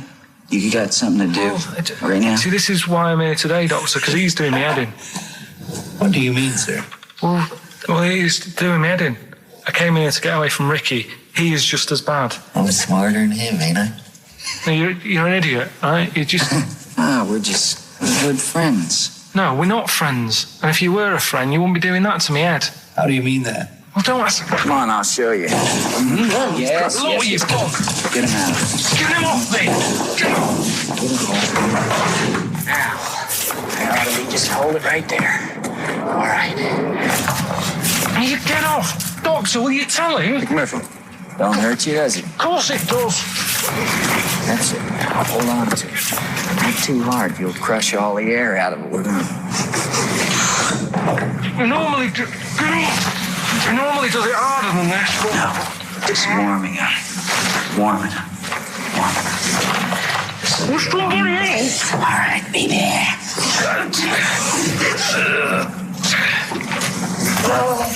Get off! See what I mean, Doctor? That's what he's doing every day. The state of this. I don't know why you do it, because it's not as if you're going to crack it open. But I tried, didn't I? God damn it. At least I did that. I love it. The effort. Yeah. It's almost, I wonder if it's almost a strange premonition of the future. Yeah. You in some kind of home. All right. Well, What's the question? Little question then. What result did I get in history? Good. All right. Yeah, well, tricky one that. ricky.gervais@xfm.co.uk. I'll text. Will we take text? I can't really bother to check the texts. All right then. You know. Thanks for that, Rick. Sneezy. Yeah. All right. I'll play. Prinice Brothers, yeah, it's a lovely tune from their album, what's it called? Yours, Mine and Ours. Blinded by the Stars. Blinded by the Stars from the Prinice Brothers. We've a couple of texts. I do occasionally have a look at them. Go on. We've had one here complaining. It doesn't say who it's from. It just says, wow, really clever homophobic material. Genius. Switching off, idiots. I don't know what they mean. It was not clever homophobic material. It was just homophobic. Well, what do they mean, though? But how is it homophobic? We weren't being anti-gay. We were saying we don't understand the gay world. And anything that's... We were querying and questioning it. Yeah, and Carl, see, this is what I mean. Carl gets us into trouble. I can't go through Chinatown anymore. It's not really a town, though, is it? It's not really a town. It's more of a novelty street. Novelty street with restaurants. Yeah. But I can't, and when we sort of like talk, we get tarred with the same brush as him because the man's an idiot. Yeah. But we often say that. We are not homophobic. I don't think Carl's homophobic. He's confused. He's interested. He's got nothing against Chinese people. He's got a little theory that they don't age well. And these are the sort of things that come across, I mean... They're not meant to be homophobic and racist. They're showing that Carl, I don't know the PC term for this, is a bit mental. Yes. And, I think we're doing our bit by letting him on the air. On the air as well. Like that complaint he got about that woman on, what's it called? Who are you looking at? Yeah. Because he said about, I don't even want to repeat it, but he said some, Yeah, but I never meant to upset anyone with that. No, I know you didn't. No, I know you didn't. No, but I mean, it's on a website now, and to be fair, she does say it was Carl that said it, and we were the idiot presenters that let him on air. But it's like Carl is bad for our reputation. Yes. Do you know what I mean? It's funny to be in a room with him, but then I want to sort of shake it off. Yeah. And I don't know what to do about it. Guilty by association. I know. What have you got to say for yourself, Carl, for some of the stuff you come out with? What have you got to say? I mean, I know the answer. It's absolutely from the heart and genuine... ignorance. and confusion and interest. You haven't got a malicious bone in your body. Well... towards me, yes, but yeah, other people. But again, he's just honest with you. He says... don't repeat what he says. No, don't repeat it, just leave it. But it's not as bad as some other things. But he says, remember you just say that when you first met him, he looked a bit hard, but you got used to it. Yeah. No, that's from the heart. That's like him sort of like being honest and nice, but he doesn't know what that... And we can take it, of course. Well... What have you got to say for yourself? I haven't got anything to say, really. I mean, there's been other weird stuff going on in the week and that. Go on. No, I might as well talk about it next week, because we're wrapping up. All I'm saying is I talk about what's gone on. Yeah. Have we got monkey news? Have we left monkey news behind? Monkey news, come on! What happened? You can't offend monkeys. I'll tell you what is annoying. What? Steve's told me about a film that is about a monkey going off with a woman. The Charlotte Rampling thing where she... It's a film called Max Mon Amour. Yeah, she has an affair with a monkey. Go on. Yeah. Oh, what happened? You wouldn't like it. We can't go into it. You wouldn't like it. You wouldn't like it. It's not like... It's weird and you wouldn't... Carl, it's not like a nature programme where he wears a bowler hat and can talk. Okay? The nature programmes that you seem to see. Yes, I'm trying to think. I haven't seen that one. No. Yeah. Come on. Do monkey news. Well, monkey news this week. Play the jingle. Oh, chimpanzee that monkey news, Right, it's about this monkey that was knocking about in the 1950s. Right. It was known in the sort of LA area, right? And apparently, again, I haven't really checked all this out. I've just picked up bits that look interesting. Yeah. Wore a golden mask and like a cape and a leopard skin belt and stuff, right? So people didn't know that he was a monkey. Of course they didn't know, yeah. They thought it was this bloke who's going around and he was helping out crime situations and stuff. Right, you're an idiot. So this disguise, that you see a 3'6" bloke with arms the length of his body. No, but that's the funny thing, right? They sort of thought, it's a bit odd, he's stocky, yet extremely flexible. Yeah, and hairy, because he only wore a white mask and a belt. And a distinctive jawline and stuff. And then, right. apparently, like, he used to sort of get to his Nothing we say gets through, does it? You've decided you can Just picture telling this you, just monkey telling going you around what's going solving on. crimes, and it's telling you. Let him finish the story. Time's running out. So it sort of get to its crime by like swinging from the trees and Of course stuff. it would, yeah. right? Yeah. But people just thought it's a normal fella. of course. Then what happened was This is the bit that's going to annoy me, isn't it? he helped some fellas out, like, you know, and for a reward, they were like, do you want some money? You know, you've helped save our lives during a crime and stuff. Do you want some money and that? And he just went straight for the shopping bags, got a couple of bananas and apples, right? And as he was bent down, looking into the bag, getting the bananas and apples, they pulled his mask off. Little monkey. So he wasn't allowed to work for the police anymore? It ended there. Sure. Weird, isn't it?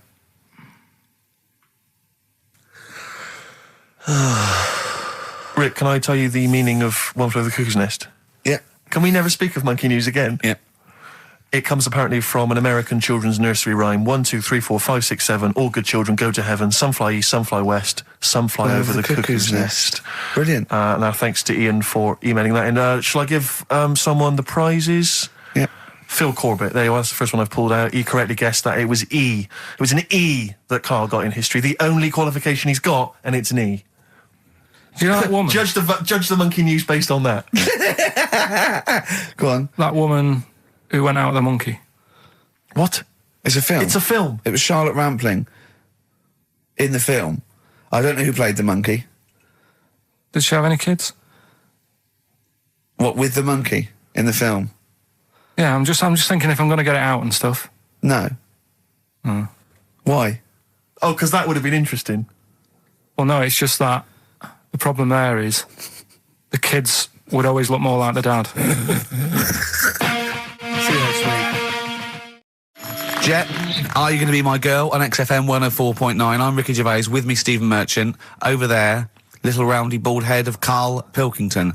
Good news and bad news. Good news is, boys are back in town. We're here for 2 hours. Hello. Bad news is, we have no monkey news, gay fella news, or little Chinese fella news. Really? We're going to try and, you know, leave that for a week, Yeah. and then maybe come back to it. Yeah. It was Why do good. I get the feeling that within 20 minutes we'll be talking about little gay Chinese monkeys? Karl, think of that. We have got monkey news. Have we? Oh, yeah. So we've already broken that promise. Oh, okay. I thought we were going to try and sort of talk about something else. Just like, for example, that's why your balls are on the outside. Because the cells have to be a certain temperature to survive. I don't know if it's the sperm or Sertoli cells, but they have to be a couple of degrees below body temperature. Otherwise, they'd be in a nice cage and we wouldn't get kicked in the nads.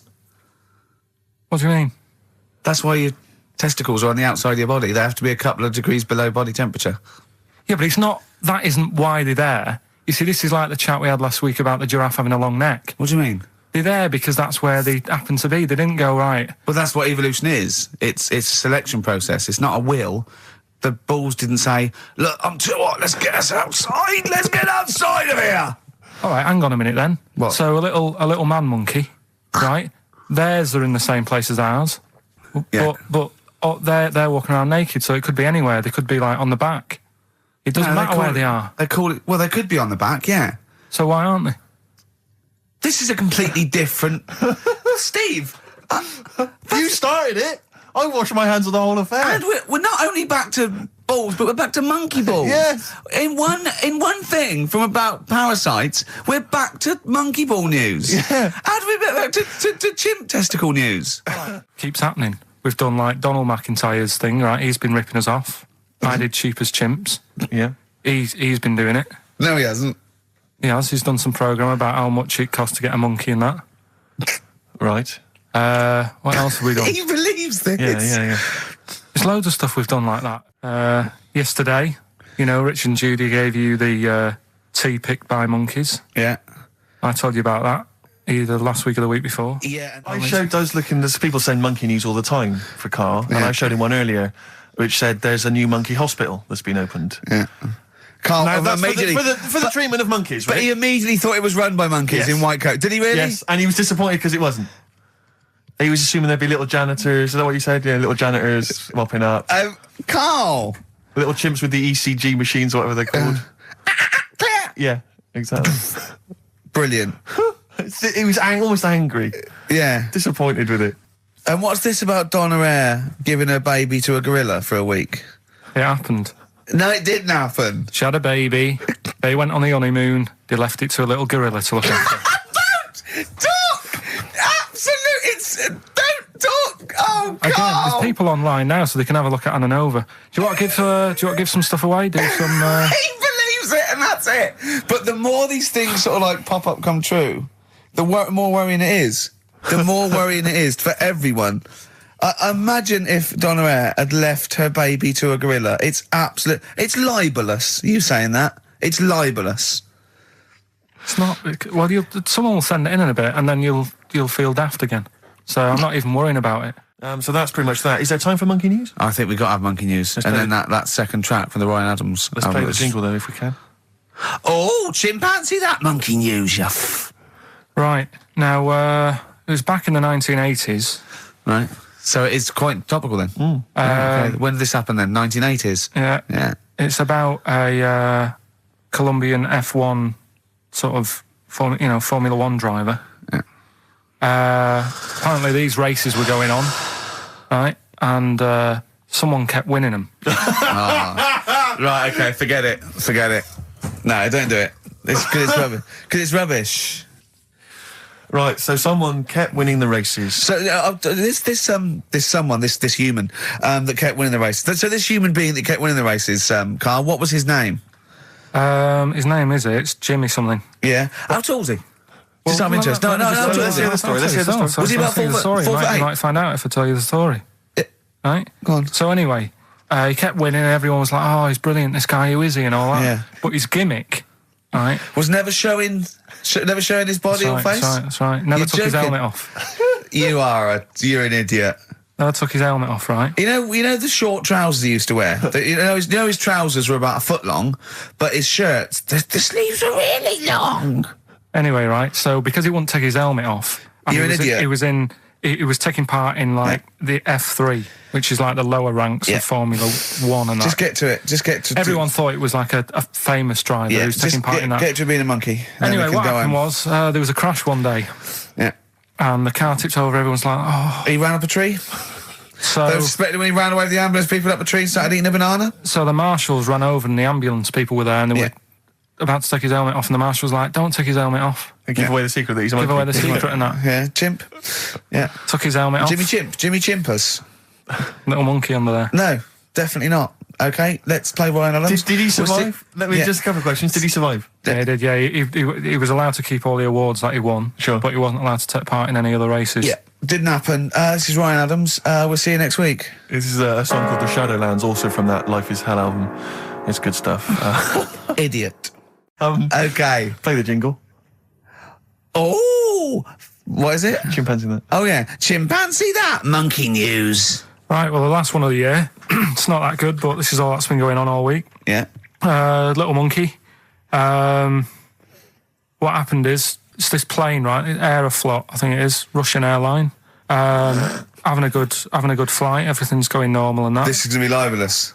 The pilot... Sorry, I mustn't interrupt my side. How tall was the pilot on this flight?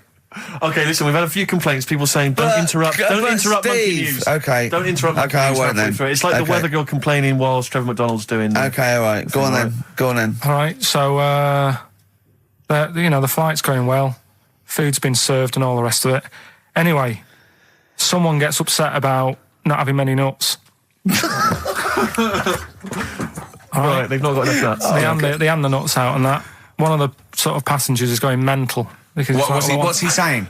He's just what going language mad. is he talking? Is he Russian or English? So anyway, there's a bit of a fight going on. Fight starts happening. People are going, "What's up with that little fella?" Right? The little hairy bloke.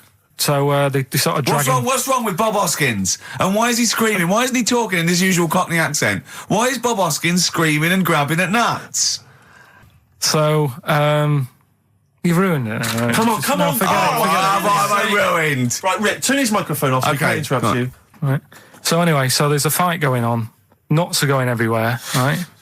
So, anyway, they manage to tie him down. They get him on the floor, tie his legs up and that, right? His little legs. Get him to the...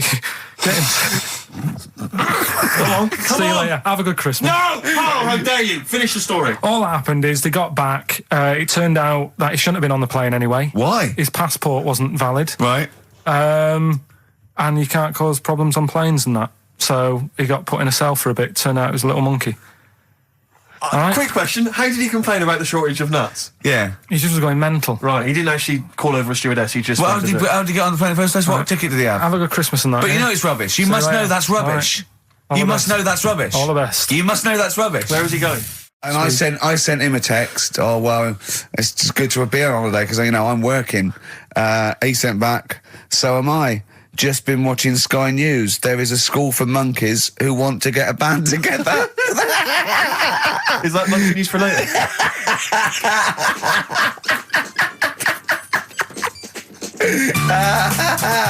Monkey news. We might as well leave it. No, come on. No, come on, tell monkey news. No, it's nothing that great, really. Is it worth playing the jingle?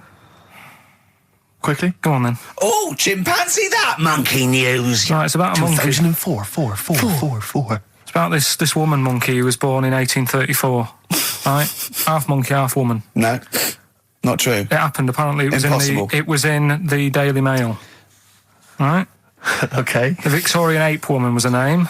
Yeah, I christened this thing Victorian ape woman. Well, we thought Sandra. No, I'm calling it Victorian ape woman. She was about 4 foot. No, didn't happen. She had lovely thick black hair on her head and on the back of her legs and on her arms.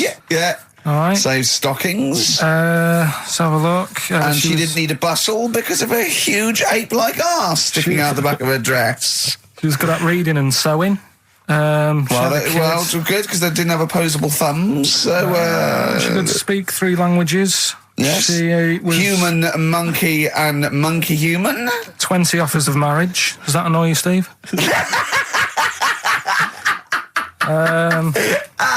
Absolute twaddle. All right, well, That's more rubbish than your soul weighing an ounce. Let's leave a it there. Victorian monkey Let's woman. leave it there, then. See you next week with some more twaddle. I was worried we wouldn't have the old magic in 2004, I but we're still know. talking shit.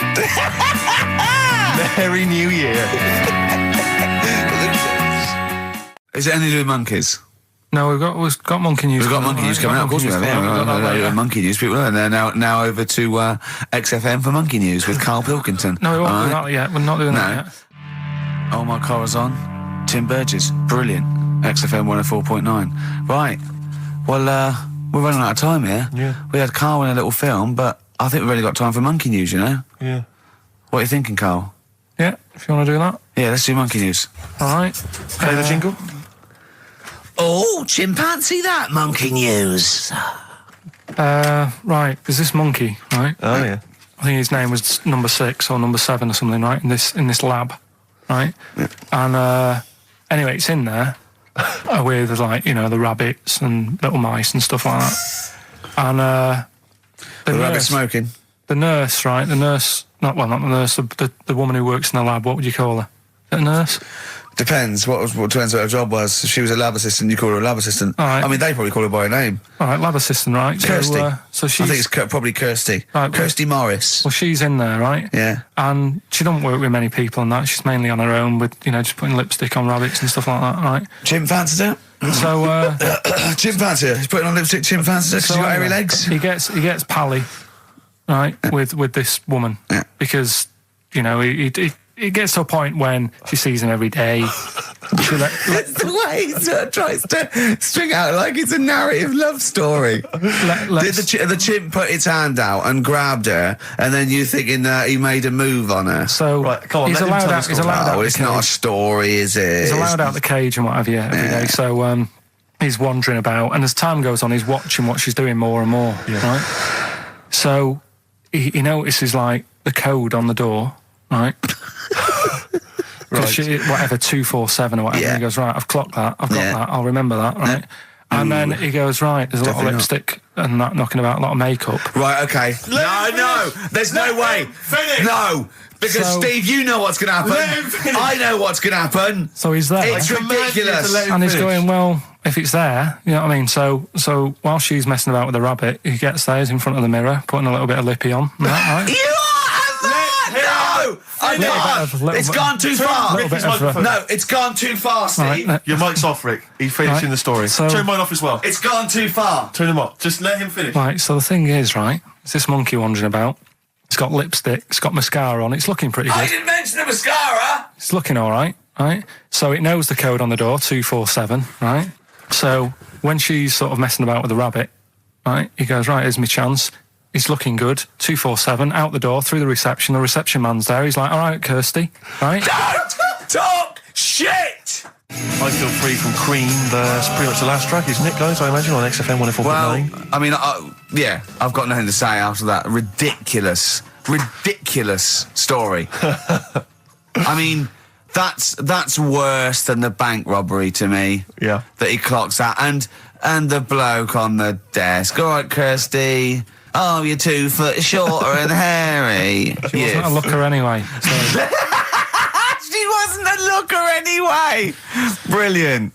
Oh, play a record and say cheerio. We'll see you next week for the last time for a little Just got ads and... Oh, adverts. Oh, I'd love to end with adverts. See you later. It's brilliant. Going out on a bang. XFM. All right, well, this is the final one. Play the jingle. Oh, chimpanzee, that monkey news, you Right, well, this monkey news story, right, it's about this fella, a couple of fellas in Texas, sort of running a farm, right? Just because they definitely fellas. Well, how tall are they? Can we just let Okay, they are human beings. These two are human beings. Time's against us. They're running this farm and that, and anyway, so they're outside getting the cattle, and he turns round, right? It's just that cow's... Couple of monkeys walking about, so he goes, what's going on, right? So anyway, so it's in Texas, they don't know what to do with the monkeys, there isn't a zoo, it's fairly barren there, isn't it? You know what I mean? Not much going about. So the other fella who runs the farm with him said, look, we need a bit of an hand, right? So said, let's teach them some stuff, and the monkeys were happy with that, because they were lost anyway, right? So they had nothing to do. They were bumming around, they were looking for work. They'd hired a motorhome, they'd gone out of their way. Maybe it's like the Hulk, they're like Bruce Banner wandering around going, I need some work. You won't get angry, will you? So anyway, right, so they taught these monkeys how to ride a horse, right? So they've both got a... Sorry, you're sure Charlton Heston's not going to pop up? You're sure you weren't watching a video last night and thought it was a documentary? They've both got a horse each, right? They've been given like a little lasso and all that business. Oh, don't talk shit, Carl. So anyway, it's going well, and it carried on for about 2 years, this, right? It's like, you know, rounding up the cattle every night and all that. Yeah. So, the two fellas are chatting, going, it's worked out well, hasn't it? Right, if there's a hostile takeover and they sort of like buy up 51% of the shares or something. So they said, for this to continue, the monkeys are getting old a bit now. We need a little woman monkey in here to sort of get some kids going for like the future farm people. Forward planning, yeah. So they get a little woman monkey. They decided to only hire monkeys from now. Why not? It's working. Why mess with something when it's not broke, right? So they get the little woman monkey in. They have kids and all that business, right? But the problem was, right, when they first got the woman monkey in, it was like, well, which one's going to have the woman? Right? So they started sort of fighting a bit and what have you. But because they'd seen the owners of the farm with like guns and stuff. Don't tell me the baby monkeys didn't want to go into the family business, went off to be a lawyer. They had a bit of a shoot-off. Shut up! They got two monkeys, right? And because they'd seen the owners with guns and what have you. Yeah, no, that sounds so they had a bit of a shoot-off. Yeah. That's how they sorted it out. And who won? I think it was George. The one called George. Right. So I think they had 17 kids. The farm's still running. So that's like the last little monkey news there. Good little Rick, happy ending to that one. If you were to rub your nipple against his lips while I held him down. Right, come off it now. Come on. No, I'm not doing it. Bruce Springsteen, Thunder Road, last track on XFM's with you, Steve. You can check this all out on the webcam. I got fingers. Get his arm out the way. Get the arm out the way. This happened on Scum. Just the finale is monkey news, obviously. Well, I'm looking forward to it. Oh, chimpanzee, that monkey news, yeah. There isn't. I've been away, haven't I? Oh, right, there's been no monkey news. You can't get. No, but I haven't had a proper chance to sort of, you know.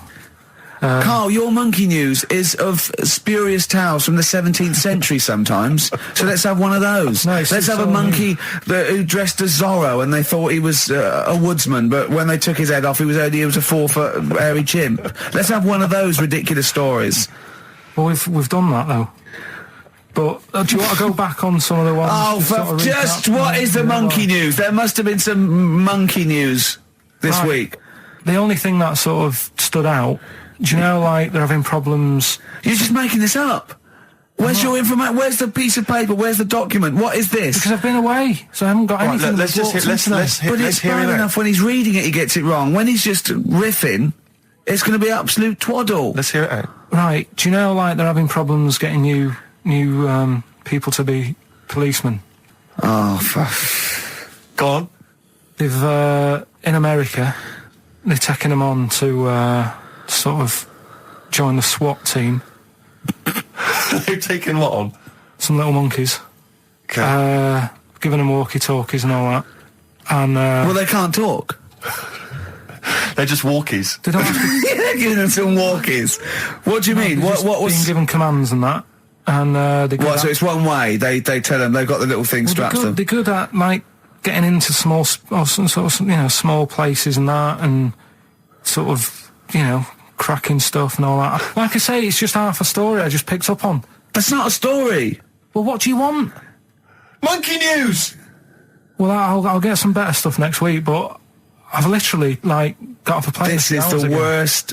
This is one of the worst shows we've ever done. And that's saying something, Rick. We've done some tripe. This is nothing. And to end with the police in America have given monkeys walkie-talkies. That's nothing.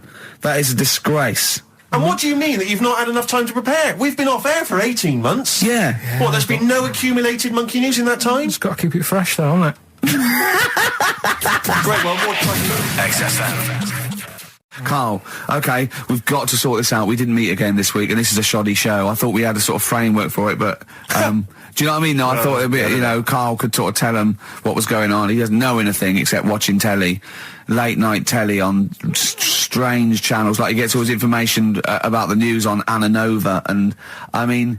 I even tried to help him because Monkey News last week was awful. It wasn't Monkey News. It wasn't Monkey News. It was. I can't remember it. I've been away on holiday. Brilliant. Yeah, and the Monkey News stops. I phoned him up. There was a front cover of the, I think it was the Telegraph one day this week, and it was an ironic story. It was a fluff piece, but it was a funny story. And it was about a monkey in a zoo that had a ruck with its father because it's adolescent. It was like the equivalent of like 16 to 18, and it had a fight with its father, and it escaped. It ran away, and it was like, an interesting story. Yeah. I phoned Carl up and said, "This is Monkey News. A monkey has escaped from its cage after an argument with its father." And he said, "What was the argument about?"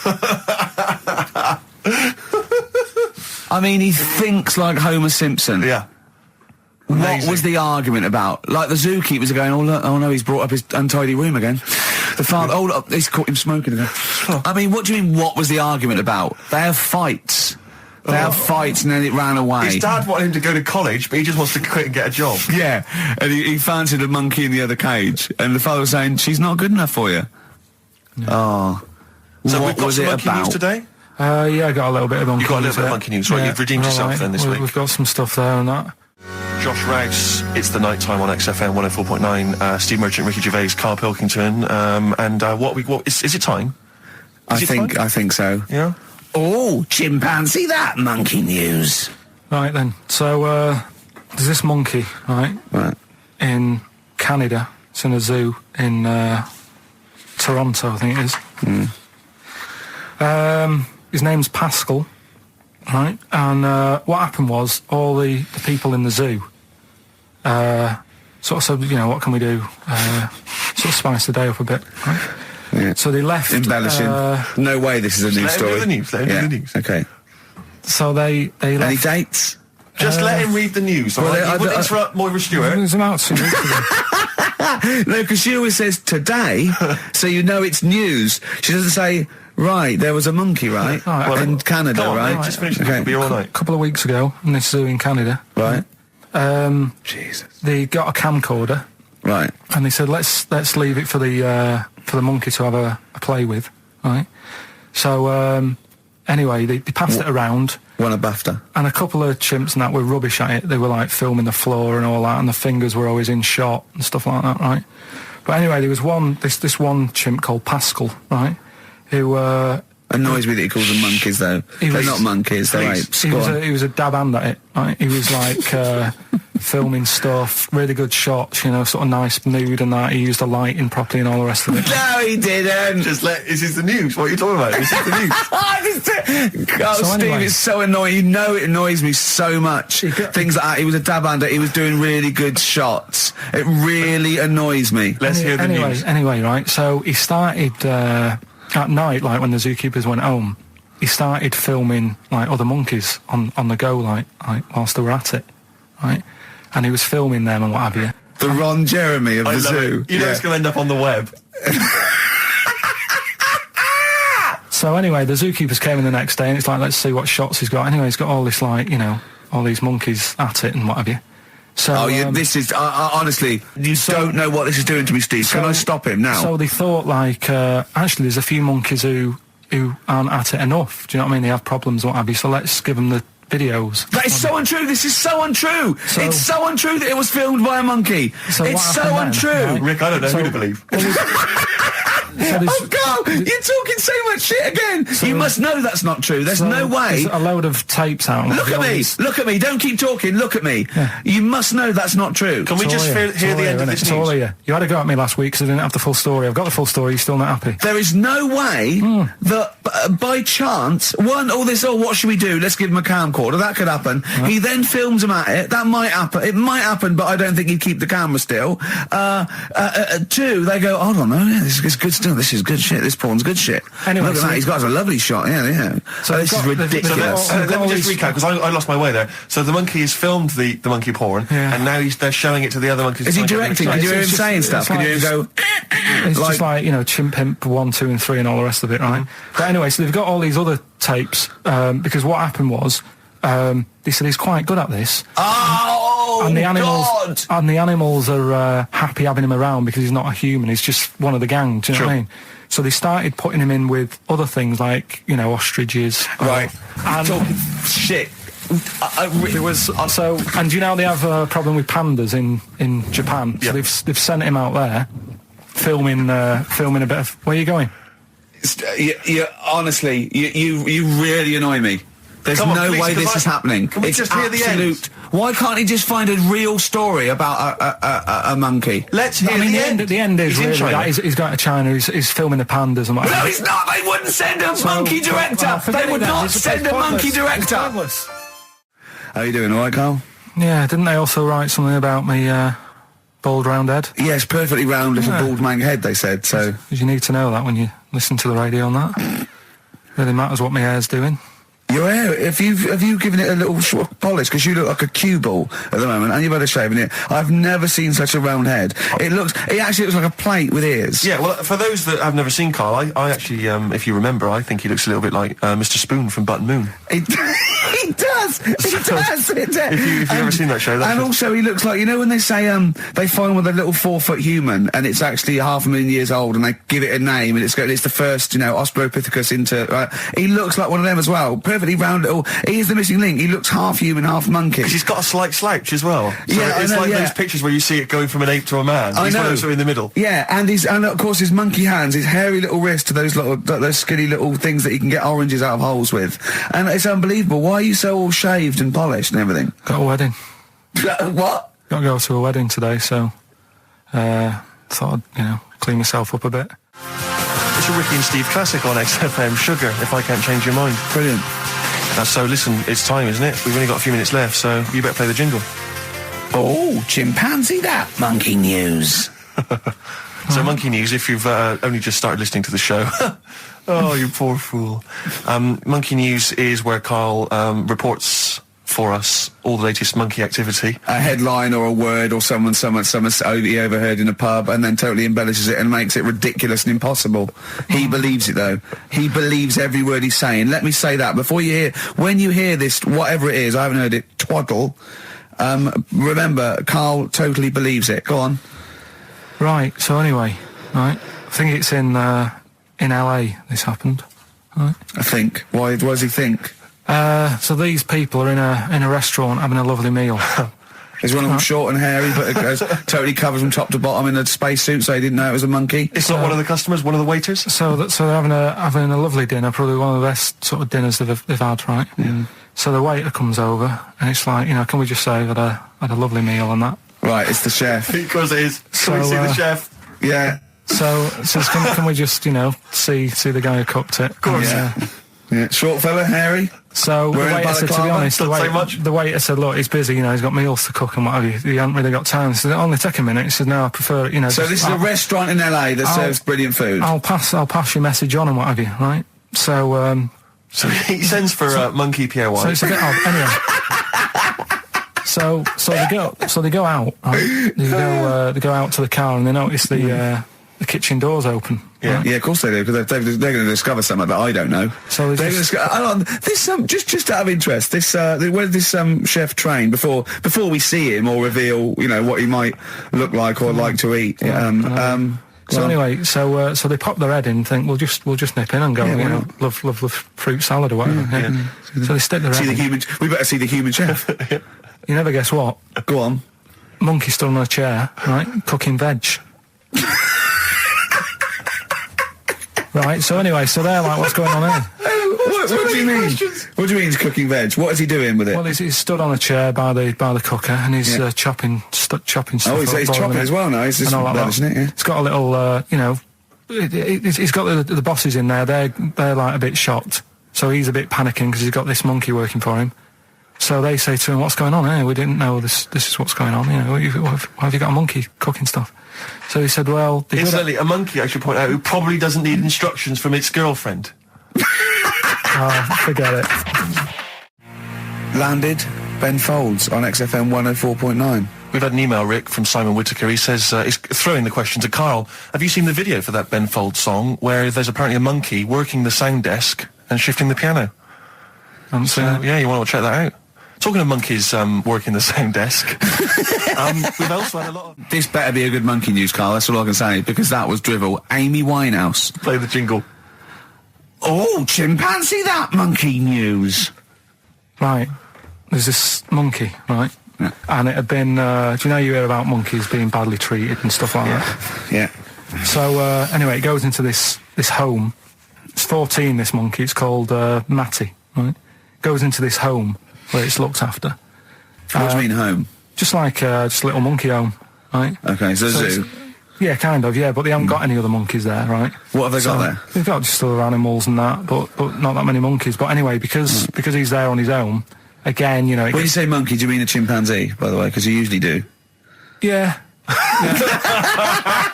I can't believe that journalist thought this was scripted. Amazing. So anyway, yeah. So he gets sort of pally with the people working there and that, and it's smoking fags. It's having a drink at night and all this, right? What do you mean it's having a drink at night? How? It's all here, Steve. I mean, we haven't really got time, but don't say it's all here like it's proof. You've got another stupid story that someone has put onto the internet. Someone sitting at home in their bedroom has put onto the internet. So he's having a fag. He's drinking a lovely glass of Bang Rock Station.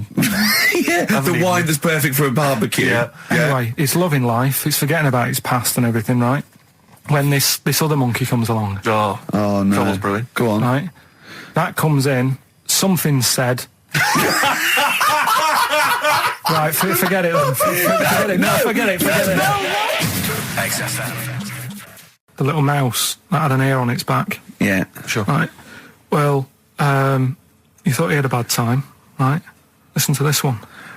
Mouse walking about with us sort of wearing a monkey's testicle. They're just having a laugh. This is what I mean about a lot of scientists. What are they doing? When's that going to come in handy? I don't know what you mean. Well, they were seeing if, say if a fella loses one, right? Yeah. Hitler or whatever. And they go, well, don't worry about it. We can sort you out. I don't know what the monkey's going to do. I don't know if they keep passing them on or whatever. But the actual monkey testicle was put on the mouse. And it worked. It worked for the mouse. But isn't it... I mean, isn't a monkey's testicle quite large in relation to a mouse? Would it not look like the mouse was on a space hopper or something? Oh, yeah, it didn't look good. Well, they didn't put it where its testicles would be. No, they did. Well, how could it walk then? The ear was on his back, so he could just get about. Well, I don't know. But Well, you don't know, do you? You just guessed. Did they grow the monkey's testicles where the mouse Well, it testicles looks would... stupid anywhere else, though, wouldn't it? Oh, whereas a mouse with monkey testicles, that's fine. You'd be showing off. You'd be all right. I prefer that than the ear. When that mouse gets put back in with the other mice, do the other mice go, George, you look different. Have you had anything done? But the weird thing is, as well, apparently it still works as a monkey. What? So, like, what are you talking about? Like the sperm and that was it was still sort of monkey. Of course sperm. it was. What are you talking about? Well, that's weird. But what, Carl? What? But what? It's only a thing to give it nutrients. That's all the thing they're testing. It's like grafting at that level. Right. What's your question? Because I'm right. What do you think? It would change eventually. It would have changed into a mouse testicle because it had been hanging around a mouse for so long. No, I thought the actual sperm of it though would be a mouse's. Why? Because it's hanging off a mouse. No, but your sperm is actually created in the testicles. So that's why it has to be outside your body. Otherwise, we put them in a nice little cage. But I'm guessing then that they've done this operation so that they can do it to humans. Yeah. Why would I want a monkey testicle if my kids are going to be monkeys? What use is it? No, think. That's no. That's going to happen anyway, Carl. Yeah, but think. Think of what you're saying. They've grown a monkey testicle on a mouse to see if it would still function as a monkey's testicle, okay? So they can do that to humans. So think, Carl. What they'd do is they'd grow a human testicle on a mouse and it could still be used as a human testicle. So what? To give you a testicle that you've lost. From a mouse? No, from another person who it was kept alive on a mouse. Because it's kept the nutrients alive, as opposed to keeping it deep freeze. Maybe bollocks go off after a week. I don't know. Maybe they get accidents. He had a little a card. Do you donate your testicles? Yeah, I'll tell you what. No one needs testicles yet. Let's keep them on a mouse. You have yours ripped off in some sort of bizarre skiing accident. You go, well, you're in a Battersea Dog Town.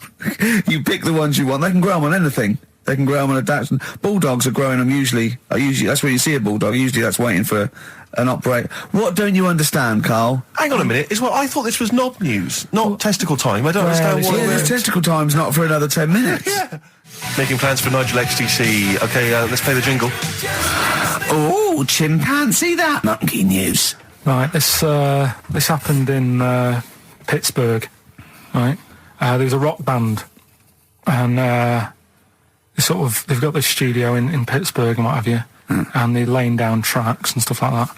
And in the studio that they use, right, there's this monkey works there. Right, I know the way he throws that in. Like he throws that in, this monkey works there. No, he's just got a little gig there. He sort of, he carries the equipment in, guitars, stuff like that. He doesn't. He does. No, he doesn't. He just sort of cleans up after the bands. No, he doesn't. Emptying the ashtrays. Doesn't that happen. Sort of stuff. He Doesn't does. happen. That's the gig it's got. Anyway, right? Gets women out of the crowd that they want to go visit with. With one arm. Drag them back. So anyway, right? So the band's in the studio, right? And one of the band members brings some A&R fella to the studio to have a listen to the latest track. Right? Yeah. So they hit play, and they're all there going, "Yeah, brilliant, this is good." Oh no. Anyway, so the fella says, "Yeah, I like the track. I especially like the bass on it." Right? Right, this is bullshit. So this is rubbish. So and they hadn't laid down a bass track? So this is. Have you heard it? So Carl, the weird please thing don't is, do right, this to so me. the A&R fella goes, and it's like, the band members have stood about, and they're going, "That's good that you liked it." And they're saying, "Yeah, but what's he on about with the bass?" So No, this is rubbish. This is absolute rubbish. Where did you get this from? Please, because we never get to the end. Let's hear it. This is absolute nonsense. So they played it back. Yeah, right? and it's the chimp playing bass. Definitely not. So they were like, "That's weird, we haven't got a bassist." Anyway, so they go, "Well, whatever," right? So we haven't got a bassist. So they go, "Whatever, let's go home." Forget it. XFM. But we're going to give it to them, Carl. We're going to go through to the end. We've done everything we have to do. Monkey news, the final monkey news of the year, possibly. It's been a joy. I'd just like to say, on behalf of myself, Steve Merchant, and this little bald mank, it's been a pleasure. Yeah, speak for yourself. Yeah. But, we should just point out as well, if you miss Rockbusters while we're away. Yeah, right.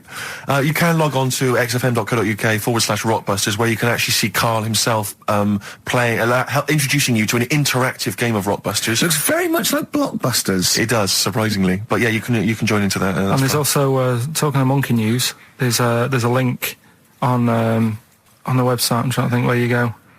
I think if you go on my little biography bit, someone's done some animation to some old monkey news. Oh, it's brilliant. Great. Right. Yeah. So if you're having withdrawal symptoms of monkey news, then you can find some classic monkey news. And it's animated, classic monkey news. I feel drained today. Do you? Go on. This is the strangest radio show in the world. Yeah. Isn't it? Yeah. Because well, we can do that. We can talk about this and go, I feel drained today. Just like he's not. Like, no one's listening. Because that's the sort of thing you say socially and no one listens. Like, just when you're watching up, I feel drained today. It's rhetorical. Yeah. You're not expecting anyone, not even your loved ones, to go, oh, really? They just go, that. But to do it live on air, no one's listening. What I mean is just give us a jingle. But the exactly. But the truth is, the contempt we have for our poor listeners is unbelievable. The listeners aren't listening, and we don't want to be here. So this really is one of the most pointless things ever. No, I would have been quite happy to do a full show. But you know what? The flow of it's just. I would love to listen to this back in 10 years. This actual show. Let's keep this forever. Let's keep this show forever. The show we went early. We were bored. It was a day we're trying to save Africa, but we're a little bit annoyed that no one's listening. Yeah, right. Right, once and for all, the final monkey news of the year. Oh, go on. What were you going to say? No, I was just going to say, if you're not into the Live 8 and you're gay, you're not listening, because you're on a walk. Right, okay. Right. Oh, chimpanzee that monkey news. Right, there's this card game going on, right? in the big hotel in Vegas. Right. The Luxor Hotel in Vegas. Yeah. It's a major card game. All the big players and that were involved. Right? They're all invited. Anyway, so they all meet up in this dark room at the back of the. Oh, there we go, dark room. At the back they didn't work. They didn't see the little 4-foot hairy fella. So it was brilliant at poker. Like I say, it's a big game, and that everyone's been waiting for it. So it's played in the back room, not in the main entrance bit, right? So anyway, like I say, it's dark in there and what have you, and the players went in. There was already someone sat in there, right? Right. But they couldn't quite see him. Was he a short, hairy bloke with slightly longer arms than legs? Couldn't see him. Were his arms slightly longer than his legs, strangely enough? Was he holding his hand of cards with his feet? Anyway. So the cards were dealt, right? Cards were dealt, games going on. His cards with his feet! Game went on for hours, right? No one's listening. The terrible thing is that not even we're listening to Karl now. I know. Literally no one is listening to Karl. There was a lot of smoking going on. It's going on. A lot of eating and nuts going on. That was a bit weird because they don't normally get through as many, but for this night. So, come on, let's just play Bruce. Goodbye, everybody. See you maybe at Christmas time. Goodbye.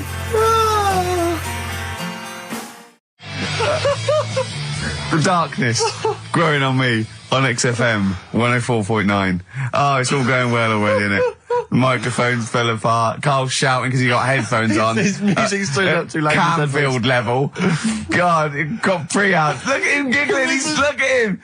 Look at him laughing. That's so funny because I got a letter here from who was it from? Mike Heel, who sent me a little picture of a little Japanese fella from a film who said looks like me, and he does a little bit. But he says, please can you make Karl laugh? I've never heard him utter as much as a snigger, and I'm worried he may have a genetic disorder. Well, I mean, he has got a genetic disorder, obviously. But, he was giggling then. I hope, people heard you then. Look at his little face. It was a joy. I love the things that make him happy. But I love the fact just before the microphone came up and just before the record finished, he had his headphones on, the music was too loud and he was just shouting, Bauhaus is not working! Bauhaus is not working! Play something else! I went and found Ziggy Stardust by Bauhaus and he said, why isn't it working? Look at him giggling! Look, he's lost it! Is he going away? Are you on drugs, Karl? What have you done? He's tickled. Look at his little... He looks like one of those shaved monkeys. Look at his little... Oh my God, I've never seen a forehead glow. I know, it's extraordinary. Oh. And he's got that red shirt on as well, so the whole of him is just a big glowing... Karl, what are you trying? What are you putting in? I'm going to see if I can get this to work. Go on then. Hang on. Brilliant radio. Hang on. I hope Dr. Fox is listening because I think he's eating his words right now, Steve. Right, I think I've done it. Well done. That's excellent. Right, what Let's we're play doing? Bauhaus now and let's try and compose ourselves. This is Ziggy Stardust by Bauhaus. That worked. That worked, didn't it? See, panic over. Calm now. You're on holiday soon, aren't you? Yeah. You got to go off early. Well, about How many holidays have you had? Because I only ever have time off when I'm working, like doing another job, like, you know, filming or something. But you seem to have a lot of holidays, just like, and you were sick as well. You was just like, because you had wet trousers, which is a little bit. Do you not care about the job? I mean, I've got to ask because, you know what I mean, if I was in charge, I'd worry about your motivation or, because yesterday we were trying to work out what you enjoyed doing, and we got to, Manchester United and moaning. And that is the two we came up with. I don't know where you get the moaning thing You're from. always whinging. About what? Everything. When did I last have a moan? Just before we came on air. Right, and why was that? I don't know, I can't remember. Because we were in a good mood. We were in a good mood, me and Rick. I'll tell you why. Go on. Because you brought a song in at 10 to 1. Yeah.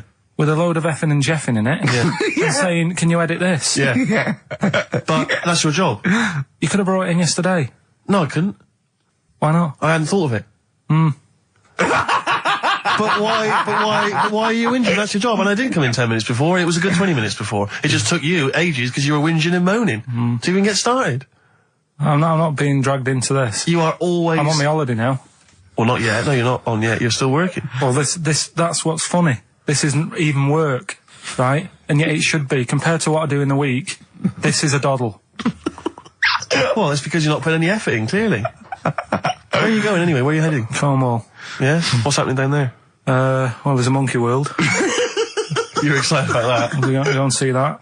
Probably go twice to that. Yeah. Whilst I'm down there. How long are you waiting for? The whole week? Yeah. Yeah. So, This is with your parents, isn't it? yeah.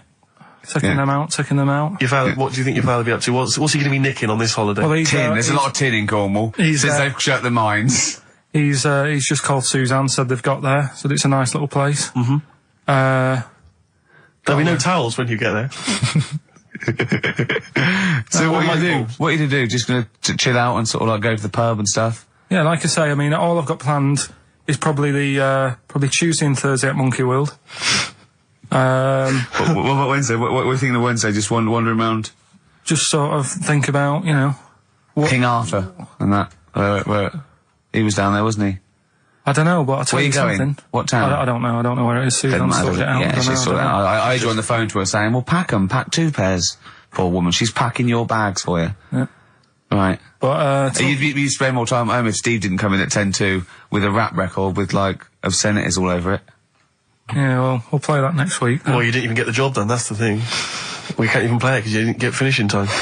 I'll tell you what, that Method Man, if he doesn't stop effing and jeffing, it's the end of his career. In my opinion.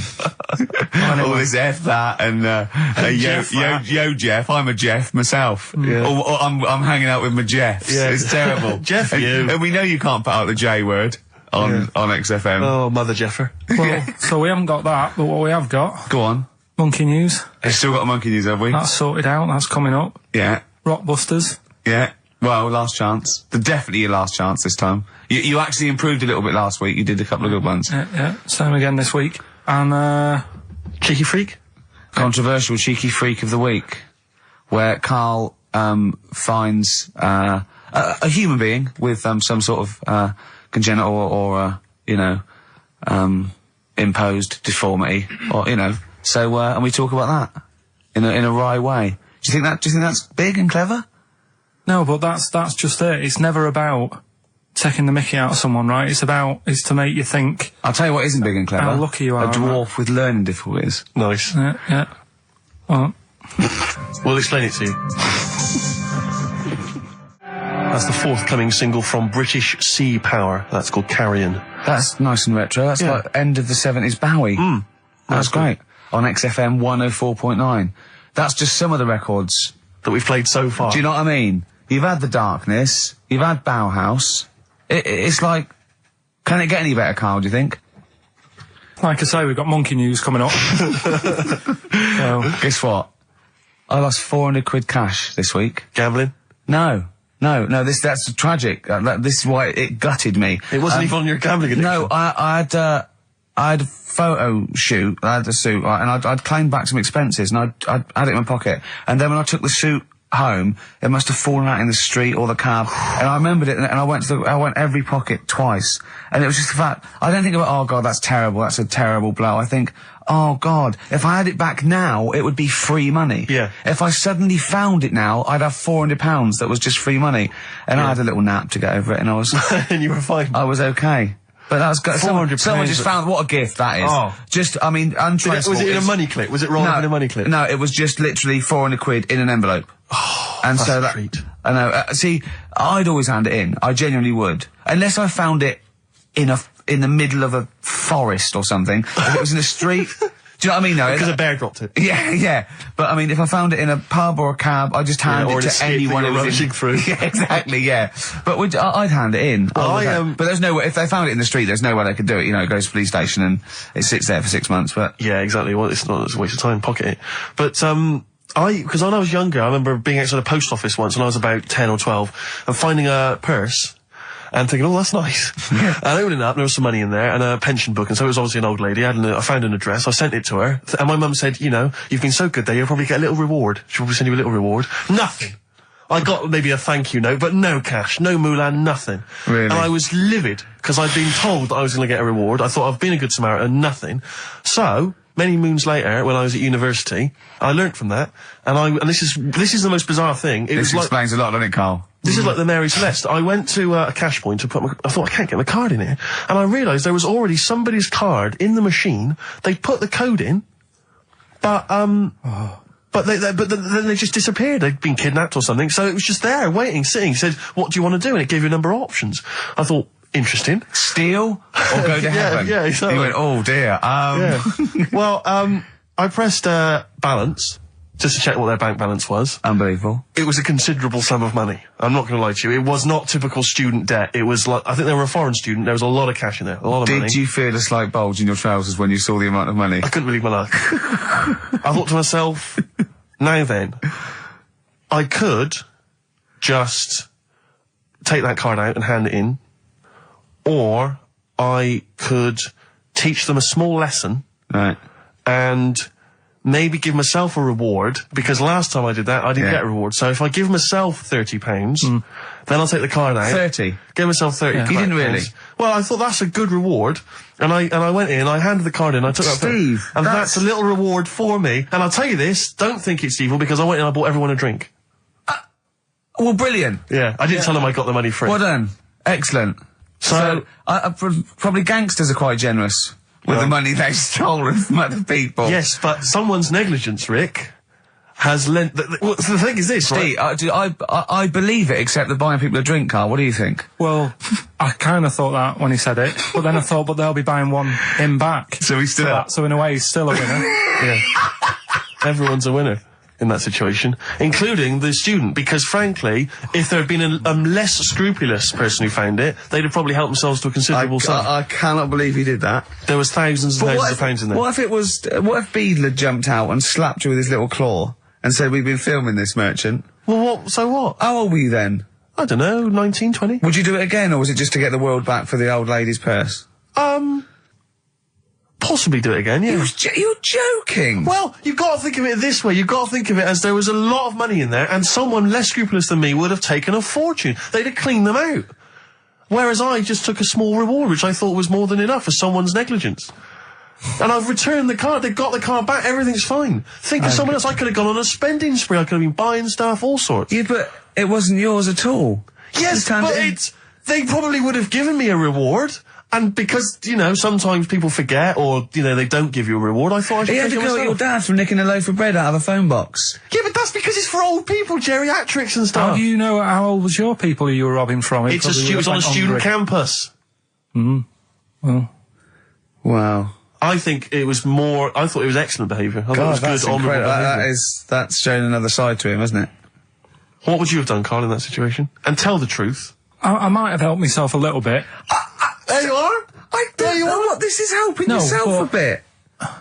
Like you say, just sort of, you know, send them back and sort of say, you know... If you find a £1 coin in the street and you can be bothered to bend over for it, then have it. But someone's cash point card or personal belongings. I'd let them know though. Did you send it to them and say, I've service charge included. I've took that out already. No, I handed it in to the. Let them know. What do you mean you'd let them know? I'd say, you're lucky here, right? I just took. I'd probably say 20 actually, because that's just like one note. Sorry. Right. Okay. You are winding me up. No, I'm not. I mean, not for once. I mean, I know what Steve's like. He is tight, right? He is. And you know that, don't you, Steve? Financially, you mean? Well, no, I mean, just the way you are. You're very sort of, you're not wasteful with your money. I'm careful. No, I'm not wasteful. Absolutely right. No, but to the extreme. Not towards the extreme. Not towards the extreme. No. Look out for the pennies. The pounds will take care of themselves. All right? Simple to remember. Good advice. Yeah, all right? But the thing is, right, I know that I take the mickey out of you for, like, the way you look and stuff. Sure. Right? Well, I'm right back at you. But the thing is, you can't help that. Absolutely. But I'll tell you something that women don't like. Sure. And it's fellas who are tight with the money. Sure. I'm not frugal with money with ladies. I'm frugal with money with you. Well, I've got no reason to splash money out on you. I've never seen you splash money out. Well, you've never been out with me. Steve, have you ever splashed out on a lady? No, but I hope to one day. The right lady. Play a record. Blur. Out of Time on XFM 104.9. Ricky Gervais, Steve Merchant, Karl Pilkington. Talking of money, Steve. Look at this, right? It's in the paper. A wife has had her beauty insured for £100,000 in case she grows ugly and her husband walks out. Nicole Jones, 26, of Chipping Sodbury, Gloucestershire, says £200 a year, pays £200 a year for a policy. She arranged it as a present for her husband Richard. Her beauty will be judged by a panel of builders. So, have they been selected beforehand, do you think? Do the insurance company know who they are? I assume they're complete strangers. So suppose, like, in 30 years' time, he looks at her and goes, "Oh, you've lost your looks." She goes, "Well, have I?" Yeah. He goes, "Well, yeah." "Well, have I?" They're calling the panel. Somebody else going, yeah. "All right, get him out for that." Well, never mind that. It's yeah, she's lost it. Right, 100 grand. Well, 100 grand coming your way. They stand on some scaffolding. Yeah. She walks by. Yeah. And if they will whistle. That is amazing. Do you think they give her a quote first? Yeah, what if they say, "Actually, love, you've got nothing to lose. You're not oil painting anyway." Yeah, we can't come round and judge your beauty for at least a week. That is just open to abuse, isn't it? £100,000. Because I remember, in Japan, they're mad on golf, right? And if you get a hole in one, you buy everyone, you throw a party. And it was costing them like thousands and thousands of pounds. So they were insuring themselves against getting a hole in one. And so miraculously, everyone was going, "I got a hole in one." "Did he?" "Yep." Yeah. Paying out insurance. They could be in that together, couldn't they? They're not. I'm sure they're not. They're probably more honest than you two that would take 20 quid out of a cash point. But, No, 30. 30. Yeah, 30. I like the wording, though. A wife. Yeah, a wife. The word wife. The word wife. I don't know why I just find it's just an odd word. This is my wife. Hello, the wife. Yeah, the wife. My wife. It just seems a word that you have to say if you're 60. You can Yeah, go, I know. Have you met the wife? And even then, ironically, unless you don't know exactly, "Are you married?" "Yeah, my wife is from," what I mean? Yeah, that makes sense, but it's still wife. People go, "Oh, better get back, I'm meeting the wife for dinner." But especially when you know them. I remember bumping into friends of mine somewhere at a party, a couple that I knew, and I'd known both of them before they got married. In fact, I'd known her, I think, longer. And I said, "Where's so-and-so?" And he went, "Oh, the wife will be along in a minute." And it's just this notion that, use her name. I know she is. I know her name. The wife. I used to call her by that. Why? It's like someone going, "I'm married. You know I'm married." It's like showing in the off. eyes of God, we are wed. Exactly. Yes, that makes me more of an adult than you. It's the ownership. Yeah, it's like going, I'm a real man. I've got a wife, and here she is. She's my wife. I find there's the words that I find hard to say. In a shop, I could never ask for wet ones. Do you know what I mean? If I have to go and ask for wet ones, I won't bother. Or toilet duck. Another one I have a problem with, I never say, Snickers. Why? Don't know. I think it's I grew up with Marathon. Yeah. See, this is so pathetic, I still get embarrassed buying, toilet paper. Really? We know if you go into like your 24-hour shop just around the corner, not a supermarket, big shop, but if you just go in there and you're just maybe buying some milk, Yeah. a chocolate bar, because it's like they know what you're up to. No, But they know you're going to use it to, you know, when you're going to the lavatory at some point. It's sort of, it's too intimate. But exactly, you just go, I know what you're thinking, I'll be using this after masturbation. Thus saving all embarrassment. It goes with the porn bag I just bought. Elvis Costello, Alison, from way back on XFM 104.9, a retro cut. Indeed. Wow. Up to the modern day, the newest game show around, Rockbusters. Whee. Isn't there a jingle?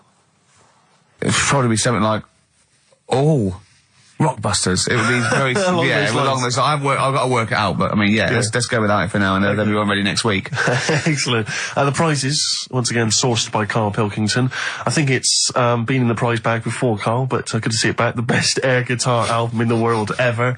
Do they keep sending it back? Is that just fun? Is that, it comes through the window, tied to a brick? Actually, there's a lot of good stuff on there. There's the Kinks. Knopfler? Is there Knopfler? Knopfler, I believe, is on there. Is Clapton T-Rex. anywhere to be seen? Definitely Clapton, I would have thought. A Deep Purple.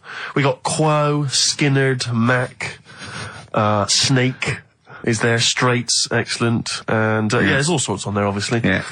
This is always an odd choice, but fair enough. This is the current album by the Yardbirds, their first studio album in 35 years. So the new music station XFM giving away that. Excellent. I suppose it's new music in some ways. A Smash Hits compilation. We got stuff on there. It's Aha, it's Curiosity Killed the Cat. It's all the old favourites. Plus 2 DVDs. Columbo. What Columbo? It's got a couple of classic Columbo episodes there. Suitable for framing. One of the best TV programmes of all time. Why do I get... You can always tell immediately who the villains are. Suitable for framing. I'm assuming that's some kind of art dealer. Yeah. Maybe an artist. Candidate for crime. Presumably some kind of presidential or political candidate. That'd be good, I'm sure. Columbo. I mean... Stab Woman. That was my favourite episode. Stab Lady Wife. I mean, to be fair, I'm not sure why... Who would buy a Columbo DVD? Like, you can't find it on TV. It's on now. It's on now. It's on- I guarantee, because someone could maybe email in, is there an episode of Columbo on now anywhere that got cable or digital? I think it will be. Almost certainly. But it is great. And the other DVD here is Cruise of the Gods, which was the one-off TV kind of comedy film that was on at Christmas, featuring Rob Brydon and Steve Coogan. Coogan. It's good. Williams. So, there's a few gifts there. Not bad. Not bad. Right, now we get to the real deal. Okay, this is what everyone tunes in for. This is Monkey News, I think. Not the music. Go on. Well, here we go then. Yeah. 3 cryptic clues and that, and just work not it really out. cryptic, but... Easy as that. Email in. It's, email in. Right. Well, what's the email address? Ricky.gervais@xfm.co.uk. Well, don't say that I know it or care. I think. So the first one, he's got American coins all down his spine. Right? He's got American coins all down his spine. What band's that? What artist is it? Email in. What does it begin with? What? N. I know it, I've got it already. Right. That's N. rubbish, too easy. Yeah, Right, go on second next. one. Jeremy Beadle has got arthritis. Right? Jeremy Beadle has got arthritis. Yeah. That's the second clue. The initials there, SLF. Right? SLF. Jeremy Beadle's got a little bit of arthritis. And the third one, Foxy, Shipman, and a country western singer on a merry-go-round. SB. Right? So Foxy, Shipman, and some country western singer having a go on a merry-go-round. The initial SD. Right? So email in. Ricky.gervais. I'm intrigued with that one. I'm genuinely intrigued with that one. I like the fact there's a certain whiff of controversy about it, because Shipman is mentioned. I know, yeah. Oh, A little bit dear. edgy, that. So that's the 3. He's from your neck of the woods, isn't he, as well, Shipman? Yeah. Yeah. I think my mum's mum used to use him. Okay, let's play a record. Well, you want to play a record or play some adverts if you fancy some ads? Oh, I'd rather I'd adverts, yeah. Rob's got some for you. Placebo. This picture on XFM 104.9. Steve, Yes. I think Carl's going to put most people to shame. We were talking about generosity earlier. Carl is a nice, generous bloke when it really comes to it. He's paying for Father's Day. He's paying for the cottage that he's going away with his dad. Are you really, Carl? Yeah. Right. Well, there's no way of us proving if that's true or not. Well, what do you mean? Well, you could be lying.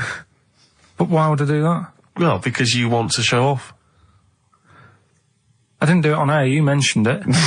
I don't want people to know how generous I am. Right. Just do it, just get on with it. You know what I mean? Yeah. Like charity work and that. Yeah.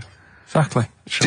But I'd have thought that you wouldn't have fallen for Father's Day. I'd have thought you'd have known it was like... Well, we don't. I mean, to be honest, there's a bit of a coincidence, because I paid for it anyway, and it's happened to fall on Father's Day. Right? But don't I mean, buy a Dad's card. not normally that bothered. Don't fall for it. I mean, obviously that and Mother's Day and a plethora of other things were, I mean, literally invented by card companies to make more money.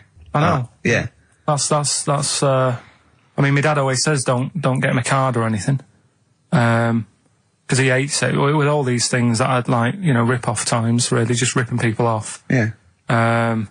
So it sounds a bit stingy, that. But fair enough. Well, no, I mean, he's right. Yeah. He's right. It's just, because fellas aren't bothered about getting cards anyway, are they? But the other thing that he noticed, you know, helping out the flower companies, the Princess Diana thing, when she... Oh, sorry. Yeah. No. Jesus. God. So when Carl, what do you mean? What do you mean? That's what he said. He said, "Oh, I nearly swore then because I was. You surprise me all the time. No, I'm but just... that is incredible. Sorry, what? I don't understand. What are you talking all about? the flowers that were sort of sold that day. Right. Or for people to leave as a commemoration or something? Yeah, they made a mint, didn't they? Who did? Flower companies. Right. So what are you saying? He was just saying, you know, makes you wonder. What, whether... About what? Whether it was in the floor or behind the hit. Oh. So it's a conspiracy. It's a conspiracy by the flower companies. I would love to see you and your dad just sitting at home watching a bit of Channel 5 when apes go mental, right? With your roast dinner. When's that on? And then talk like, well, yeah, you know, kill Diana, don't you? Flower company's son. Right, quite right, Dad, you're not wrong. What are you talking about? No, I'm not, you know, I'm just saying, it's like you were saying about the cards, you know, on Father's Day and that. It's just a bit, too much of a weird. Too much of a coincidence. I'd be interested to see sort of, you know, like the business graph. Sure. On how the companies were doing, then suddenly. Yeah. Yeah. But then by the same token, Elton John, you know, he had the biggest selling hit record, didn't he, off the back of that? I mean, so, is he incriminated as well? If you want, I mean... It's a conspiracy theory you've not kind of analysed terribly closely. You've put it out there, and if people maybe who are investigating want to kind of add that into their inquiries, then they can. Yeah. Sure. But, no, that's all I'm saying. I'm just, you know... Because it's always the same thing, isn't it? Like, I was out shopping the other day, you know, treating Suzanne like I do. You know, I like spending money and that. Yeah. I was in W.H. Smith's. Yeah. Oh, classy. Was it a big birthday? Was it? Was it a 30th? No, I was getting a. Was it 2 biros for the price of 1? I was getting a card for my dad for Father's Day anyway, because I'm seeing him. Yeah. Big Toblerone. Yeah. There was a giant who is it who said Father's Day? They love a Toblerone. I've never understood Toblerone because the only time I see Toblerone is in airports, right, and minibars. That is what the small Toblerone is for the minibar in a hotel, 3-star upwards, and the big Toblerone. Well, the big Toblerone is a gift, isn't it? It can only be a gift. You wouldn't buy a big Toblerone for yourself. Yeah, a duty-free gift. The Toblerone. It's next to Chanel No. 5 Toblerone and a bear. But who specifically would you be buying that Toblerone for? I don't know. Someone who's clearly never had it before and would think it was interesting novelty. Yeah. Well, this gift's interesting. I'll tell you what, though, Toblerone is brilliant.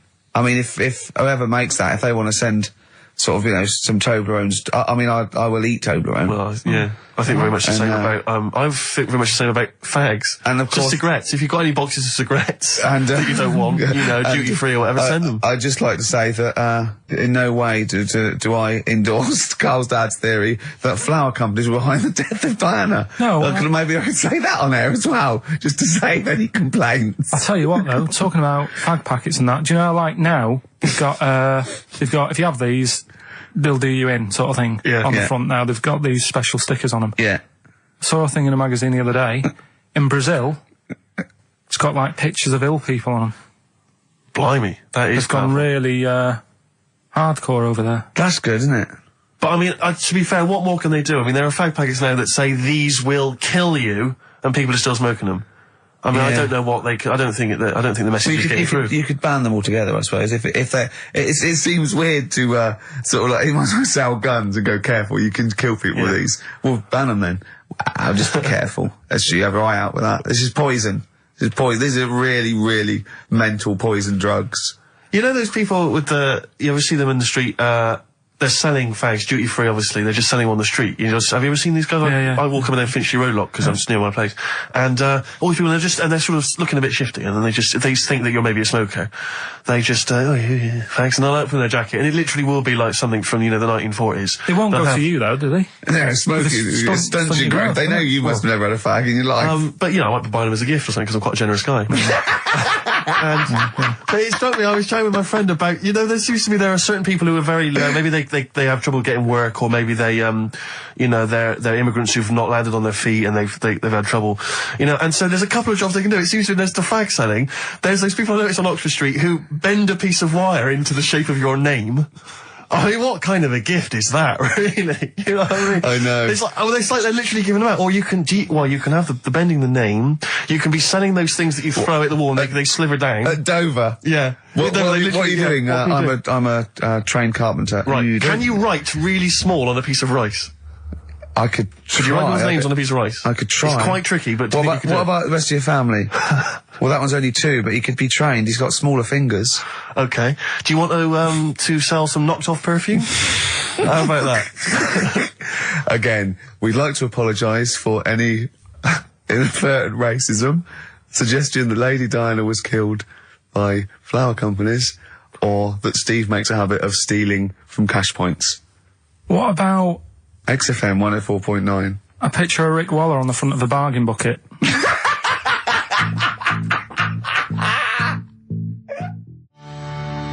Red Hot Chili Peppers, universally speaking, on XFM 104.9. I'm Ricky Gervais.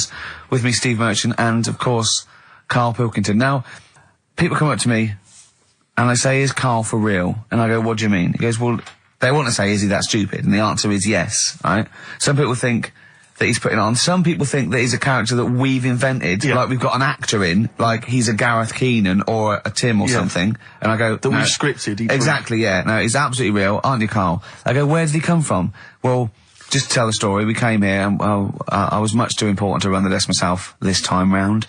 So they just gave us a tea boy. Steve came in with you, I remember that. yeah. Why do you remember that?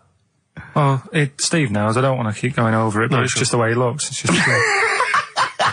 Were you taken aback? A little bit. Yeah. Right. And he's just developed into my favourite thing. I also said that you get bored with, like, battling tops or, pets sometimes. I mean, I love my cat, but he's not as, Colin. my cat. Yeah. Colin. Actually, Carl's away next week. Is he available to run the desk? No. Well, he's actually not as intelligent as Karl, and that's the truth. He's not, he's marginally. Yeah, and then in the week, he's like one of those little Tamagotchi toys, Karl, because I have to phone him every day and keep his interest up. Yeah. Like I'd give him an interesting fact. And I got a book out and I found out I'd call Karl like that. And I thought this was a great fact, right? A 2-day-old gazelle can run faster than a racehorse. Right? I thought that was incredible. Sure. Okay. So I phoned him and I said, a 2-day-old gazelle can run faster than a racehorse. He went, what does it do after that? I went, what? He said, well, how fast can it run when it's adult? I went, well, even faster. He went, oh, I thought we could just do it then, but then it sort of lost it. I went, what are you talking about? I went, that's incredible. A 2-day-old gazelle can run He went, well, no, that's what they do. I went, what? He went, that's what they do, isn't it? I went, what do you mean? It's 2 days old. Right? He went, yeah, but a 1-day-old fly can fly. I'm 30 and I can't fly. It's not what I do. Right? And I went, right. He went, a jellyfish can hold its breath underwater for hours. I went, it doesn't hold its breath, does it? It hasn't got lungs. So he went, what? I know I had him. He went, what do you mean? I said, well, they don't breathe, do they? He went, what do they do? I went, well, they get oxygen directly from the water via osmosis straight into their cells. And it just went quiet. And I went, a 2-day-old gazelle? And he went, yeah. Do you know what I mean? He was just thinking about the jellyfish. Yeah. I know. He was looking up osmosis, and then he was thinking about the jellyfish. But I just think, I mean, if Bambi's anything to go by, this little gazelle spends the whole day trying to stand, and the next day it enters the derby. And you don't It's amazing. you don't think that's incredible? Yeah. See, you know the sort of things I find incredible. Go on. Mirrors. Shiny objects. Kettles. Yeah. Oh, God. Well, listen, remember the time when I told you about the baby that had a baby? The baby that had a baby. The baby that had a baby? Yeah. It's happened again. No, it hasn't. Well, it didn't happen the first time. It was in the papers, I think, on Monday, in all the tabloids. So it's a twin where one has grown and the other one is still at a fetal level. No, it wasn't, though. It had grown. He was saying to his mum... Who was saying to his mum? The little kid who was 7 years old. And he kept saying... Yeah. Yeah, he was pregnant. And he was pregnant? Yeah. I know. What do you mean? And he was saying to his mum, oh, God, I don't feel well. And, like, his belly was all swollen, and they thought he'd just been eating cake or whatever. And he was saying, I can feel something moving about, and they were like, stop messing about, there's nothing wrong with you. Eventually, I think he was in gym at school. In Jim? What, Jim was pregnant with him? Oh, no, it was like a Russian doll. He was at school, right, just about to do sit-ups or whatever they do at school, right? Yeah. And flew out across the room. Teacher goes, you're a bit fat. You look a bit pregnant. And so best to the doctors took him, said, you're 7 years pregnant or something like that. What? What? Or something like that? You're 7 years pregnant. Or something like that. You say to the doctor, Carl, why don't you think about what you say before you say it? See the reaction I get. Now, the gazelle, I didn't get excited like that. 7 years pregnant. Send it in. If someone's online at the moment, just having a look around, it happened on Monday or Tuesday. Because I told you at the pub quiz, didn't I, Steve? I said to you, I know the baby's had a baby. Yeah. And you were like, yeah, whatever. Well, I just thought you were talking nonsense as ever. Well, we'll find out. You're 7 years pregnant. Yeah. You're a fool. Play a record. Well, we've still got stuff coming up. Monkey News? Rockbusters answers. We'll have to get that out of the way soon, because we've got What to else get out there? of Have we got a cheeky freak of the week? Yeah. Brilliant. America by Simon and Garfunkel on XFM 104.9. I'm Ricky Gervais, and I understand I'm about to read my word, Steve. Well, once again, there's always someone, and it looks like it's Mike Lamb who has come to Carl's rescue. Lambo's let me down then. Doctors have removed a 4-pound baby boy from the stomach of his 7-year-old twin brother. Yeah. Alan Jan Niamatilev was yeah. born with the freak fetus growing inside him. For 7 years, it lived like a parasite until a school doctor became alarmed about Alan Jan's bulging tummy and took him to hospital. Surgeons who gave him a scan operated immediately, unaware that the baby was attached to the boy's blood vessels and still alive. They saved Alan Jan from certain death, but knew the 8-inch fetus was doomed. So there we are. Boy pregnant with his own twin brother by Barbara Davis. That was in the Mirror, apparently. So I've read on, and all the facts are right. They took him to school. The parents didn't realise. And that isn't even this week's Freak of the Week. I mean, that's You got that for free. You got that. You can have that. That's the free freak of the week. free. That's, you know, that's giveaway. That's like 13.5% extra. Yeah. You know what I mean? That you might get with hairspray or something. So that, I mean, if that's just the throwaway freak of the week, there are 2 freaks of the weeks there. If those 2 freak, I can't wait to see what the actual freak of the week is that people are paying for. Is it incredible, Carl? I'll tell you what, something else you can have for free. Go on. Another sort of freaky thing, right? I was watching this programme in the week. Right? What? I don't know what it was. But it was about, I just saw this little fella on it, right? What do you mean, little fella? He was doing this history thing. Oh. Right? Yeah, I know what you mean. No. So, is this he's found out that a Viking was a bit like him? Yeah, that's it, yeah. He was boneless or something, or he's... Well, that's the weird thing. What do you think of that, Steve? He's what? He's boneless? No, he was called Harry the Boneless or something. Yeah, but you know what you're going to get there, don't you? That's what I mean. Always have a name, Elephant Man, you know. Harry the Boneless. Where is he? You know what I mean? I'm meeting someone, waiter, what's his name? He's called Harry the Boneless. He's over there flapping around. Yeah. He's over there in the bucket, having noodles. That's what I mean. But, do you reckon you could do that? Do you reckon you could have your bones taken out? I love talking to him! He's brilliant! It's like talking to a 5-year-old. I was asking Suzanne when she was watching it, and she was like, ask me later. Yeah, brilliant. She wanted to know about, What did you said? You were watching this programme about history, right? About Vikings. Something like that. You turned to your girlfriend and said, do you reckon you could have your bones taken out? Yeah. I love that. What do I you mean, think? that is why you are my favourite What do you mean you think you can have your bones taken out? Firstly, why would you have your bones taken out? If you've only got a small flat or something, and there isn't much room, Yeah. right? And what I mean is, would all your organs still do the stuff? No, they wouldn't. You'd just be mush. Listen, I'll teach you something now, right? The skeleton, right? Spam. Yeah? Support, movement, anchorage. No, support, protection, anchorage, movement. Spam. That's what the bones do. Yeah? You couldn't stand up. You wouldn't be protected because they protect his rib cage, skull, of course. Anchorage, everything holds onto it. Every muscle is tethered to pull against something, like a crane, a pulley system, so you wouldn't be able to move at all. Do you know what I mean? So you'd be in a bucket. There'd be you'd die immediately, obviously. No, you can't have your bones taken out, Carl. I mean, why do you need to ask that question? Sorry, but Boneless Bob, or whatever his name was. Harry the Boneless. he presumably didn't have any bones. I mean, that's why he had that name, obviously. No, he did. No, he's got the name. Yeah, exactly. No, he was just... I've had an email here from Graham, Old Kent Road. He just says, I had a dream about Carl last night. Can I sue?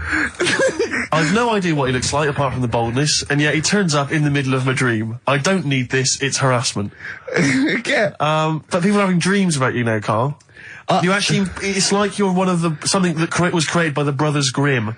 I had a dream. You know when people used to have anxiety dreams, they had like an exam or something, like you suddenly go to school and you realised, oh my god, you didn't have your trousers on, or I had an anxiety dream. I assume we started off an anxiety dream about The Office, about filming The Office, and we had to film in HMV, but someone hadn't cleared it, and so we had to find an R price. And I went, oh, okay, that'll do. And as I was walking there, right, I didn't have any shoes on, which is like an anxiety dream, but I looked down and I went, so what? Yeah. So I'm so lazy now, I think even anxiety dreams don't kick into me. I'm not sure that's a dream. I think that's just a memory. I wouldn't be at all surprised if you, turned up with the film in The Office. Yeah, with no shoes. We don't need shoes. When we were originally doing the pilot for the very first series, obviously Ricky's the main character, he's in it all the time. It's obviously important, this is our big chance to get something made for TV, it's going to launch our careers. And, I turn up on the Monday, he's twisted his ankle. He has to be wheeled around in a wheelchair, because he went out jogging, stepped on a tin can in the street, and fell over. Who left that there? Like a 40-year-old man with brittle bone disease, he just twisted his ankle and he was out of action. It was pathetic. Yeah, that was the pilot. Absolutely pathetic. But I still turned up, Carl. That's the sort of trooper I am. Well, yeah, but you moaned the whole week. Well, it hurt. Well, I didn't like having to go around in a wheelchair, did I? Yeah. It's not pleasant, but in a weird way, it taught me all the problems. Do you have anxiety dreams, Carl? Do you ever lie awake worrying about stuff? Because I have a lot going on in my head. Yeah. I don't have that. What do you do, rent it out to people? Is it two monkeys swinging in a tie at the moment? Yeah. I just don't have that many dreams. No. I love that. I love the fact you don't have that many dreams. Well, you haven't had a decent night's sleep since you were 14, according to you. 12. Really? Yeah, so I know what you meant. I know what you mean though now, when sometimes you're so tired, because I'd forgotten that. You're so tired and you think, well, I'm so glad I don't have to go out tonight. I'm going to go and just lay on the couch and then go to bed. Yeah. Have you had one, Steve? Anxiety dreams, I do have them periodically, yeah. It used to be a lot of, things like running to get to school in time, but, suddenly your feet are running in treacle and you can hear the school bell and you I can't haven't had get them for years. I just haven't had an anxiety dream for years and years and years. Don't know. I just don't care. No, you just genuinely don't care about anything. This is the problem. You've just got to a point now where nothing bothers you, really. It's like you're just too lazy and disinterested in anything. This show, your career, my career, Carl. No, I never give up on Carl. So, Carl, so this little Harry the Boneless, what was your point? Was that really your point? You wondered if you could live without bones? Yeah, I saw the little fella on this programme. The presenter? Yeah. And he was a small fella, and he was talking about Harry the Boneless. And I thought, that's interesting little bit of science stuff. Yeah. Yeah. Well, yeah, that's about it on him, really. All right, well, that's just another bonus cheeky freak of the week, isn't it? That's not even the freak of the week either. No. That's still to come. So you've had a pregnant Siamese twin. I know, it's been mad in You've had a boneless fella and another fella talking about him. They're not even involved in freak of the week. No. This is getting mad. Play a record. Let's play a record. Let's have cheeky freak of the week afterwards, shall we? Yeah. Current single from Nick Cave. Can we do monkey news first? I'd rather have a cheeky freak of the week. Nick Cave and the Bad Seeds, He Wants You. Brilliant. XFM. Yeah. So, Carl, off you go. Well, we're not going to do freak of the week here. Okay. Right? Because we've done quite a bit of that in the last 20 minutes. We've Right? So OD'd we'll move on that. freaks, you think? Yeah. Sure. We'll just shift it a little bit. Okay. And I don't, like I keep saying, don't want people to be thinking we're sort of taking the mick out of anyone. No. Right? Because we're not about that. I feel like I can do a little bit of it because I work with you, Steve. Yeah. Right? Sure. It gives me that right. It's like a care worker. Yeah, I understand. Well, it's like that thing of you can't be homophobic because I've got a couple of gay mates and Sure, stuff. sure. I think it sort of gives me that edge. Yeah. Right? So you're not freakophobic because you work with Steve? No, that's right, yeah. So, yeah. Okay. Well, by that token, I should be able to sort of slag off, the mentally ill. What do you Or mean? at least mentally handicapped. Now, there's a term you don't hear very often.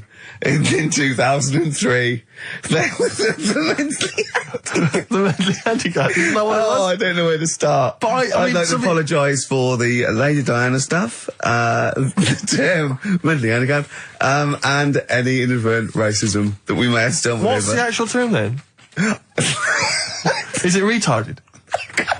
Right, come on now. Oh, chimpanzee that! Monkey news, earlier than usual. I'll have to save this link now. Monkey news. We've done a lot of stuff, right, on monkeys. And most of it has been... Is bollocks. no, has been like happy stories. Oh, is this it's not... Is this going to be like our tune? Our monkey tune.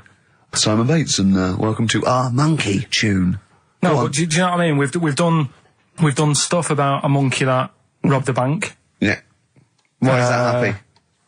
He had a great life after that. Right. What, in Marbella? Yeah. Right. We did the one who saved someone's handbag in a railway station.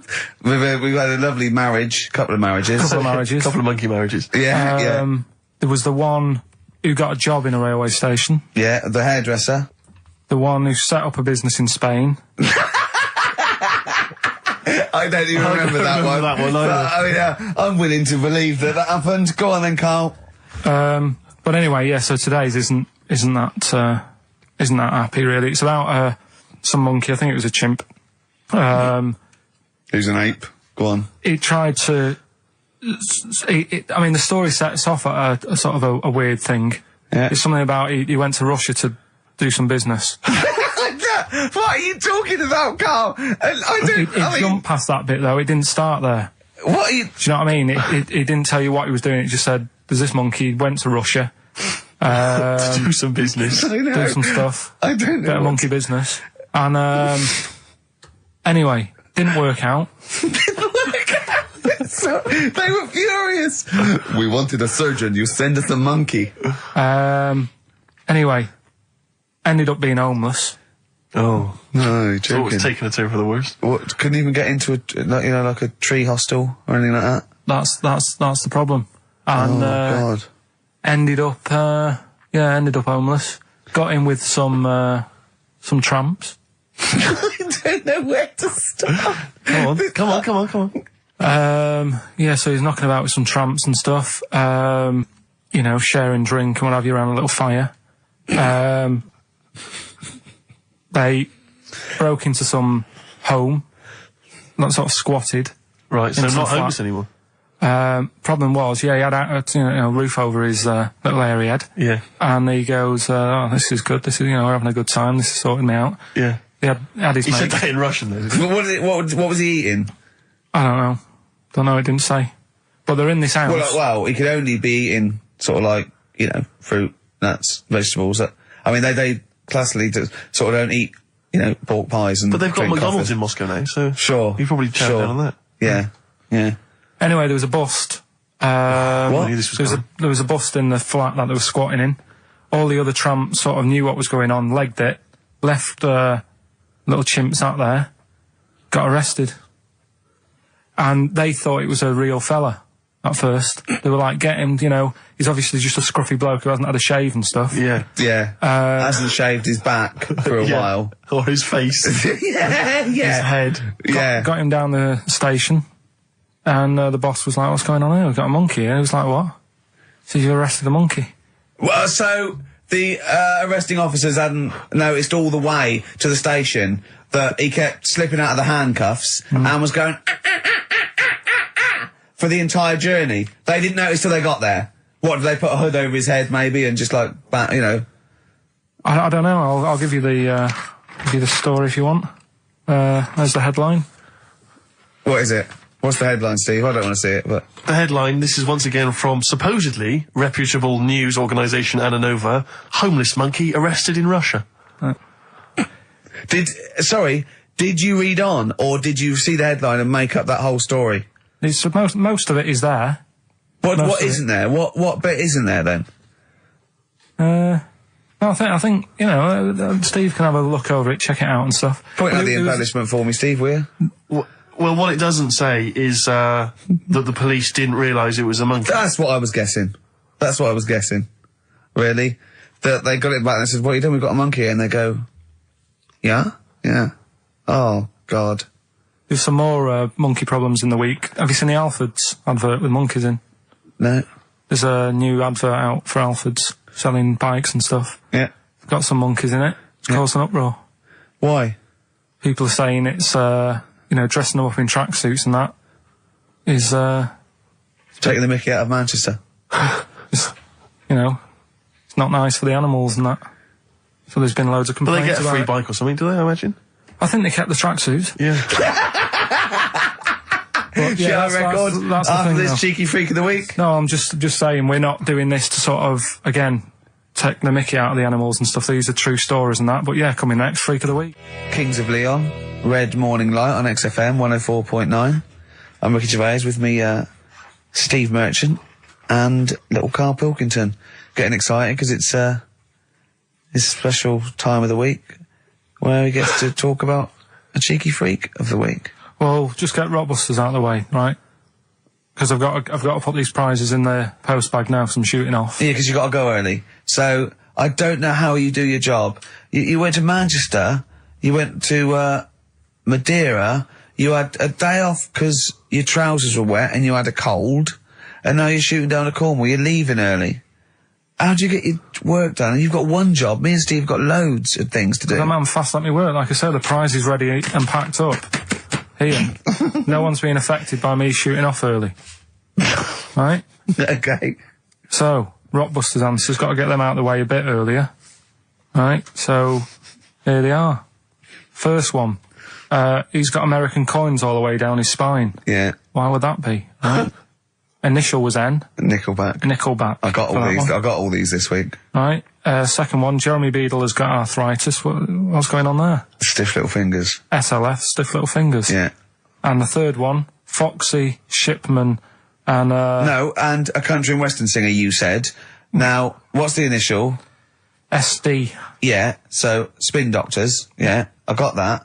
But and then I said to you, why is it a country and western singer? And you said Dr. Hook. Why is it Dr. Hook? Why does that give anyone the clue Dr. Hook? A country and western singer. It's just what was in my mind. Well, there we are. There you go. So we've changed this to Rockbusters, or what am I thinking? You could have had Dre. What's in my mind? You could have had And the Medics. All right? Yeah. Just think it through. Who's the winner? The winner, very lucky, Sandra Cassidy of Leon C. She gets all those great prizes. You know, we've actually had people emailing in saying, this is the worst Rockbusters ever, because it was too easy, it was boring. Oh. This is just, don't shoot the messenger. Oh, Other dear. people saying, it really has run its course. And some people genuinely agreeing with Ricky. Oh, Karl, this must hurt, mate. Stinging attacks on you. Some people just slagging you off generally, saying that you whinge all the time. It looks like Steve was right when he sort of like poo-poos your ideas. So when he wheezed on your bonfire. Someone else, I swear to God, someone else emailed in and said, don't bother sending me the prizes, take them to a charity shop, or pawn them, give me the money, I'd rather have it. So I don't know what to say, Karl, I just wonder if it really has run its course now. Alright, well, we'll see what you come up with next week, then. Let's see what you do, let's see what you come in with. Sure. Oh, yeah. At 5-1. I'm guessing you'll be popping in with another hip hop track full of effing and jeffing. Well, again, I won't bring it into you. I'll do it myself at home because obviously that makes it easier. Obviously, you can't cope. Oh dear. Are you actually going to be here next week, or are you still going to be in Cornwall? No, you see, there again, I'll be back in time. And in the week when I go to, Cornwall, see the Monkey World. Yeah, you're 2 days past the Monkey World. That still work. Yeah. That still work. What? Thought you were going to interview some of the monkeys. I love that. I love that. You were going, could a monkey live without bones? And so I'm going, Carl, please, just look at the monkeys and eat your ice cream. And that's work, is it? Right. Right, are we having Cheeky Freak of the Week? Do you want to do it? What time have you got to shoot off? Could do with shooting off sort of soonish. Okay. To be honest. This is not radio. Have you ever heard that on a radio show? Chris Tarrant going, I can't shoot off on radio. I couldn't get a later train. I know! Why did you get a later train? There isn't a later train. So I couldn't get to Cornwall tonight if I had to. If I had to finish this show, I couldn't possibly get to Cornwall. Rubbish. Of course there's a later train. Oh, I've booked it now anyway. Right, well that's the point, isn't it? Yeah. You're not thought whatever. I don't think the show's lost anything. I think we've still had the, Freak of the Week's coming up now. Oh, cheeky Freak of the Week. Right, well, we've had some interesting things we've been looking at. This week, it's about the strangest couple that ever got married.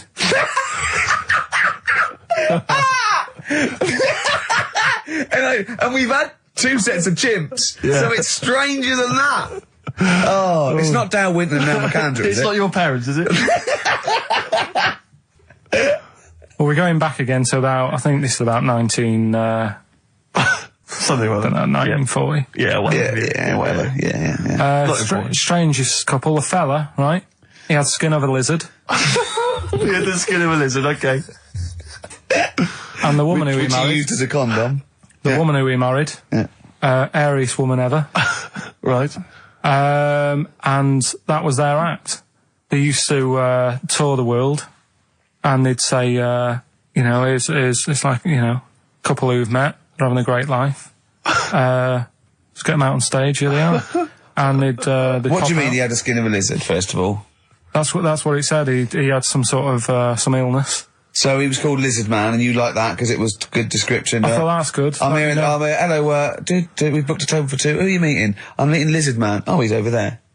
Yeah. You know he is, right? Yeah. I'm meeting the hairiest woman in the world. She's over there. Yeah. Yeah. So what did they do for their act? Now, bear in mind that we had some Siamese twins last week, and their act was having a bath. Yeah. So I hope it's an improvement on that. What did Lizard Man? He came out and ate some flies, did he? I don't really know. I just think they stood there and that. Yeah, when you read this and it goes the most interesting fact ever, Lizard Man, and you go, that's enough. That's enough. I can extrapolate from that. Well, straight away I start thinking. I'm thinking, right. I wonder if they got the wedding photos. Right? And then, like you said, that they had a kid. Oh, what would that be like? Exactly. It'd be like an ostrich, wouldn't it? It would sort of like. That's what I was thinking. What did you think it would come out like, the baby? I didn't think what that looked like. I just was thinking, parents' evening. Do you know what I mean? You wouldn't want them coming up to the school, would you? So little Johnny, who starts off relatively normal, he's quite good at, he's good at nature, isn't he? And his mum and dad come into the room and they'd be looking around, wouldn't they? Well, it's always like that thing at school when, like, you find out your mate's mum and dad are really old. Right, Have you ever seen that? Yeah. When you go, your gran and granddad bought you? Yeah. Your mum and dad. Yeah. And you go, It is weird. What's that we're talking about? He calls him mum. What was that? Oh, sorry. Do you know what I mean? Yeah, that's always strange. If you had Godzilla and King Kong as your parents, and they're always fighting. They're always fighting, and like you say, you're in a school play or something, you wouldn't tell them, would you? You wouldn't want him coming up with a video camera. He didn't tell his parents he was in the... Well, exactly. You did Little Donkey, you didn't tell your dad, did you? And he came along and videoed it. Yeah. Kept it quiet, don't want him to know anything. But you didn't... What was it was meant to be playing? You had a little drum, didn't you? Yeah, I was doing... I had a little drum. I think it was meant to be playing We Three Kings. Yeah. But we started doing Little Donkey, and I thought, I can add a touch to this. Sure, you improvised. Started playing along. It was like the first remix, wasn't it?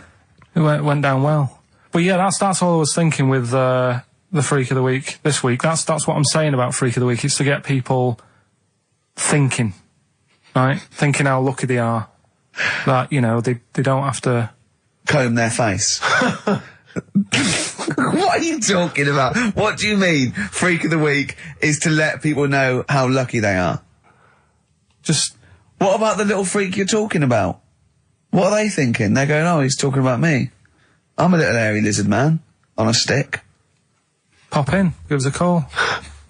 I thought, you know, that's what I'd like to do on a TV programme. That's what I want to do. I want to go and, like, meet these people and say, right, let's just go shopping. Let's, you know, we'll film what your normal day's like. Yeah.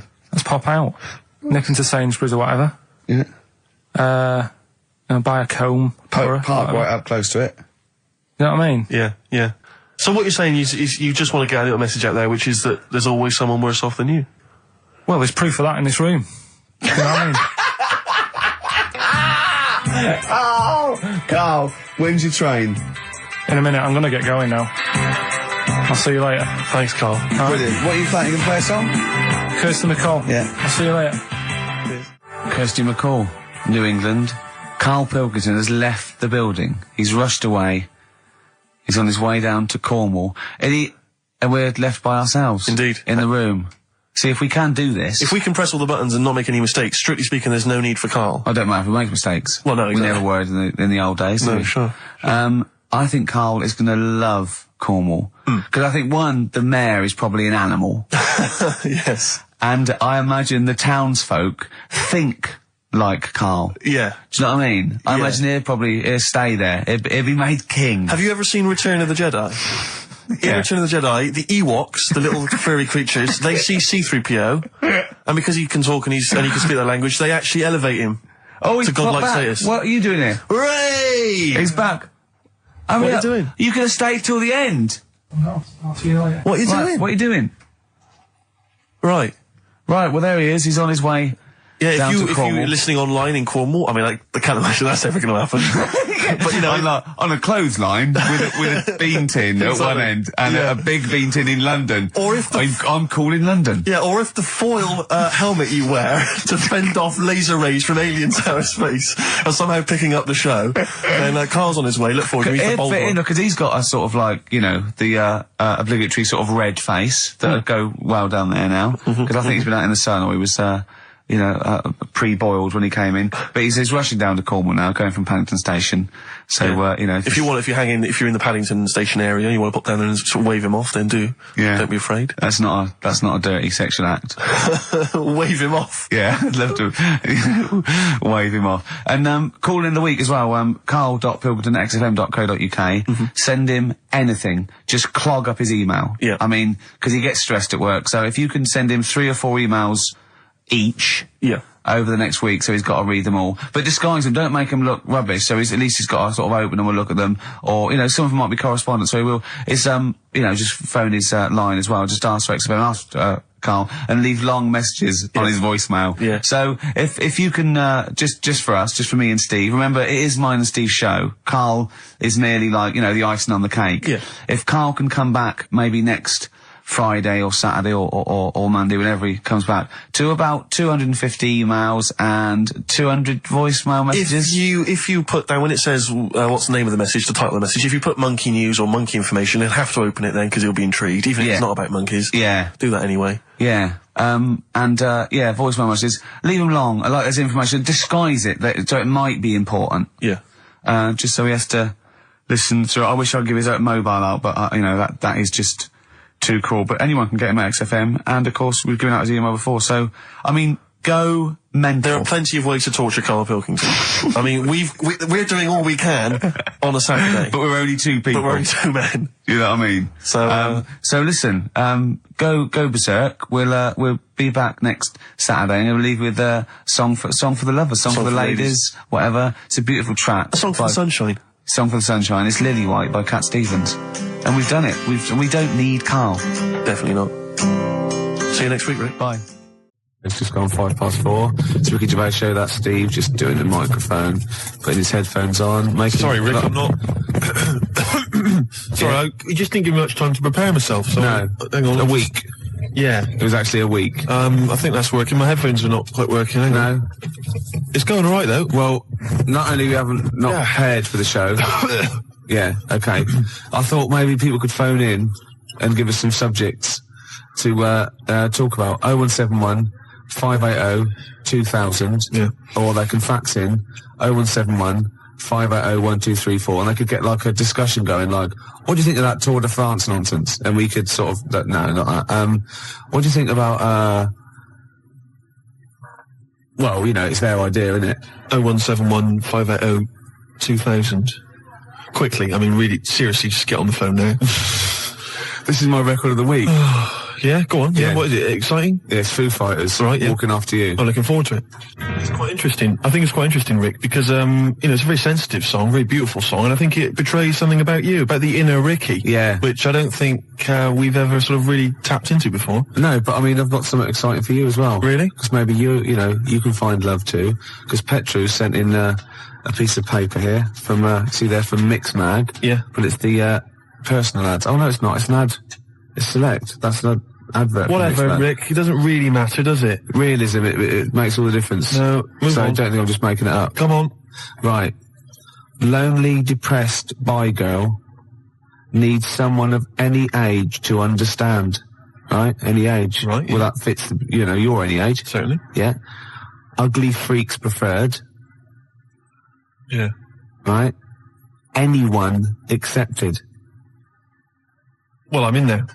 Well, No, excuse me. don't count your Excuse me. chickens. Don't count your chickens. Confidentiality and honesty assured. Yeah, that's fine. Reply guaranteed. Give it to me now. Now, I know what you're thinking, No, because she said... give it to me now. I know what she said. I know why you're thinking. You just any age, which you fall into nicely. Yep.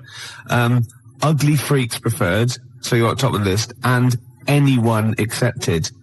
See, but I don't think she realises quite what you look like, because you're not in her framework. Do you know what I mean? So I still think you might be disappointed. No, Gervais, this will work. This will work. Let me see this. Only depressed bi girl. What does that mean, though? Bi girl. What does that? Bisexual. Bisexual? Yeah. Again, I think she means Bisexual? sexuality of any human. Do you know what I mean? Well, all I'm saying, bisexual, Gervais. Do you know what I mean? Am I right? What do you mean? Hey, three. Yeah, hey, three people. What? Three in a bed. You, a bisexual, and an amphibian. Three in a bed, Rick. Hey. Hey? But you won't be one of them. It's not going to happen, is it? No. Nearly 25 past 4. Ricky Gervais Show. I'm Ricky Gervais. Gervais, I know we haven't got much in the show today. We've not really thought of anything to talk about. Why did you just give a time check then? Just to fill it up. I know, exactly. Yeah. But like, why? Do you know what I mean? Because the music, sunny out as well, isn't it? was playing, right? And you Yeah. mentioned it's 25 past 4. We'd never do time checks. How is that useful? What are you expecting? Someone's looking at it, they're going to think 25 past 4. Christ, I should be at my mum's house. I haven't they'll played put- any good records. I can't learn anything interesting, but thank God he told me what else. I've got to take that bun out of the oven. Well, exactly. You that's never know. But you don't want to tell Or they time- probably just realised something good starting on telly. Well, exactly what I was going to say. Don't say it's 25 past 4 because who knows? I don't know. Maybe the Antiques Roadshow. No, on or something. BBC always start things at 25 past, don't they? Yeah. And 5 to. Well, you're a fool. That's what I'm saying. There's no reason for Why time do they do checks. that? Why do they do that and not on the hour like ITV? You know where you are with ITV. BBC, 10 past, quarter past. 0171 580 2000. Yeah. Why the BBC? I'm struggling. You are indeed. Well, I'll tell you what I'm going to do. I'm going to quickly go to an ad break, which is good. Yeah. That keeps people pretty fixed. Oh, yeah. They'll be desperate. Yeah. They'll be listening to those But I'll ads. do a They'll be little hooked. trial. Watch this. But after that, if you can hold out for 40 seconds, we've got the new one from the Manic Street Preachers. You've got to be happy with that. I'm loving it. Gervais, before we do it, Go on. I watched Team Knight Rider yesterday. You did. You've seen it. It's a No. new sort of thing. Must be made 10 years later. And it's instead of just the one Knight Rider car, it's a team of them. A fleet of them, Gervais. Team. So I think it said teen. No, teen Knight Rider. Yeah, when he What, was like- little, he had spots and he was a little bit embarrassed. On like a little sort of scooter. Yeah, and you go to the girls and go, hello. Do you want to, oh. Yeah. Teen Night Rider. Teen Night Rider would be That's beautiful. great, isn't it? Yeah. That'd be great. And Kit goes, what are you doing? Nothing. Yeah. I was just, I I got him caught in the flies. Get these like kits there, sort of explaining how to shave. Yeah, yeah. Very beautiful. You dirty little... Now that is really gummed up my CD player now. Oh, we'll stop it there, surely. Oh, Teen Knight Rider. Teen Knight Rider. I tell you, if we get on to talking about telly programmes, Gervais, we'll be here all night, Yeah. won't we? Yeah, well, it's about 4 now. That's brilliant. They're disappointed. But listen, Gervais, you know I've always said that you know when a party's going bad when you end up in the kitchen talking about old kids' TV shows. And singing the theme tunes. Exactly. And you remember Swizzlers. Oh, yeah, yeah. And Flying Saucers, yes, we remember And Flying Batwing Jumpers. And everyone starts laughing. Batwing Jumpers. Do you not remember Batwing Jumpers? She's retired now. Thanks. Grot Bags. Grot Bags. What was that? That was the Emu. Pink Windmill. Oh, yeah, yeah. Talk about gay subtext. Pink Windmill. So I take it with the fact that we're talking about it, we are in the kitchen at a bad party. We're in the kitchen at a bad party. We've got nothing, have we? We've got nothing to talk about. You know, usually we say, we've got nothing, we've got a couple of things and we get up. We've really got nothing, Absolutely have we? nothing. What about that Teen Knight Rider? We were going somewhere. There must be something. Yeah. Hilarious. Imagine it. What was it? Michael, it's time for school.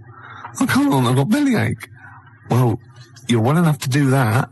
I have to do that. I have to get rid of my poison. But Teen... I wasn't talking about Teen Knight Rider. No, sorry, Teen Knight Rider. You were actually going to tell an anecdote there. Well, no, not really. All I was going to say was that it was great yesterday because there was Team Knight Rider, which is the sort of 10 years later, there's a team of people with super electronic cars driving around solving crimes. Yeah. And then it flipped over and there was Butt Rogers in the 25th century, featuring Gil Gerard. Do you remember him? Good-looking fella. Yeah. And Twinkie or a biddy biddy biddy. And sorry, are you on crack? No. No, sorry, have you taken sort of like some real sort of heavy mixture of cocaine and what's that? And obviously a good looking fella, biddy biddy, and No, that's Twinkie. And then I turned, what are you That's an impression of Twinkie, the little robot. The robot? The little... Oh, the little robot! The little silver robot that went biddy biddy biddy. It's as simple as that. I'm not trying to corrupt you. I'm not trying to get, confuse you. Oh, go on, yeah, okay, it's fair enough. I'll take all I'm saying is, great TV shows there that we forget, We're in the kitchen, Gervais, aren't we? We're in the kitchen. But everyone else has left. It's just us two. It's just you we and could I. go home. We could go home, but we're still enjoying it. Yeah. In the kitchen there. Yeah. But what I was going to talk about is, there's a lot of TV shows. There's a lot of TV shows, Gervais, that we know and love and we remember. Yeah. But a lot of films, right, that became TV shows. MASH, obviously, the big success. Did you know, Gervais, I read about this yesterday, fantastic. Do you know that they made a TV show, right, in 1982 of Casablanca, right, featuring David Soul. As what, Rick? As Rick. What a fantastic TV show. That is fantastic. It'd be Casablanca and you'd have a picture of him, wouldn't you? And every week they'd find a different reason for him to say, play it again, Sam. And lovely Patty Coombs as his Liza, whatever. Oh, that was fantastic. Mr. Rick, I'm not playing backgammon for money. Play it again, Sam. It'd be great. Every week, whatever it would be. I don't know what they're different contrivances, like a catchphrase. Oh, that'd be fantastic. Great, wouldn't it? Bobby Crush as the bloke on the piano. You must remember this. Oh, fantastic. Every week he gets an excuse to play it. That is Well, once, right, I was looking through, right, and there was that TV show called You Must Be the Husband, right? Yeah, it was called You Must Be the Husband. And I'd never seen it before, and me and Jan watching it, it was just flicked over, we saw the last, that we were going to watch something else, and it just ended with the waiter coming up to one of them and going, you must be the husband. And we thought, do they have to remember that every single week? Deary me, that's like a hard work. I tell you. Yeah. Putting catchphrases in TV shows, hard work. David Soul. Oh, that is fantastic. Dave Hutch. Who played Victor Laszlo? I don't know anything else about it. If anyone's ever seen it, please give me a call. What a fantastic show that would be. Oh, I know who played Victor Laszlo. What's his name? Rodney. What's his name? Nicholas Lyndhurst. Nicholas Lyndhurst. He'd be great, wouldn't he? Nick Berry. Nick Berry. That'd be beautiful. Oh. And I'll tell you what it would be. It would be, they'd be on a golf course and Sam would miss a stroke, wouldn't he? And they'd just go, oh, play it again, Sam. And everyone else would laugh. It'd be beautiful. Oh, baby bird, if you'll be mine. We can keep this cup forever now. Yeah. We're in the kitchen. Yep. Should we make a cup of tea? Yeah. Apparently, Steve, who says this? He doesn't say play it again, Sam. No, I know he doesn't. He says, go on, play it, Sam. I know that, you stupid toss. Oh, for goodness sake. I studied film for 3 years, for Christ's sake, Gervais. Of course I know that, but it's the TV show. They're bound to have made the same mistake, aren't they? Of course that. You can do an academic subject then. Of course. Oh, I can't. Oh, I'm sickened. I'm sickened. Because everybody knows that, Gervais, and yet he's come out and he's spouted rubbish. Oh, I'm just... Oh. He thinks it's a good show. Oh... God, I'm disappointed. Oh, I'm so angry. He likes the show. I'm so angry because everybody thinks I'm an imbecile. Well, yeah. Well, fair enough. Yeah. No, because I was going to mention a couple, because I came up with a couple of my own TV shows. Go on, yeah, so I've got a few. Have you come up with your own? Yeah. Have you talked about this in the past? Well, yeah. Oh, yeah. You know, like the, when they have a cliche in the title, and that's the... like the best one we come up with. Like a touch of frost, and it's his name. I know, I love it. Yeah. But my favourite, this is one I came up with, right? It was called Lady of the Night. Right, but that's night spelled K-N-I-G-H-T, right? Yeah. And what is clever about it is, what it is there's a knight, right, a knight of the realm, okay, but it's set about sort of 1870 or something, sort of Sherlock Holmes era, that sort of thing. And he's a knight of the realm, you know, was it Sir Johnson or whatever? And he's a knight, whatever. But he doubles up as a private investigator, right? Yeah. And he's got working for him a prostitute, right, who's also a private investigator. Yeah.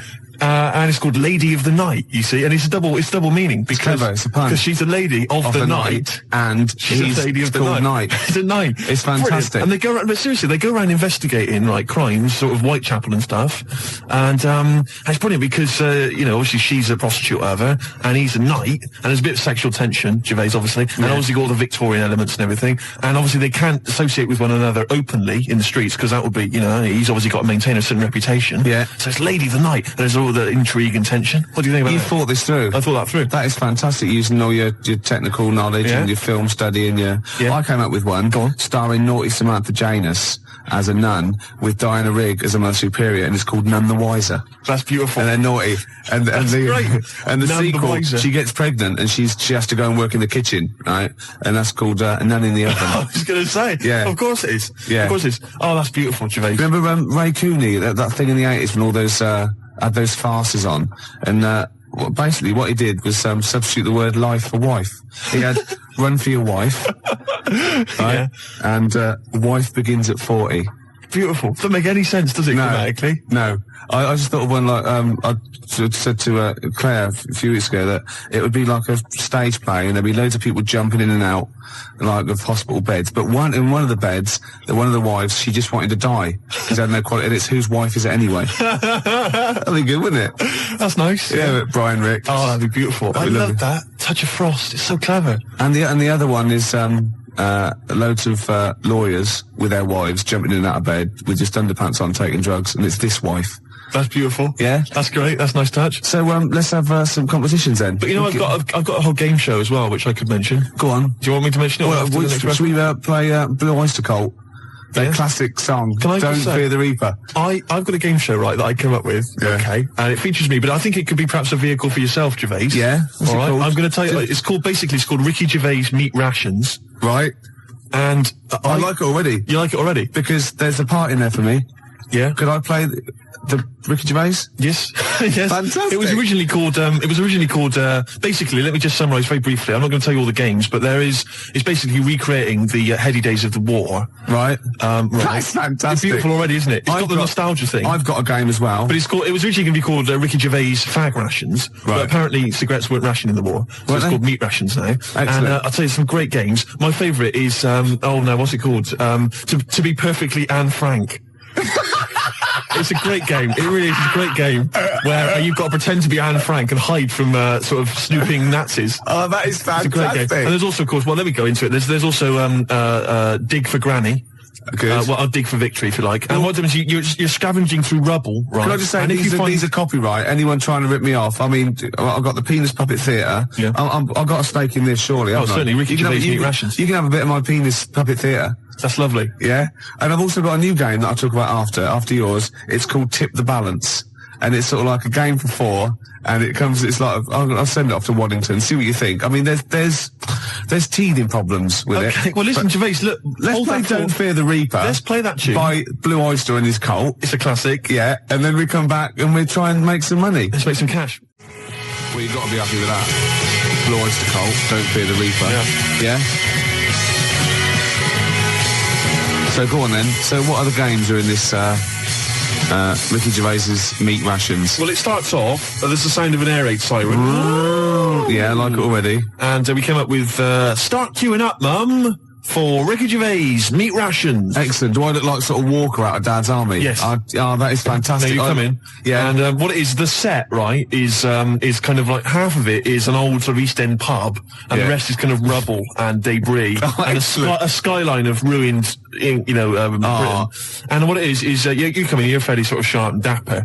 And, of course, Chaz and Dave provide the music throughout the show. And you know the Dolly Bird that usually comes on? She's a woman with, like, curlers with a little scarf on it. That's right. She comes out with those little floral aprons. You've got it. Oh, fantastic. And there's a game show. There's a bit in the show called Roll Out the Barrel. Yeah. I don't know what happens in that. Yeah. Roll out the barrel. We could think of something. There's a barrel of fun, sort of thing. Yeah. And this is a dig for victory where you've got like a big pile of rubble, right? And you're digging through it, scavenging for food, canned food. But if you find like relatives or friends, you score extra points. Oh, that is fantastic. And there must be some sort of fun with like gas masks. Yeah. When you can all put them on and dress up as like, I don't know, one of the banana splits. Yeah. That's what could that be? Gas? Who snork? Yeah. Yeah. Well, possibly. So every week there's the real snork. Right. So it's like contestants come on, they put which one snork? Which one snork? Yeah. So you've got three celebrities. Yeah, who's a gas mask and the real snork. That's great. So you've got someone like Ted Malt's son, he pops one on. You got Frank Bruno, and Jilly Cooper. That's it. And they put their mask on and like a little outfit, and then the real snork is there, and you could ask them questions. Like you get like Bernie Winters and Henry Cooper going, Number three, how long have you been in the banana split? And Jilly Cooper goes, about 6 years ago. I don't know. I think the banana split's been going longer than that. No, I don't think it's number 3. What do you think?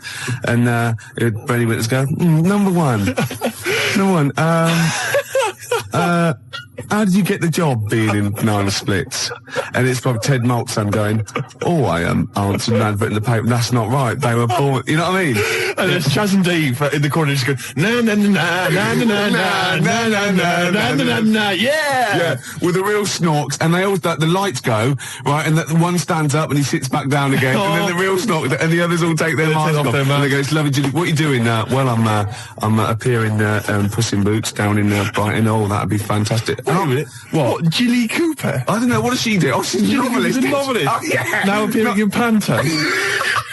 I'm not letting you book the guest. Oh, God. But wait a minute. What? I mean, I love your idea. Yeah. Who snork. Yeah. It's a bit odd, isn't it? How we started off with a kind of wartime nostalgia show, but now we've sort of featured sort of quite bad 70s animal things. Nothing wrong with the banana splits. But I like that. That's a good game. Yeah, okay. Is that going to be like a special feature? So I'm just going to make a note of it because we've got Dig for Victory, to be perfectly Anne Frank. Yeah, and who's snork? Who's snork? Yeah.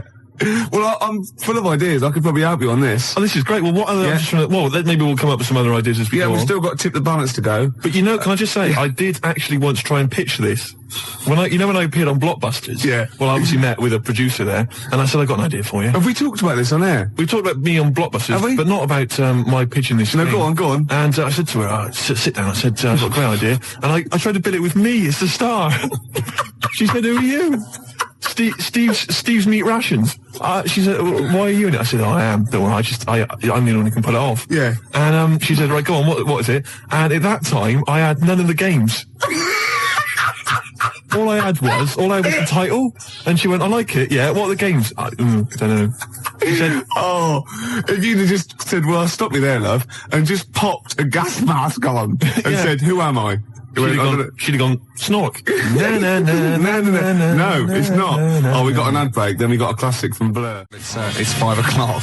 So if you were going to watch that thing that started at 5:02, you missed the first 5 minutes of it. Yeah. So we're doing well with this new game show, aren't we? Yeah, we've got a few ideas there. Ricky Gervais's meat rations. Ricky Gervais meat rations. I love that. It's a great idea, isn't it? We came up with another quick game, because obviously so far we've got Dig for Victory, to be perfectly Anne Frank, and Who's Snoring, which is possibly, I think, the most popular game so far. Yeah. And also we've come up with a new one, haven't we? Puss in Jackboots. Yeah. You get a beauty of the age to come out. Saucy Samantha Janus? Yeah, maybe she comes out and she's got a little moustache on. right, and a peak cap pulled low, and Nazi regalia, and you go, and you got Bernie Winters and Ted Maltson and Jilly Cooper going, you're obviously, by the warm applause, you're much loved. Yes, I am!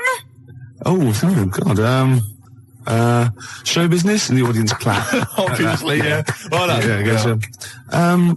I don't know, you're doing the Nazi accent very well. You an actress? Yes, that is correct! Yeah, it'd be great, wouldn't it? Could you salute in, please? Yeah. That'd be nice. Just I'll do a little Nazi salute. Yeah, little click, that'd be lovely. I thought of a little quick And what's game. that one? That's called, Puss in Jackboots. Puss in Jackboots. Yeah, lovely. I thought of a quick one. It's called, Get the Hell Out of Hiroshima. Right? It's against the clock. Anyway, there's that's there as well. And we got any other ideas, Gervais? The Cure, love song. Gervais, it's time for the game show everyone's talking about, Make Gervais Laugh. Yeah. We've had an entry here this week, all right, and what it is, let me explain the rules. Somebody sent in a picture, Gervais, right, I'm going to show it to you now, and if you laugh, then hopefully this young fellow wins a prize. It's from Neil in, let me see, Highgate. Oh no, I'm laughing already though. Are you? Yeah, because well, straighten yourself out. Alright, okay. Straighten yourself out. Now, you've not seen this picture. Oh, it's been so disappointing if it's not funny. There's nothing worse than that, you know what I mean? I know. Okay. Well, I think you'll laugh. You run the risk. Well, but that's the nature of the game show. Okay. Alright? And what's in it for everyone else who can't see the picture or cares? Nothing.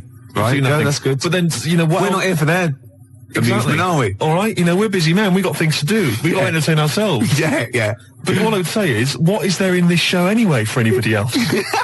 Good point. At least we get a laugh. Yeah, okay. Now, Really? what would it say? Well, the other thing though, is there a prize for Neil? Yeah, if I laugh, what can you give him? will you give him sort of like a chuckleometer? You go on the Ricky Gervais's chuckleometer. The chuckleometer. Yeah, this up to 10 CDs. Right. Oh, really? Yeah. Oh. Okay. All right then. Well, okay. Because that first one we did ages ago, that was up number 10, wasn't it? Yeah, 8, 9, 10. Yeah. Right. Here comes the picture. I think it looks to me like it's an internet picture. I'll be honest with you. You ready? Yeah. Okay. Here comes the picture now, Gervais.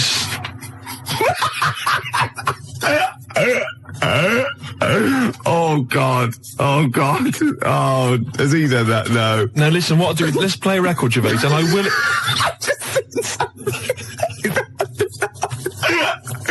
Don't explain it. We can explain it. We can explain it. No, don't, please. Right, no. When I was about 16, my nephew got mumps, and all the men in my family were really worried, right? And I soon found out why. You know, obviously, if you get mumps when you're an adult and you haven't had it before, you go sterile, or it can cause sterility. Really? Yeah. Yeah. And I was about 16, and this worried me, and I went to my mum and I said, have I had mumps? She went, you've had one mump. Now, I don't know what mumps are or is, but I'm pretty sure you can't have a mump. Or, I think she meant that one side of my face swelled up. Like a gobstopper, it was. But what is a mump? Or what are the mumps? I mean, it's a viral infection, isn't it? I don't want to embarrass myself. I don't want her to be right. Like I don't know. Can you have a number of mumps or one big mump?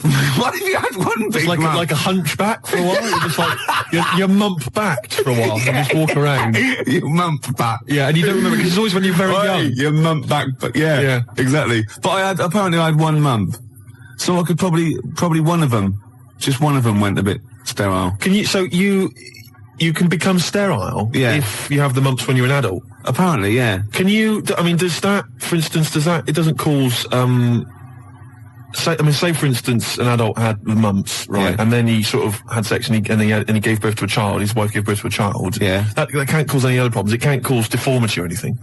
It's just, because it's just my dad had the mumps. I don't know. We should get our facts right, really. If there's a doctor out there, I mean, can mumps cause sterility? How does it do it? I have stories about, my teacher, his mate, had to have them, they swelled up, and he had to put them in cotton wool for about a month. God almighty. Because it can, mumps aren't fun. No, I'm not saying it. I mean, all I can say, maybe you've had mumps and now you're sterile. That could be mumps aren't fun. Yeah. That's like go to work on an egg. Isn't it? Yeah. Who said that? I was having an argument with someone about who said go to work on an egg. Someone said it was that William G. Stewart bloke who... No, it was Faye Weldon. No, well, it was Salman Rushdie. It was. No, it wasn't. No, hang on. No, maybe it wasn't. It was Faye Weldon. It wasn't Faye Weldon. Right. It was either, right, let me tell you what it was. It was Okay. either that bloke that wrote A Year in Provence, or whatever it was called. Right. It was 0171 it was either- 580 2000. Who came up with the slogan, go to work on an egg? It was either the Year in Provence fella. Who's that? I mean, what his name was, I don't know. 0171 580 2000. Who was the year in Provence? You know fella? that fella who wrote that book, Year in Provence? Everyone Yeah. read it, everyone thought it was great. No, His I name's didn't know. Peter something or other. Right, okay. And I think he definitely wrote that. He got it- Salman Rushdie came up with something. I think it was the year. See, again, I'm thinking that maybe it was the egg thing. But I would say as well that fella that wrote Year in Provence, he also came up with the Fat Willy cartoon series. What a hilarious series of books they are. Not Fat Willy, is It was it? called Fat Willy, wasn't it? What's the one, Where's Willy? That's Where's Wally? Where's Wally? Where's Willy? That'd be pretty straightforward every time, wouldn't it? There's a fella there. There it is. Not where you come from, it wouldn't. Oh. Well, there you go. Well, Peter Mayle is the name of the bloke who wrote Year in Provence. Thanks to Neil. And also, Neil says that Salman Rushdie did Naughty But Nice for the cake commercial. Now, I still don't know who did go to work on an egg. I think it was Faye Weldon. No, it was Peter Mayle. Do you reckon it was? Yes, absolutely. Absolutely. I'm gutted. Yeah. And you very rarely, Jerry from Balham, you very rarely go sterile from mumps, but it is a viral infection, yeah. It's such an informative This show. programme, exactly, Steve. Yeah. It's like a public service. It really is, isn't it? And we treat things sort of sensibly and maturely, and we give out, the correct information. I'll be honest with you. It's safe for kids to listen to, isn't it? Well, imagine if you were in this happens to us all the time, you're in the pub and someone will say, well, is mumps a problem? Is it going to cause infertility? And you're there just saying, Well, I was listening to Ricky Gervais. and... It's very rare. It is a viral infection. So- And do you know who did go to work on an egg? They went, no. Peter Mayle or Faye Weldon, we're not sure. Possibly Salman Rushdie. No, definitely wasn't Salman Rushdie. That's quite incredible, though, to go from writing Naughty But Nice about cakes To live in a hole for the rest of your life. I used to write when I was at school. Oh, yeah. Now, I didn't watch sort of kids' programmes when I was growing up. I watched sort of crap adult ones. ITV on the telly from 12 midday through to like midnight, and I'd watch all the police series, Police Story, Charlie's Angels, Steve Austin, and Teen Knight Rider. Teen Knight Rider, yeah. And I wrote this essay at school, and I just couldn't stop, and I started serialising it. And every time I just kept writing, I was sort of like, people were reading it at school, and it was about a New York cop, who was as hard as, you know what I mean? Yeah. And I worked out what his name was. Now, God, this is how television influences me. Because it was one word name, which is his surname. That was the title of the book, title of the series, and that's what all his friends called him. Right. It was called Jezuk. Jezuk? Yeah. Jezuk. Yeah, I thought it had a Z and a J. Jezuk. Jezuk. Yeah. Do you know It what does sound so close to like Pillock or Jesse. Yeah. Or Nonce. No, nonce. There's no Well, nonce. do you know what I mean? Cross between sort of like Jezuk. Pillock and Jism. Damn you, Jezuk. Yeah. You're off the case. Give me the badge. Keep the stinking badge. I don't need a badge to be a cop. It was all stuff like that. And he'd burst, yeah. And so he'd look at his gun and go, this is my law. Oh my God, it's Jezuk. How did he find us? Yeah, it was great. There'd be shootouts and everything. Oh, fantastic. Let me just ask, did he have perhaps have a broken marriage? He was hard-boiled. He played by his own rules. Didn't he? Yeah. I imagine. Simultaneous with this. He was a bit of a drunkard as well, had a bit of drink. No, he didn't drink, Oh, no. good, He was a good. good-looking fella.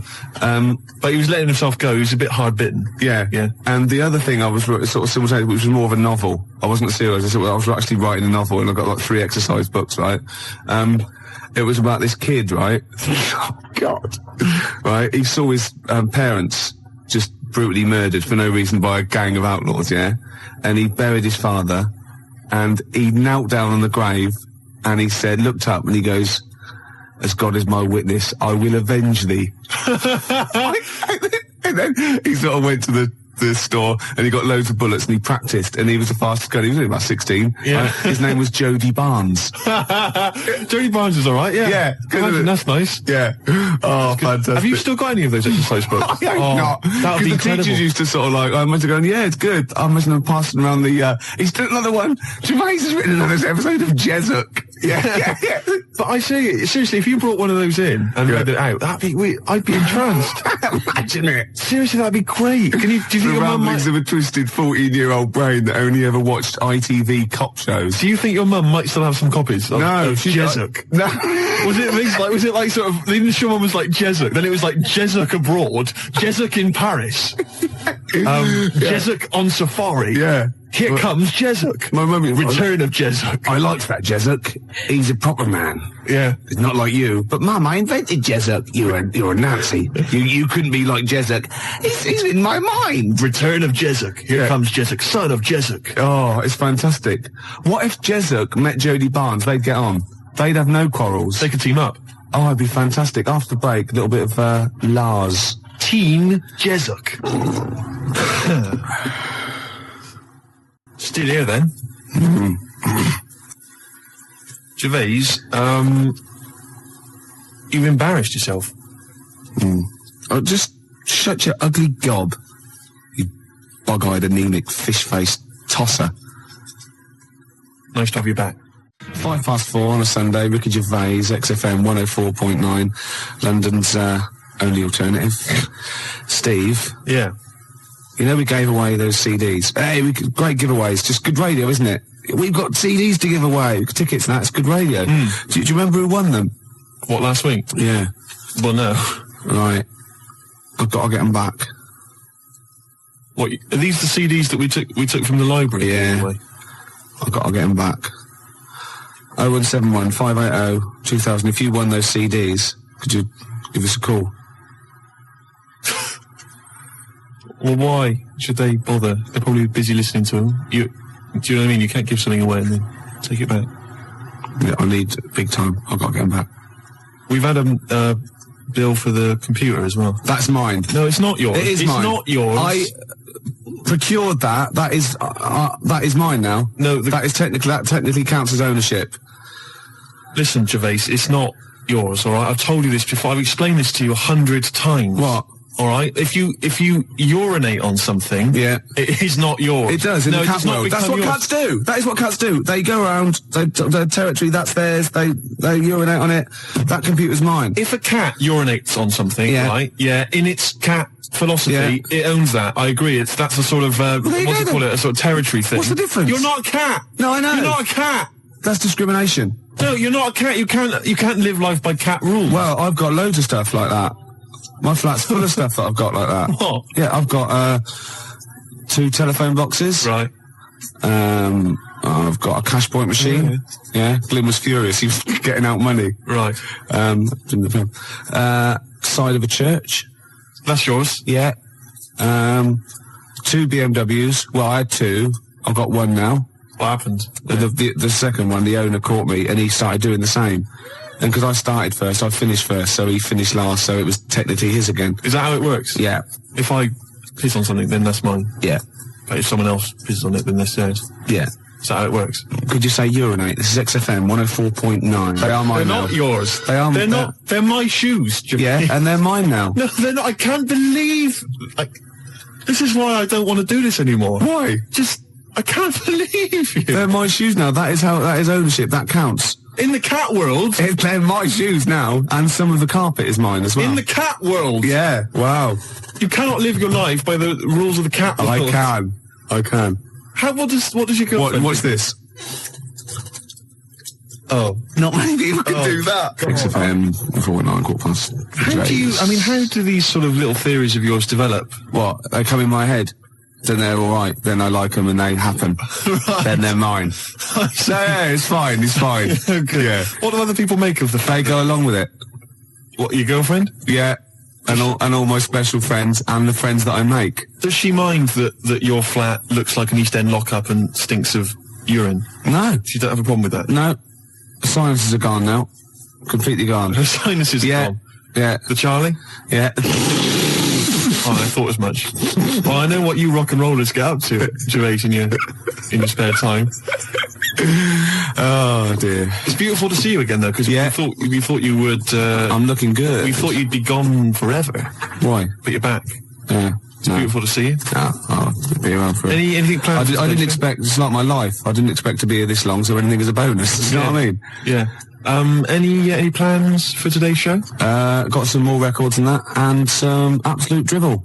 Right. Yeah, packed into 2 hours. So no different. No. Hey. No. Great, well, it's going well. Yeah. I've got a little competition. Yeah. Which I'll maybe introduce after the... Is there anyone mad enough to sleep with me competition? Cause is it? I'm not doing that one again. Alright, I've got a different one. Yeah.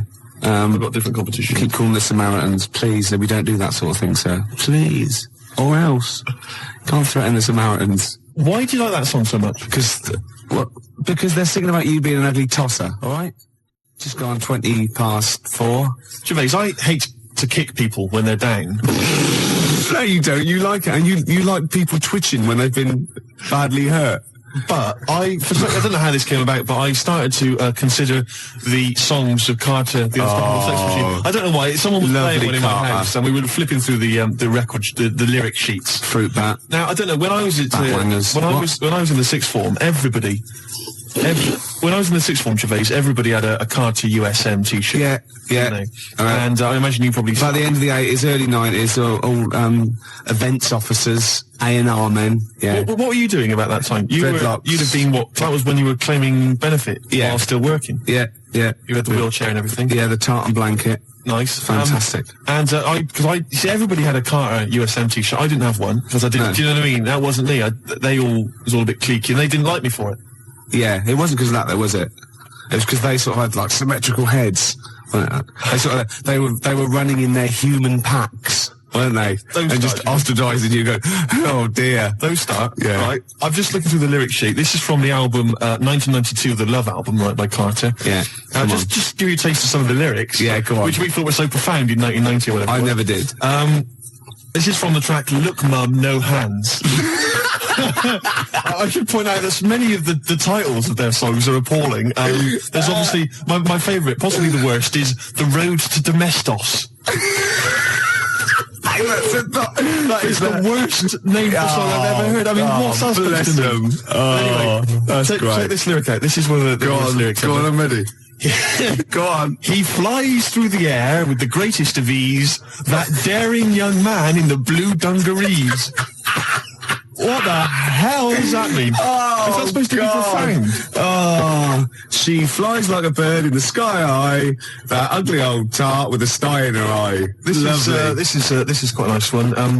Listen to this. Is clever. This is bloody clever. Go on. What they done? What's Fruit Bat done here? If we club together, with all the diamonds. Hey, hold on. I'll stop you there. Club.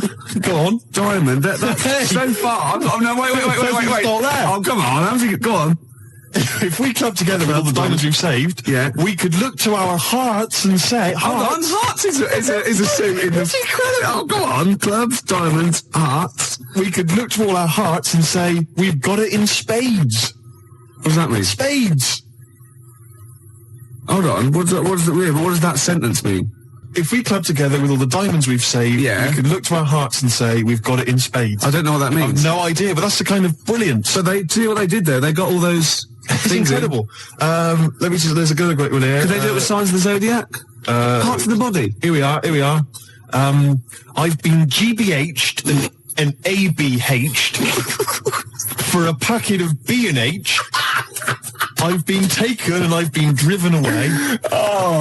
My telephone is always ringing and my number is XXX directory. Call 0898 333 talk dirty to me. That is some of the worst lyrics, Gervais, surely, that you've ever heard. Unless you knew different. 0171 580 2000. I've been thinking some of my own as well. The worst lyrics you've ever come across. Oh, there's going to be arguments. 0171 580 2000. Or you can fax us 0171 580 1234. And think realistically, because I hate it when you see in like the Melody Maker Enemy and they ask one of these pop stars, what's the worst song of all time? And they go, the Birdie song. Or, no, it's not. It's something by Carter or Suede or David Bowie, because they're in that framework. They're potentially, do you know what I mean? Exactly. Don't go for chirpy, chirpy, cheap, cheap. Go for something like that, because that is disgusting. Let me just tell you, this is my final one before we go away, which is, yes, sorry, boy, there's nothing worth living for, but it really ain't worth dying for, so just say 3 Hail Jesus and Mary chains. Early in the morning, I put breakfast at your table. Make sure that your coffee has a sugar and cream. Your eggs are over easy. It's sort of like a breakfast song. I can't remember this, but it goes, I'm not your superwoman. Doom, doom, doom, doom. Yeah. This is... I've never heard this. There's one great bit as well. He goes, now you say your juice is sour. It used to be so sweet. And I can't help but wondering if you're talking about me. Isn't that great? Oh. Sorry, look, this juice is a bit sour. It used to be so sweet. Oh, fine, I'll change it. No, let me explain. This juice, yeah, it's sour. It used to be sweet. Well, it's thought we've always had. No, you're not listening. You're not listening. I think you're an ugly pig. I want to leave you. So I mean, he didn't state it. Your eggs are over easy. Oh, who's that by? No, I never heard it. You've made it up. I'm not your superwoman. 0171 580 2000. I just thought of another one as well. So, do you remember John Waite? I ain't missing you at all. Missing you since you've been gone away. And he's worried about people I think that he's really not missing her. So, towards the end, he goes, I can lie to myself. Oh, he was lying all along then, wasn't he? Oh, got any more Carter lyrics? Well, I'm still wading through them, Gervais, and it's just making me quite low. So I'll try and dig out a few more for the next time we have a chat. But I would say that Emma, of course, who helps us out here, she's mentioned track. What was it, Emma? What was yours? It was YMCA. YMCA. I've got a worse one. Have you? Oh, hold on. Oh, what's that another one? That's worse. Oh God, yeah. Well, Emma, we'll save that one. Emma's was you can get yourself clean, you can have a good meal. You can get yourself to have a good meal. Well, I don't have a problem with it, you see, because I just think it's a wonderful thing. You know, the YMCA doesn't get enough publicity, good press. Yeah. And the Village People did them a favour. I mean, why on earth they wrote that song? Well, you know, to publicise the YMCA. I mean, who thinks, I don't know, people have done the police force, you know, they've done... Hold on, wait a minute, this is very good to disagree, but I think you mean this, so you don't know what that song was, you think that they were actually some sort of advertising for the YMCA, were you? Well, I don't know, it just seems really odd to me. Well, if I remember at the time, the YMCA complained at the time because the connotations. It was just a PR thing for the YMCA, I imagine. It's like the one that in the Navy. Yeah. Do you know what I mean? Another sort of PR thing for the Navy. It's just bizarre. When they were dressed up as sailors and stuff. Yeah, well, whatever. Whereas usually they sort of like construction worker with a nice moustache, aren't they? Yeah. Traffic cop. Yeah. Jumpers. And, what? I'm worried about the Red Indian chief. Am I supposed to be supposed to be reading between the lines or something? I don't understand. I mean, I don't really understand. I mean this seriously. Okay, I don't right. understand what you're talking about. Okay, this is fine. What is it? Obviously, there were gay connotations. It's like a gay icon record, isn't it? YMCA in the Navy. That was the point of it. What did you need? One of them dressed as Judy Garland. What? I don't understand. What was your problem with that? What? But there's no. I don't understand why that suggests that people are gay. It doesn't necessarily. It's like it's high camp, isn't it? It's been adopted since as well. But the four of them, there's a guy dressed as a motorcycle cop. There's no reason why he should be gay. There's no reason why anyone should be gay. There's a builder. Yeah. All right. So no builders are gay ever. There's another one. I can't remember what the other one is. Right. And then there's a Red Indian. Why on earth the Red Indian is supposed to be an icon? I don't know about that. I have no idea. I'm flummoxed on that one, I'll be honest. But what I'm saying to you, Gervais, is if you're going to if you can talk about gay people, then why don't they use the cliches? Why isn't there a hairdresser? Right. And because it's probably the sort of cliches that even scene gays want to get away from. Also, you're confusing camp. ITV gays with real homosexual people who live normal lives. If I'm going to write a song about gay people, I'm going to have a hairdresser. Yeah, you are. In order to appeal to a gay community, I'd have a hairdresser, John Inman, Larry Grayson, obviously, and I don't know. You wouldn't have Jason Donovan then, obviously. Because he's not. So you wouldn't have him, would you? No, I wouldn't have Jason Donovan. No. Well, I wouldn't have Philip Schofield. I wouldn't have Andy Peters. Right. I wouldn't have Andy Peters. Okay, I'm getting scared. Shut up! I would not have Andy Peters. I'm getting scared! I would not have Andy Peters! A few more Carter lyrics for you. Go on. You'll enjoy this one. It's just one big knees up, a night on the town, a storm in a teacup, more like a teacup in a storm. Yeah, Oh, man. yeah. You know what I mean, man? Yeah. It's more like a teacup in a storm. Yeah, they've twisted it, haven't All they? right. Yeah. Ian Canfield, you know, he's 12 now. He does the rock show. Oh, yeah. He called, and that I'm not your superwoman. It was Karen White. And he also says a worse lyric in YMCA is, young man, there's no need to feel down. Fair enough. Another Carter lyric for you. The tequila sun is rising. And listen to me. The tequila sun is rising and the Harvey's Bristol moon is shining. Because they've got Harvey's, shine on Harvey's moon. Yeah. And somehow Harvey's Bristol moon is shining. I have no idea. It's got to be something about pulling your trousers down in a coach. It's just Isn't it? rubbish. Also, you know, worst lyrics. Quick Space, I played that and you said, oh, why is that your favourite? And I got annoyed because you've got no taste and shouldn't even question me. And I said it was about you being an ugly tosser. Well, Nina, from the band, who's round at Jan's, said, no, it's not about him being ugly. And the worst lyric is from the Beatles. You should see her in drag in a polythene bag. What's that from, then? I don't know, Polythene Pam or whatever it's called. Could be. Yeah. Could well be. All right, then the worst Beatles lyrics, we'll have those as well. There's a lot of them to choose from. There are a lot. Good. No, I'm not dissing the Beatles. No. I'm just saying they wrote, they can't keep up that level, can they? Gervais, I've heard the songs you've written. Do you understand me? Yeah. You're not in a position to disrespect anybody. Oh, no, I don't. I'm talking about people on the tube, all right, that can barely speak, all right, that just go with like a kazoo. There's a guy near my tube, he just got a kazoo, right, and he just taps his foot, right, and then tries to sell lighters to you by playing a kazoo. Right? You can't even disrespect him for his musical ability. Of course, you're laughing about him now. If that was female, it'd be a whole different story, wouldn't it? Well, you've got to take it where you can get it. You'd have a lot of lighters every day, wouldn't you? You'd be struggling down that road with loads of little, clippers. I'd say, I think there's a sad lack of kazoos on the wireless, and I'd have her in here for a quick session. Well, we better do a competition now. Okay, yeah, well, we've got these two pairs of pulp tickets? So you've no idea, have you? I've no idea. You just want to, we've got there. Oh, can I do this bit? Man, you don't know what you're doing, do you? It's never stopped me, no. Well, exactly. I wasn't going to mention it. No. All right, you do it. Go on then. I'll sit over here. I'm out the way. Okay, how many tickets have we got, Emma? One pair. One pair. That's 2 to you, Steve. To give away. See who? Pulp. When? Next Saturday. Where? Finsbury Park.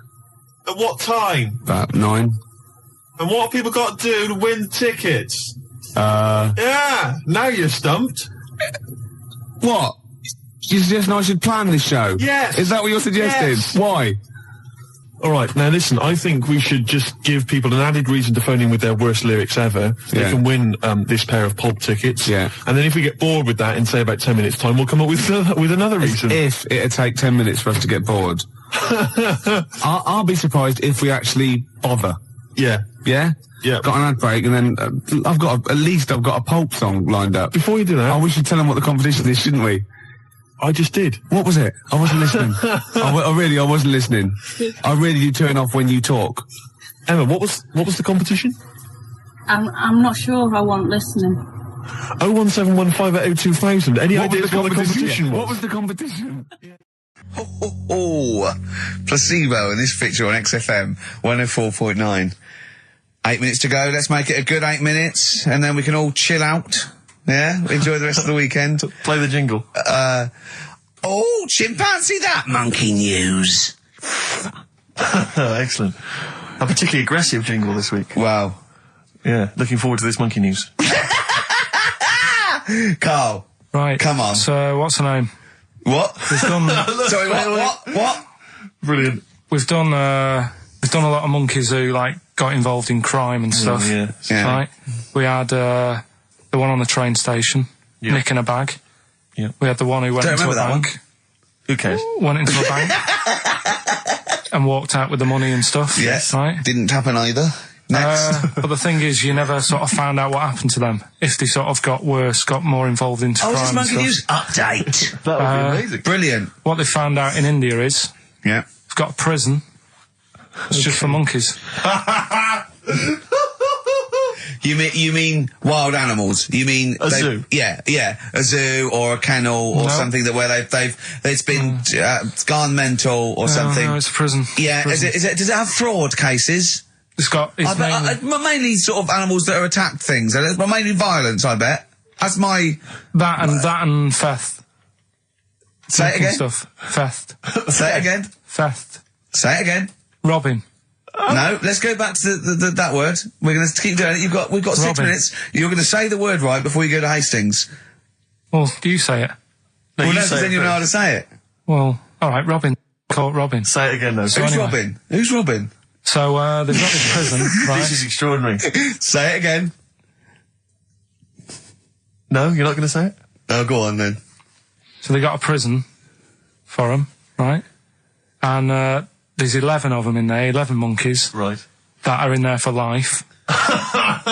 Because that's... I think there's one just got out on parole, right? No time off. But there's 11. I'll give you the bit of paper because I thought this was... Weird.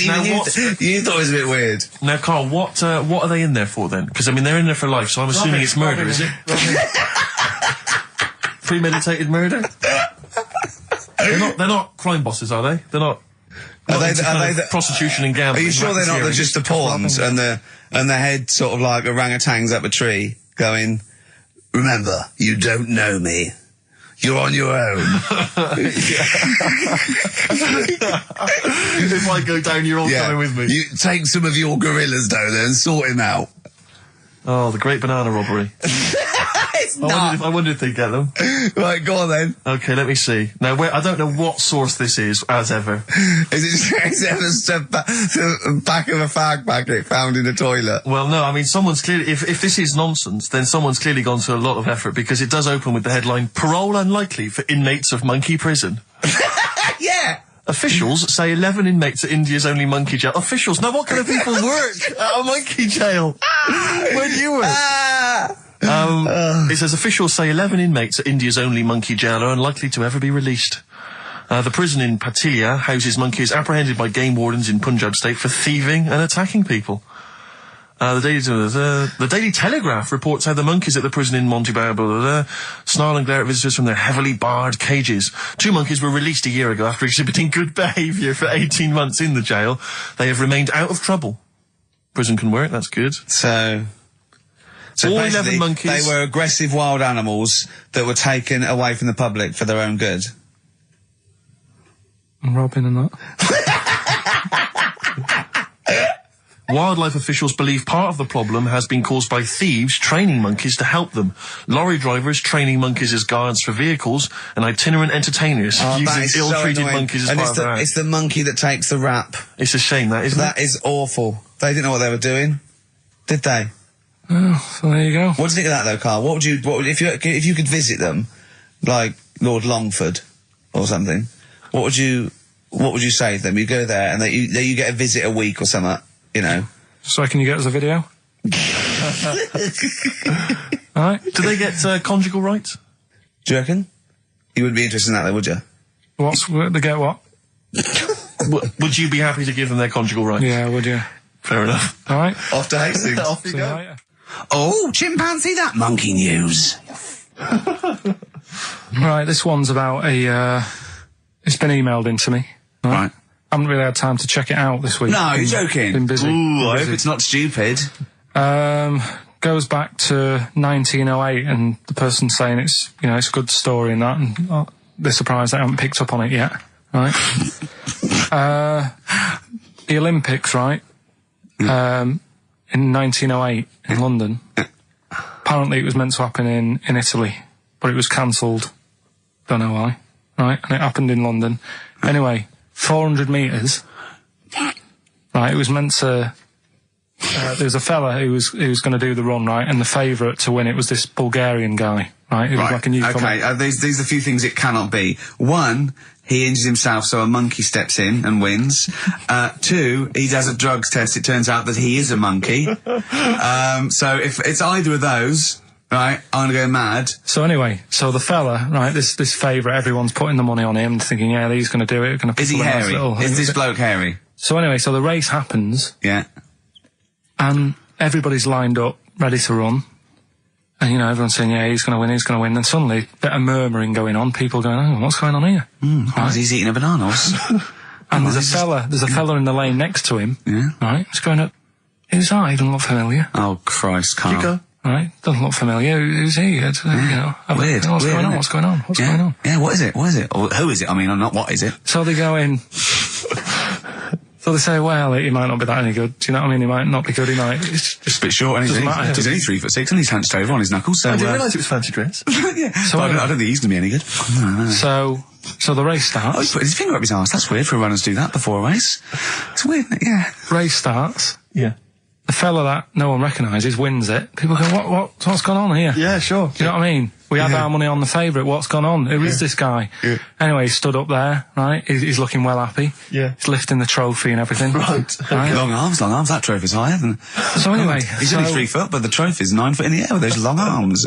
I'm suspicious. Go on. They had the picture in the paper the next day.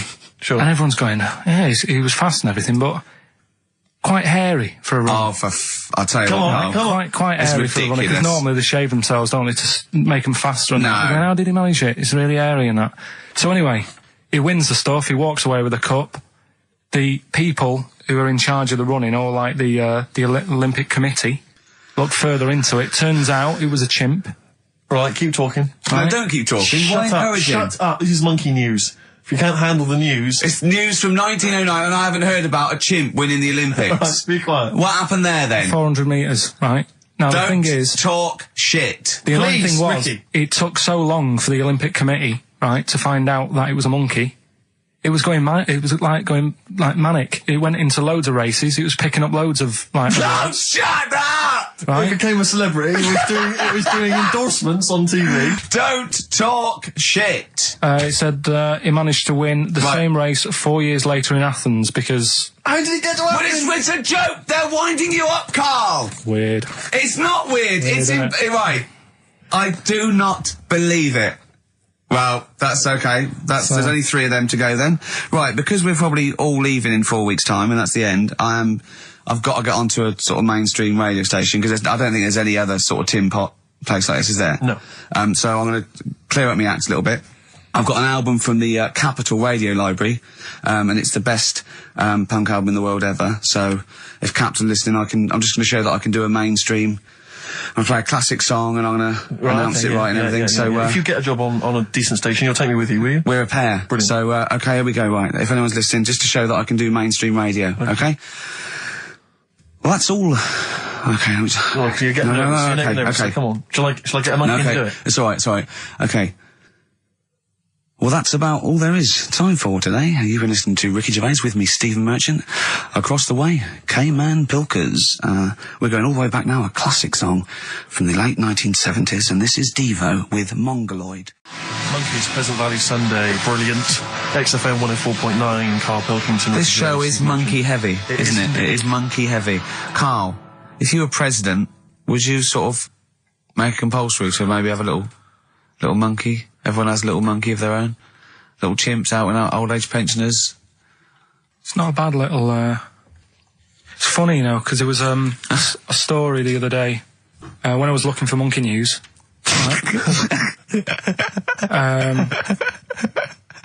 There's a story about a couple who couldn't have any kids, right? There's something wrong with them, but they really wanted a kid. And they got some, dodgy email address where they could buy a baby online, right? It was someone who would have a kid, and you could buy it for $3,000 or something, right? Yeah. So anyway, they got one, they got picked, and they're like, brilliant, there's the money. Got the baby and everything, they were loving it. You know, playing with it and stuff. As it got older... feeding it. It got airier. Oh, shut the Oh, Carl. Turned out they'd been sold a chimp. You maniac, you stupid mank twat. Don't talk shit. That is as if... what? I didn't know it. Oh, don't talk. Are you mental? You stupid. That didn't make it into monkey news. I know, yeah. It's a bit sad though. We don't like to bring the feature down. Yeah. But and how long was this? It got hairier. They're born hairy. They're not born like humans then develop hair because they go, hold on, we better get the chimp stuff kicking in now because we're in the jungle. School photograph, they were like, hang on a minute. He looks a bit weird. Oh, you are just the rubbish. Mad, innit? Mad, innit? Mad, innit? Imagine, oh, God. But Just anyway. imagine if he was in charge. We did put him in charge of the country. Terrifying. Wouldn't that be amazing? Let him run the country. Just for a week. Or the mayor. What would you do if you were the president or the Lord Mayor of London or the Prime Minister Karl. I wouldn't do it like he's going to be offered it. David Bowie, Sorrow, on XFM 104.9. Nearly there, but, you know, we're working our way up to the grand finale. The bit where Karl spouts absolute nonsense from a dodgy source on the internet about a monkey who did something impossible. Let's cue up the jingle. Hang on. All right. Perfect. Oh, chimpanzee that monkey news. Right. Let's have a look. This one's from some woman, right? Yeah. And she was taking part in the London to Brighton bike ride, right? Lovely day, weather's good and everything. What year? She's just a couple of months ago. She's done all the training, right? Done all the training and stuff. Got a brand new bike for it. Got a little puncher outfit and stuff, all set for the day, right? It's a nice day. She sets off. They all start pedalling and that on the way to Brighton, right? So she knows the route and that. Got little headphones on, cycling along. Suddenly, Right, okay, I'll stop you now. If a cyclist overtakes her and is going really fast and it's sort of hunched over, but it's got like lots of cycling gear on and a helmet and goggles and they can't tell what it is, but they just know it's like a little hairy fella who hasn't bothered shaving his legs, which is weird, isn't it? Because cyclists usually shave their legs and this bloke had really hairy legs. But and it won. They gave it the medal. It won 3 years running. They gave it the key to the city. It had its own game show. And then someone said, hold on though, this fella's all hunched over and he's only 3'5" and his arms are longer than his body. It's a chimp. If it goes anywhere near that, we're never doing it again. more monkey news next week. She's cycling So along. anyway, she's cycling along, right? And this tricycle. I couldn't predict that. There's always one element you can never anticipate.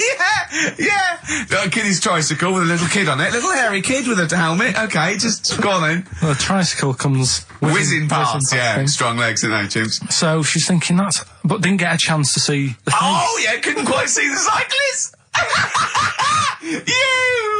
Oh, God! You bald mank git. Go on. Yeah, research scientist Karl Pilkington. So anyway, she gets to the end line, right? And they got talking. It was a nice day, nice race and all that. He said, "Did you see a little thing on a tricycle?" Thing? Well, a person, surely, just a human. Did you see that? No. Did you see that bloke on the tricycle? So anyway, turns out. Tricycle. Yeah. Well, what did you say? Thing? Well, no, wasn't suspicious. I mean, what did you say? Did you see that fellow on a tricycle? Anyway, so it turns out Go on. it was a chimp. You're joking! Right. Well, Christ almighty, there you go. Unbelievable, and it was a chimp all along. So anyway, right, so the woman's like, We're never doing this again. checking out the news, right? There's nothing on it. She checks out XFM Monkey News. Right, okay, I'll I stop don't you there mention again. it. Right, if it turns out she does on the news, right, and the circus goes, we're looking for our chimp, it used to ride this tricycle, and it escaped with police chasing it. No. So she listened to XFM, see if I'd picked up on the story. Yeah, sure. I didn't have it and stuff. So she got in touch with the organisers of the London to Brighton bike ride, said, look, saw a little hairy fella. Why did she care? Because she wanted to know. She thought it was a bit odd. Well, Turns why- out it was a chimp. They weren't happy about it. Of course not. Because now the owner of the chimp wants to enter it into the Tour de France. No! Oh, God! I'm gonna die! Oh, God! In 2005. Now, a couple of questions. I trust you'll be able to answer these. Oh, God! Steve, help me out. How did it get hold of the tricycle? I don't know. Okay. Okay, no, that's fine. That's not an important point. Look, that's important. How What's the did matter it- with you, Steve? He doesn't know that. How did it know to... well, firstly, how did it know which way to cycle? But more importantly, how did it know there was a major bike ride? Just following the crowd, No, Steve. no. What's the matter with you? The owner of it had trained it and stuff. No, he hadn't. It had already done the run, beforehand, before the big day. No, I didn't. Like I say, it wants to do the Tour de France in 2005. No, it doesn't. But there's something about animal rights. If they don't let it enter, they can kick up a bit of a fuss. No! The animal rights is that it's cruel to make a chimp ride a bicycle. Not if it that wants it's to. prejudice that it'll go, is it because I is hairy? You idiot! Right. So. Wow, that is the worst. That is the worst one yet. Absolute twaddle. Absolute rubbish, Carl. Have you got a tricycle? Unbelievable. Oh, chimpanzee that monkey news. Okay, monkey-related news from Karl Pilkington. Right. Do you know the monkey that went into space? Yeah. Yep. It happened in 1958. Right. Now you know that. Yeah. Yes. What did he do next? What he did the do monkey do next? Yeah. One appearance on Celebrity Squares and it was like forgotten. Right. Yeah, cut a novelty record. Yeah, just like Rick Waller. I'll tell you what happened. He got back and all that. He got back. Heroes welcome. NASA sort of said, you know, you did a good job. And that's where a lot of people think, you know, it all ended. Sure. Yeah. But NASA were like, well, hang on a minute. We He's spent a lot of trained. time. We've trained him up and stuff. So he's like, you know, he's saying, sure, you know, I've learned a lot. I've still got it all. I've kept it all. I know what to do. So they said, right, we'll use you. So he turned into like a bit of a trainer at NASA. We wanted to send you out on the top of an organ. yeah. You put on this little bellhop outfit. Can you smoke fags? Yeah. I'll have a go. So they were getting in new monkeys. You know, the main man at NASA was saying, can you teach these the same? He's going, of course I can. Do you know what I mean? I remember it all. I know what's going on. I'll tell them what buttons to press, what to do in emergencies, that sort of thing. It was technically sort of employed by the army.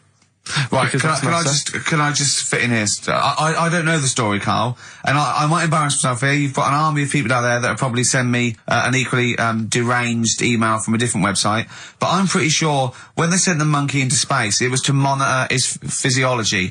He didn't press any buttons or learn to dock or take off. It was just the effects of weightlessness and space on basically a primate. I'm pretty sure he was tied in with electrodes to his head. So, well, yeah, I'm pretty sure. Okay, I could be proved. But even if that were the case, and he had learned to press one or two very basic buttons. Definitely not. Definitely But not. even if it were the case, I'm pretty certain they wouldn't have brought him back to train up Neil Armstrong. Right, definitely. Go on. Him going, Neil, what are you going to say when you come out there? Yeah. I was thinking of just saying, hello, I'm on the moon. Hello, it's made of cheese. Don't say that. Don't What say about, I've noticed that you got little legs, right? But mankind stepped forward. Well, how could I put that? I was just going to say, hello, I'm on the moon, it's great to be here, wish you were here. I've got to think so. Hi, better than that. Mum. Yeah, go on. Anyway, basically he got back. They sorted him out with a nice pension. He was happy. Because of, like, the rank that he got, he was like, you know, he had loads of medals and stuff. He said, right, we'll make him a colonel. He got that. Like I say, he got a pension. How does it end? He died in 1969. He was buried with his wife. He passed away. His wife. I'm sure it just goes on to a different website about something completely different. And Yeah, it's you're just talking about Buzz Aldrin. Yeah. His page is missing. Oh dear. So, Well, Carl, if someone could call in, did they train Leica the dog to sort of like, you know, dock and He never re-entry? made it back, did he, like? we'll They find didn't out. bother. We'll find They out didn't next week. even bother. They didn't bother to bring him They back. just sent him up there, and they didn't have technology to bring him back. And they just went, yeah, that's brilliant. Well, I can do that. Yeah. Amazing. Really? Yeah. What do you think of that, Carl? Rubbish, isn't it? Sort of brought it down a bit. But But the little monkey made a colonel. Hero. Big hero. What was he in? What craft was he in? Sputnik. just hang on a minute. He was in Jupiter AM. Yeah. Let me see that piece of paper. Let me Yeah, put the I phone. can guarantee there's nothing there about his training other than let's hope he's not sick on the control panel when we shoot him up at 400 Gs. Oh dear. That's I one love for the me. fact that you think that this monkey was a high... Do you know what I mean? When you think of these things that they send a monkey in space, do you think of the Planet of the Apes? Like they're sort of talking sort of chimps and gorillas and they're in tunics on horseback with snub-nosed rifles. What do you think of? Just a little monkey getting on with it. He knows his job. He knows what he's got to do. He gets on with it. Look, he's pressed the button. Watch him press the button. This takes me back. Do you remember 1965, I think it was? We're going to use him to train other DJs. That's it then. Goodbye. Thanks. Cheers. Cheers. Got to hide your love away. According to the Beatles on XFM 104.9. I'm Ricky Gervais with me, Steve Merchant. Right, Carl, come on. Monkey news. Everyone's composed. The jingle, please. Oh, chimpanzee that monkey news. Excellent. Okay. Right, where were we? We were just start again. There's some people making a documentary. For what? Okay. Making a documentary in a jungle and that. Right. Stumble across a little gang. Okay, come on. All right.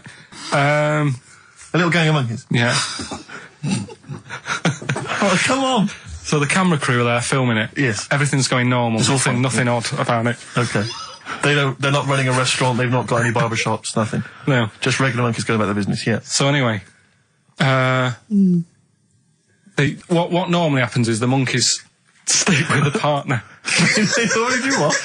They don't sort of sleep around and that. Once they find the girlfriend or the boyfriend or whatever, yeah, they stick with them, right? Okay. But anyway, they were watching this one, right?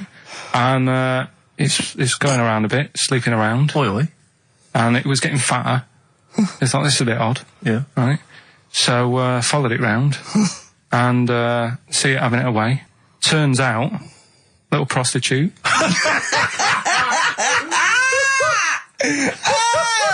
Oh, God! It's a little monkey prostitute. And it was getting fatter because it was charging them bananas. What a load of old rubbish. It's charging them bananas! What was it, a boy or... It was a... Woman. Little woman monkey. That's the most extraordinary monkey news I've ever heard. Oh! That is genius! Has this documentary been televised? I don't think it's been on yet. No. And that's all the information you've got? Yeah. And is that's one banana for everything? The half banana is for... Just oral? A poor job. Right. If you want full-blown monkey sex, it is 2.5 bananas. Sure. So, let's just play a song. let's just play... All right, well, this is our penultimate show, so we're back next week. We're going to make it a barnstormer, I'm sure, lads. I want 100% behind it, 110% next week. All right, none of this giggling, none of this infantile giggling, like two schoolboys. Right. All right, we're going to come back, we're going to have some quality monkey news next week. We're going to have all kinds of treats, I would have thought. Okay. Some great prizes. All right, are we okay? Yeah, We're all best show. behind that. Let's make next week the best show ever. Good luck. If you miss it, then you miss out. We're ending with a track from a couple of years back. I think it was 92, 93. Dinosaur Jr. Start Chopping. Play that. Start playing. Forget start chopping. Start playing. All right. All right. See you next week. Yeah. Anyway, it's what everyone's been waiting for. It's what Carl exists for the last time. It's monkey news. Play the jingle. Oh, chimpanzee that monkey news. Right, are you familiar with 100th monkey? Keep talking. 100th monkey? 100th. Yeah, like as in like one more than 99. 100th. Yeah. The 100th monkey. Yeah, are you familiar with that? No. No. Anyway, thanks. That was monkey news. leave that Next then. week, Adam and Jet. What do you mean you're going to leave that? Well, I thought it was a popular phrase or something. What, 100th monkey? Yeah. What do you mean a popular phrase? What, why? What? Because you're going to do songs and phrases with it next week. We've said it was before, 100th monkey. No, it's just it says the expression 100th monkey. Well, do It's it anyway. where What's the comes from. story? Well, it's from the 1950s, right? And the way they got it because they were following some monkeys about, right? And they started... Who was? It was. Journalists. Oh, yeah, why? Oh, yeah. Just to see what they're up to. Right? Okay. So they're following some monkeys around, yeah. What was it? What, a documentary? Anyway, one of them Come on. washed some potatoes. Right. Okay. Right, let's leave that, right? Let's leave that one. Come on. A monkey washing potatoes? Can we leave that one? No, you cannot. It's You've got to do it now. They're following what is it? Sort of like a family. Is it a family of monkeys or a... It was just one chimp and it was washing a potato and he thought, that's a bit odd, right? Yeah. And then it turns out that ended up teaching another monkey how to wash a potato. No, they do it. They go down and wash them in the sea because they like the taste of salt. And The weird thing is though, when it got to the 100th monkey, right? Even though it hadn't been taught how to wash a potato, it automatically knew. It knew what to do. What do you know mean? you're talking What do you about. mean? It was in them. It was in them that they knew that when they get a potato, they had to wash it. That isn't the monkey news. I'm just saying that's where the expression come from, but you haven't even heard of that. So. Well, there's a couple of things there that it could be another upshot, and an instinct is part of your genetics as anything else. Washing a potato. But you can't pass on acquired characteristics, so that's nonsense. If you mean that someone was taught they had a child and it knew it, there's no chemical memory as such. So that wasn't even monkey news. What else you got? Monkey news. Yeah. Right, let's do monkey news. You want to do it now? Yeah. Well, we may as well have some monkey news. Let's have some monkey Do news. some monkey news. You made enough noise there, Rick? You want to? Sorry, but sometimes I like to move around, lounge and that, and at the mic. Sure. You know what I mean? Yeah. Yeah. Well, let's have the jingle. We've not heard it for a while. Oh, chimpanzee that monkey news, you Right. I haven't read this through properly. No, I'm just assumed that. Right. What do you mean you haven't read it through properly? Basically, right, it's about problems with chat rooms and that, right? A lot of people, it's like the new way of meeting people and that, in it now, chat rooms. You get on there, you can have Right, a chat. if you say someone was having a meeting with someone, they Please wanted to don't meet. preempt it. Right, okay. Please don't preempt it. Right, there is not an animal in the world that Right, can it doesn't operate matter. and Do you want understand. to know the story? You said that Did they get monkeys- married? It was 3 months later. She realised, there's a lot of bananas gone from my fridge. See, what annoys I me want is, a divorce. This is what annoys Bobo. me. You say that monkeys can do Shakespeare if they're given the time. No, that's not it. Let's not get into the whole It's a Shakespeare and philosophical monkeys. conundrum. Please, let's not get into that debate again. We'll be It's here all about night. it's about Yeah. Right, so infinity. this one then. Oh. So this chat room, right? And the thing is with chat rooms, you have like a big boss who's looking over it and making sure nothing dodgy's going on. Right. Right, so certain keywords come up and Who's that, sort Dr. of thing. Zayas? Right. So anyway, they were looking over it, trying to look for dodgy stuff, but they kept coming over like really strange things. Like instead of saying, "Do you want to meet in a restaurant or bar?"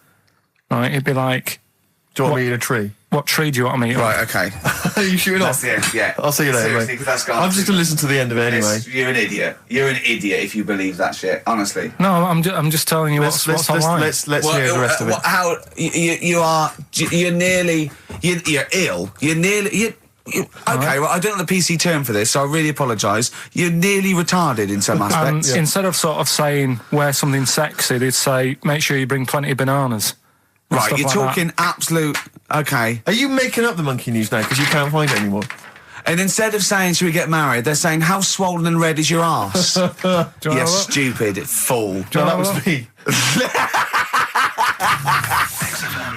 So that's pretty much that. Is there time for monkey news? I think we've got to have monkey news. Let's and play then that second track from the Ryan Adams. Let's play the jingle though, if we can. Oh, chimpanzee that monkey news, you Right now, it was back in the 1980s. Right. So it is quite topical then. Okay. When did this happen then? 1980s? Yeah. Yeah. It's about a Colombian F1 sort of Formula One driver. Apparently these races were going on, right? And someone kept winning them. Right, okay, forget it. No, don't do it. It's because it's rubbish. Because it's rubbish.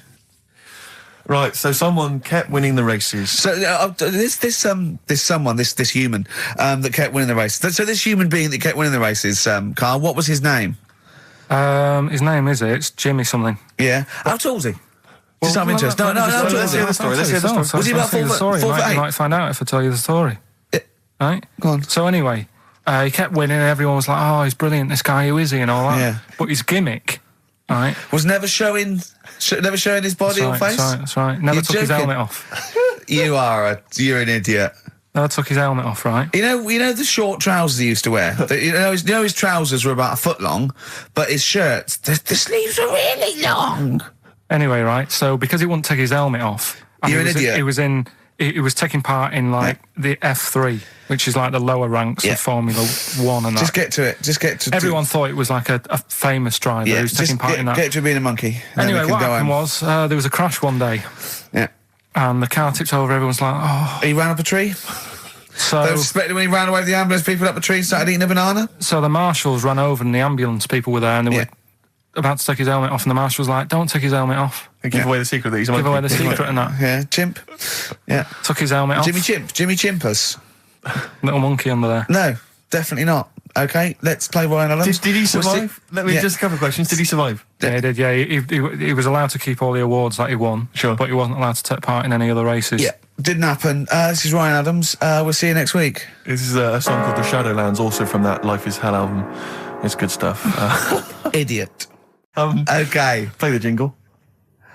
Oh, what is it? Chimpanzee that. Oh yeah, chimpanzee that monkey news. Right, well, the last one of the year, it's not that good, but this is all that's been going on all week. Yeah. Little monkey. What happened is, it's this plane, right? Aeroflot, I think it is, Russian airline. Having a good flight, everything's going normal and that. This is gonna be libelous. The pilot. Sorry, I mustn't interrupt my son. How tall was the pilot on this flight? Okay, listen, we've had a few complaints. People saying, don't interrupt Monkey Steve. News. Okay. Don't interrupt Monkey Okay, I News won't halfway then. through. It's like the Okay. weather girl complaining whilst Trevor McDonald's doing... Okay, all right. Go on then. Go on then. All right, so, the flight's going well. Food's been served and all the rest of it. Anyway, someone gets upset about not having many nuts. Right, they've not got enough nuts. They hand the nuts out and that. One of the sort of passengers is going mental. Because it's like, What's he saying? He's just What going language mad. is he talking? Is he Russian or English? So anyway, there's a bit of a fight going on. Fight starts happening. People are going, "What's up with that little fella?" Right? The little hairy bloke. So they sort of drag him. What's wrong with Bob Hoskins? And why is he screaming? Why isn't he talking in his usual Cockney accent? Why is Bob Hoskins screaming and grabbing at nuts? So you've ruined it. Right? Come on. Forget it. Have I ruined? Right, Rick, turn his microphone off so he Okay, can't interrupt right. you. Right. So anyway, so there's a fight going on. Nuts are going everywhere, right? So anyway, so they manage to tie him down. They get him on the floor, tie his legs up and that, right? His little legs. Get him to the... Come See you on. later. Have a good Christmas. No! Carl, how dare you? Finish the story. All that happened is they got back. It turned out that he shouldn't have been on the plane anyway. Why? His passport wasn't valid. Right. And you can't cause problems on planes and that. So he got put in a cell for a bit. Turned out it was a little monkey.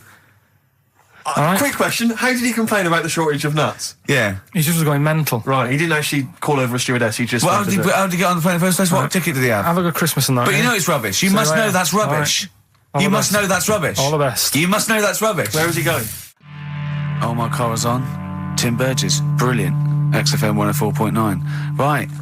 Well, we're running out of time here. Yeah. We had Carl in a little film, but I think we've only got time for monkey news, you know? Yeah. What are you thinking, Carl? Yeah, if you want to do that. Yeah, let's do monkey news. All right. Play the jingle. Oh, chimpanzee that monkey news. Right, there's this monkey, right? Oh, yeah. I think his name was number 6 or number 7 or something, right? In this lab, right? Yeah. And anyway, it's in there with like the rabbits and little mice and stuff like that. And The rabbit smoking. the nurse, right? The nurse, not the nurse, the woman who works in the lab. What would you call her? A nurse? Depends. What depends what her job was. If she was a lab assistant, you call her a lab assistant. All right. I mean, they probably call her by her name. All right, lab assistant, right? Kirsty. So she's I think it's probably Kirsty. Right, Kirsty Morris. well, she's in there, right? Yeah. And she don't work with many people and that. She's mainly on her own with, just putting lipstick on rabbits and stuff like that, right? Chimp fancies her. So, Chimp fancy her. He's putting on lipstick. Chimp fancies her. 'Cause she's got hairy legs. He gets pally, right, with this woman. Yeah. Because, he gets to a point when she sees him every day. She It's the way he sort of tries to string out like it's a narrative love story. Did the chimp put its hand out and grabbed her, and then you thinking that he made a move on her? So Right, come on, he's let him allowed tell out. the He's story. allowed out. Oh, the it's not a cage. story, is it? He's allowed out the cage and what have you every day. So he's wandering about, and as time goes on, he's watching what she's doing more and more. Right. So he notices like the code on the door. Right. Right. Whatever 247 or whatever. Yeah. He goes, right, I've clocked that. I've got that. I'll remember that. Right. And then he goes, right, there's a lot of Definitely lipstick and that knocking about, a lot of makeup. Right, okay. No, there's no way. Finish. No, because So- Steve, you know what's going to happen. Let him finish. I know what's going to happen. So he's there. It's ridiculous. And he's going, well, if it's there, you know what I mean? So while she's messing about with the rabbit, he gets there, he's in front of the mirror, putting a little bit of lippy on. Right? You are mad! No! I can't! It's gone too far! little bit of No, it's gone too far, Steve. Right, Your mic's off, Rick. He's finishing the story. So- Turn mine off as well. It's gone too far. Turn him off. Just let him finish. Right, so the thing is, right, there's this monkey wandering about.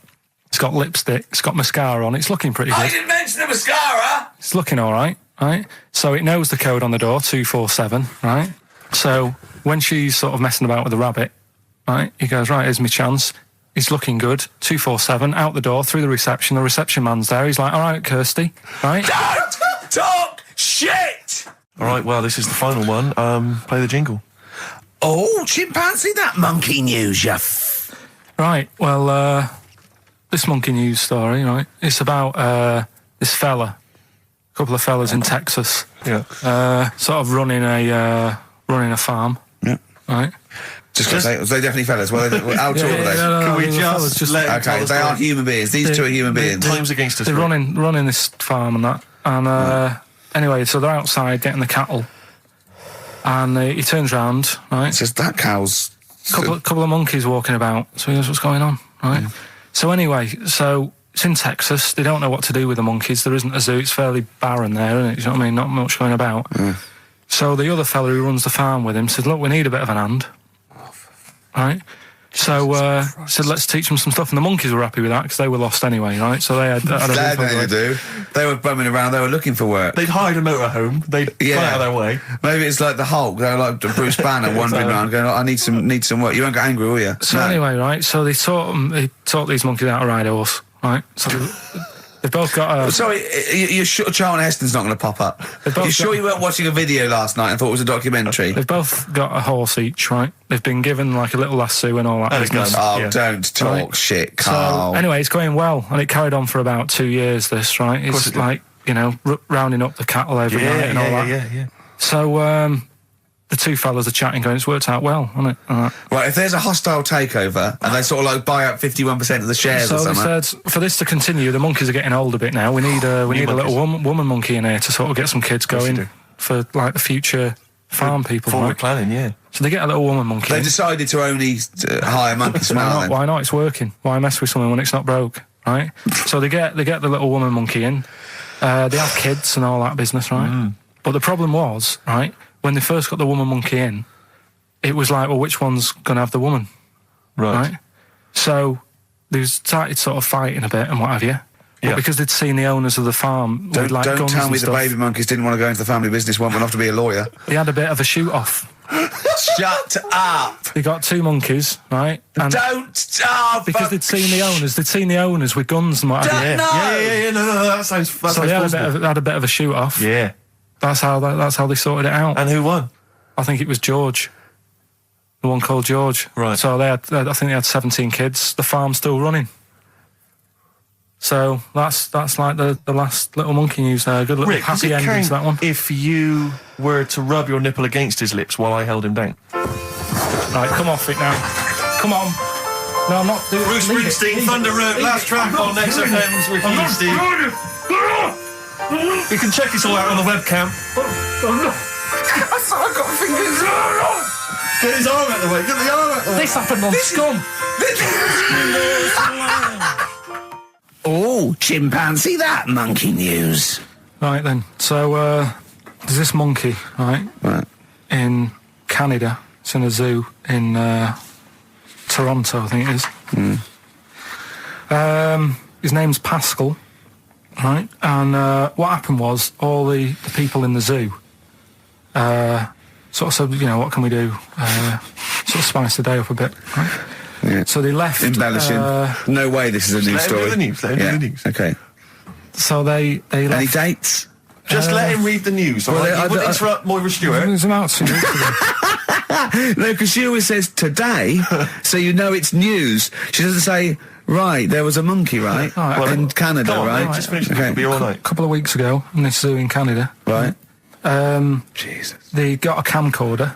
Right. And they said, let's leave it for the monkey to have a play with, right?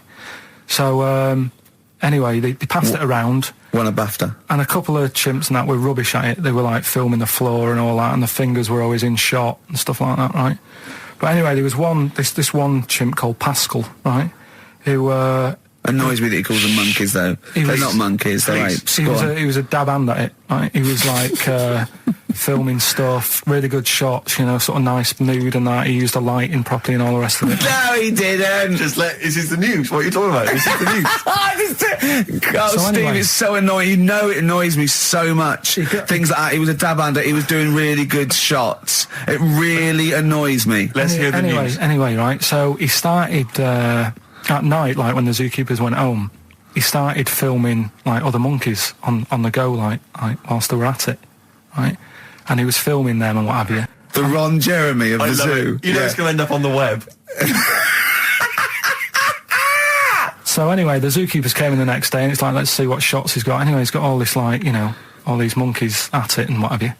So, Oh, yeah, this is, honestly, you don't know what this is doing to me, Steve. Can I stop him now? So they thought, like, actually there's a few monkeys who aren't at it enough. Do you know what I mean? They have problems and what have you, so let's give them the videos. That is so untrue. This is so untrue. It's so untrue that it was filmed by a monkey. So It's what so happened untrue. then, right? Rick, I don't know who to believe.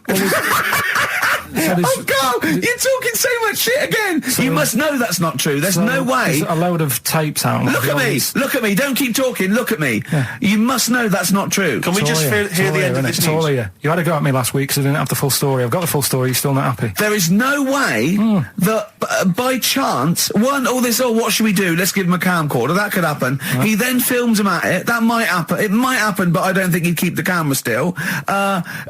Two, they go, hold on, yeah, this is good stuff. This is good shit. This porn's good shit. Anyway, look at so that. He's got a lovely shot. Yeah. So this is ridiculous. Let me just recap, because I lost my way there. So the monkey has filmed the monkey porn, and now they're showing it to the other monkeys. Is he directing? Can you hear him saying stuff? Can you hear him go...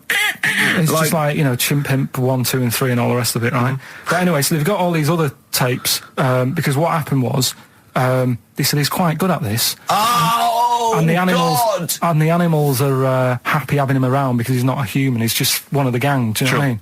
So they started putting him in with other things like, you know, ostriches. Right. And talking shit. There was also, and you know they have a problem with pandas in Japan. So they've sent him out there, filming a bit of. Where are you going? Honestly, you really annoy me. There's no way this is happening. Can we just hear the end? Why can't he just find a real story about a monkey? Let's hear the end. The end is He's in really China. that he's going to China. He's filming the pandas and whatever. No, he's not. They wouldn't send a monkey director. They would not send a monkey director. Oh, chimpanzee that. Monkey news. So monkey news, if you've only just started listening to the show. Oh, you poor fool. Monkey news is where Karl reports for us all the latest monkey activity. A headline or a word or someone he overheard in a pub and then totally embellishes it and makes it ridiculous and impossible. He believes it though.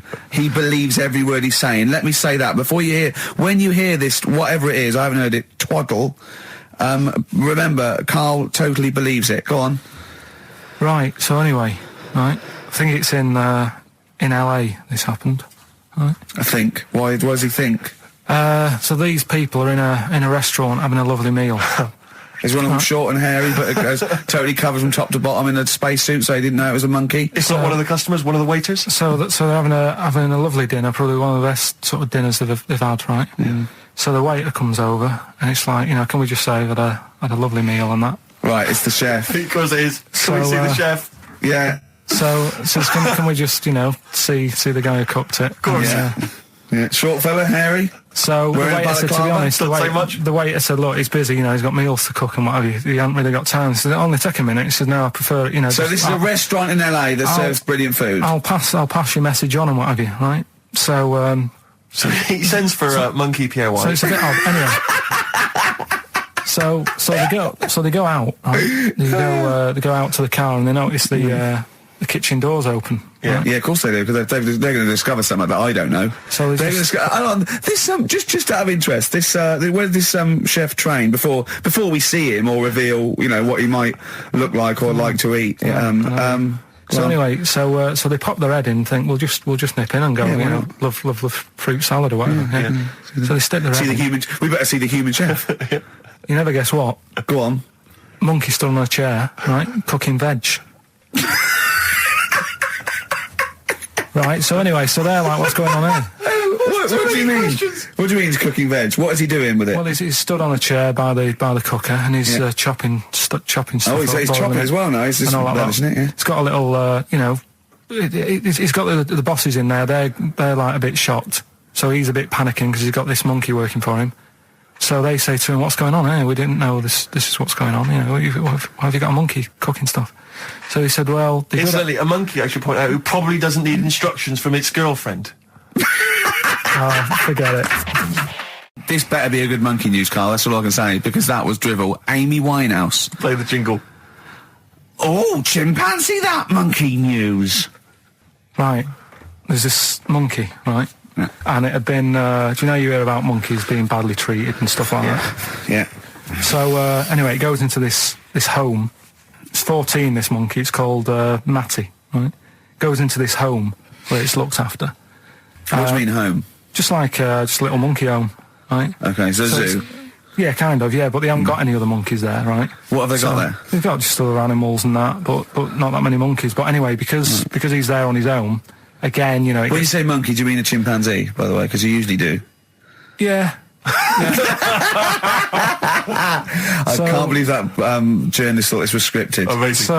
So anyway, yeah. So he gets sort of pally with the people working there and that, and it's smoking fags. It's having a drink at night and all this, right? What do you mean it's having a drink at night? How? It's all here. It's all here, Steve. I mean, we haven't really got time, but Well, don't say it's all here like it's proof. You've got another stupid story that someone has put onto the internet. Someone sitting at home in their bedroom has put onto the internet. So he's having a fag. He's drinking a lovely glass of Bang Rock Station. Yeah, the wine that's perfect for a barbecue. Yeah. Anyway, it's loving life. It's forgetting about its past and everything, right? When this other monkey comes along, Oh no. Trouble's brewing. Go on. right? That comes in. Something said. Right, forget it then. Forget it. No, forget it. XFM.